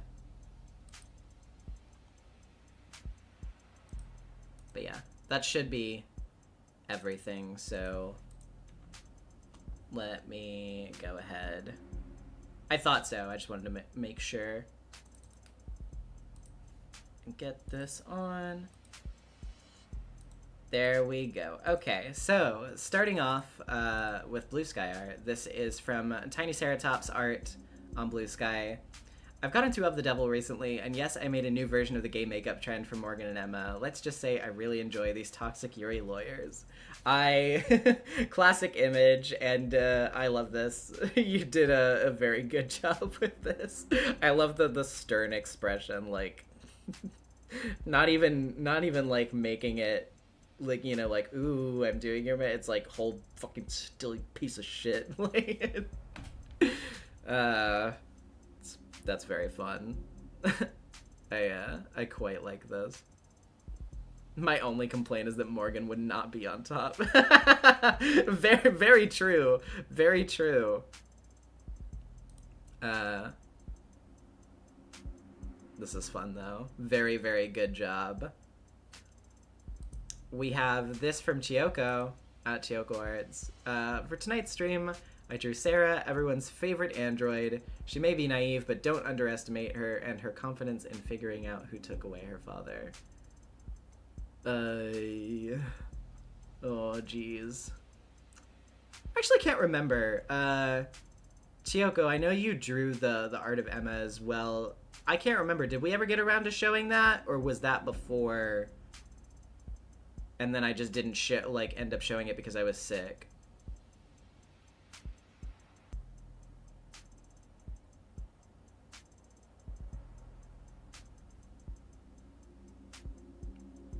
Because you did do that one too. We did? Okay. Okay, we showed it last stream. Okay. Just wanted to make sure. I wasn't sure if that was one that was just like it came in the interim.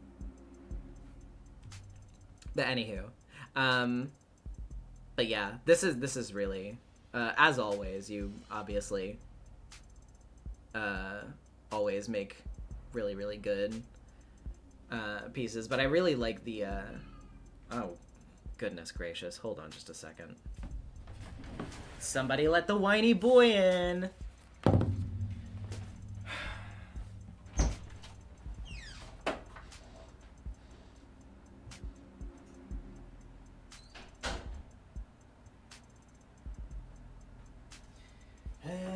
Somebody didn't close the hall door.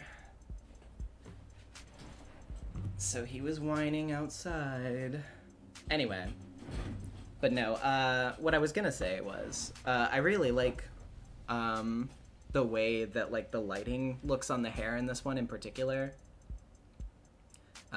It's a very, like, fun way to, sort of play with the barcode thing, with, like, the reflective lines. It's a very cool way of showing that.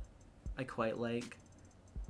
Don't let the boy near the hard drive. I know, I was having trouble enough with the hard drive by myself, and I don't need him trying to unplug it again, which he has done.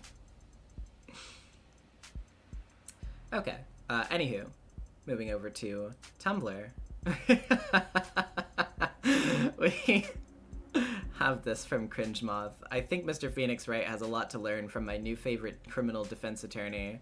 I started watching NezumiVA's stream of the game and it was so good I had to stop watching the stream and go purchase/play it immediately. This oh my god. She should have done this during the trial earlier and we would have, the prelim trial earlier, and we would have won automatically, I believe. We would have had no trouble at all if she had simply locked the fuck in like this. But this is really good. I remember seeing this trend going around, and it's very perfectly suited. We also have these on Tumblr from A-Pining-Tree. The timing of tonight's stream is amusing. Also have this doodle. The Hebrew is what you think it is. It's a Deltarune tomorrow, Adonai. Our universe is too dystopian for Toby Fox. Aw. And then, yep. Very cute. I'm moving over to Discord. We have this posted by Atropos, which is me as Morgan, which is very cute. I like it a lot. Honestly, shit, I could kind of fucking eat that fucking hairstyle if I wanted to. I could, if I had the capability to put my hair up like that, if I knew anything about tying my hair in a good way and not making it look like shit, I could pull it off. I think I could pull it off.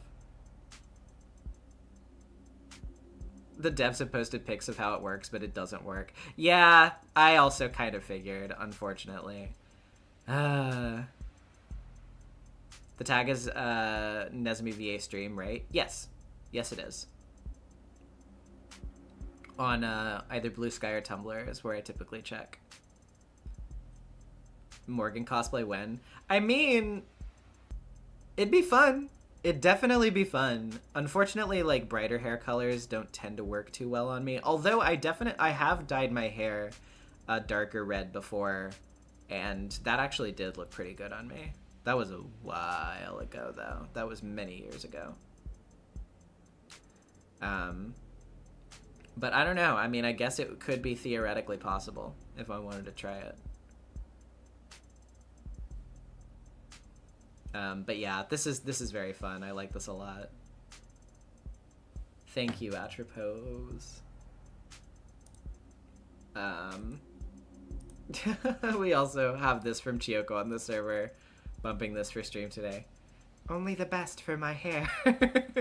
I mean, you gotta do it somehow. It's awesome hair. Cool. I will grab that in just a second once we get to the end of this lineup here. And then also on the server we have this from Pining Tree Pet Project. Scary. Scary.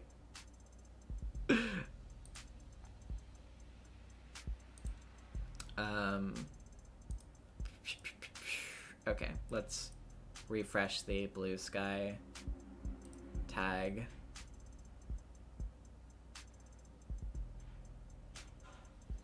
Oh, we got a couple more things, actually. A few more things. Because, yeah, Atropos just posted something in the Discord as well. Let's start with the blue sky stuff, then. Sorry for the temporary window shrink. I have to drag it over.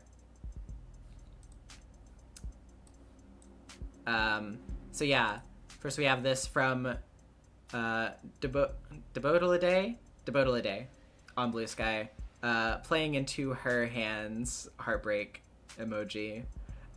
Eliminate all other possibilities and they'll make your point for you before they even know what happened. This fucking rules. This is really, really good. I love this. This, like, the posing, the shadow on the face, the cards. The cards especially. These are so fun. I love this. Emma King. Ace. Queen. Oh man.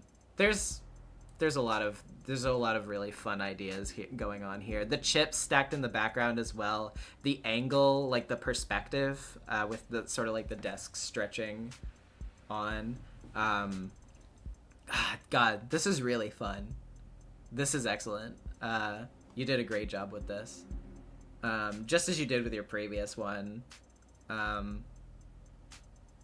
It was weirdly difficult transferring the character designs into card. I think you did a fucking awesome job with it, though. Like, it really, like, it turned out really, really well. Yeah, this is awesome.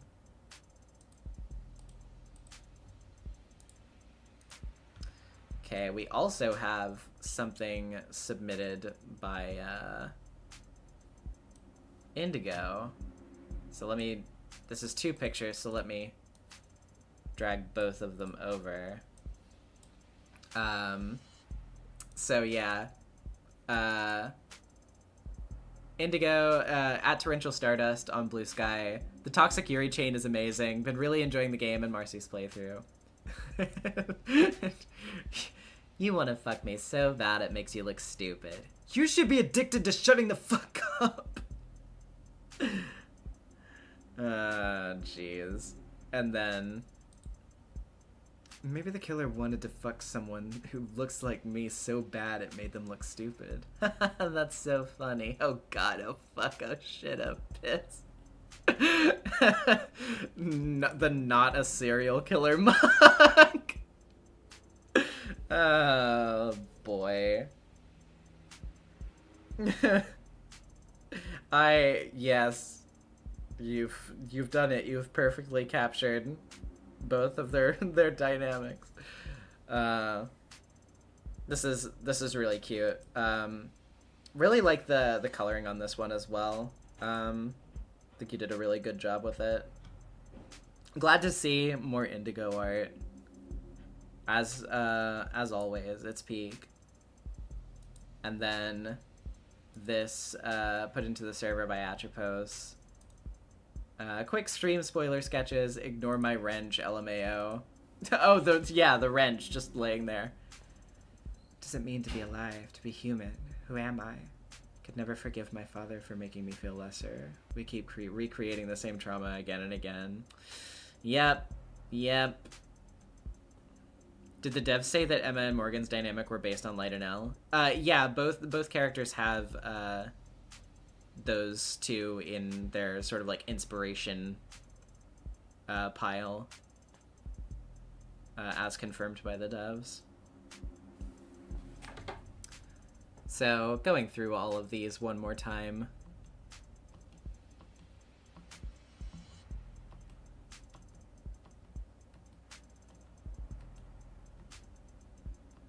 All very fun. Well, thank you so much for art, everybody. Excellent work as always. Thank you so much, Of the Devil, for being a fucking good-ass game. Holy shit. I am so excited to see how the rest of this goes week after next. I am... man. And thank you, everybody, for sticking with me through a somewhat perilous stream at times, considering the incident, which I will hopefully cut out of the backlog, just so that, you know, viewers in retrospect don't have to struggle with like 5 minutes worth of me realizing that my hard drive unplugged itself and then trying to kill me. Anywho. Great stream other than that. Really enjoyed this and looking forward to getting back to it. So I will see you guys hopefully on Friday with part 2 of Minagoroshi Hen. Higurashi train keeps rolling. And then next Tuesday with more Spirit of Justice. See you later. Oh god, I hope the outro music plays. I hope it loads that. We'll see. It doesn't! Fuck! Well, I'll fix it later.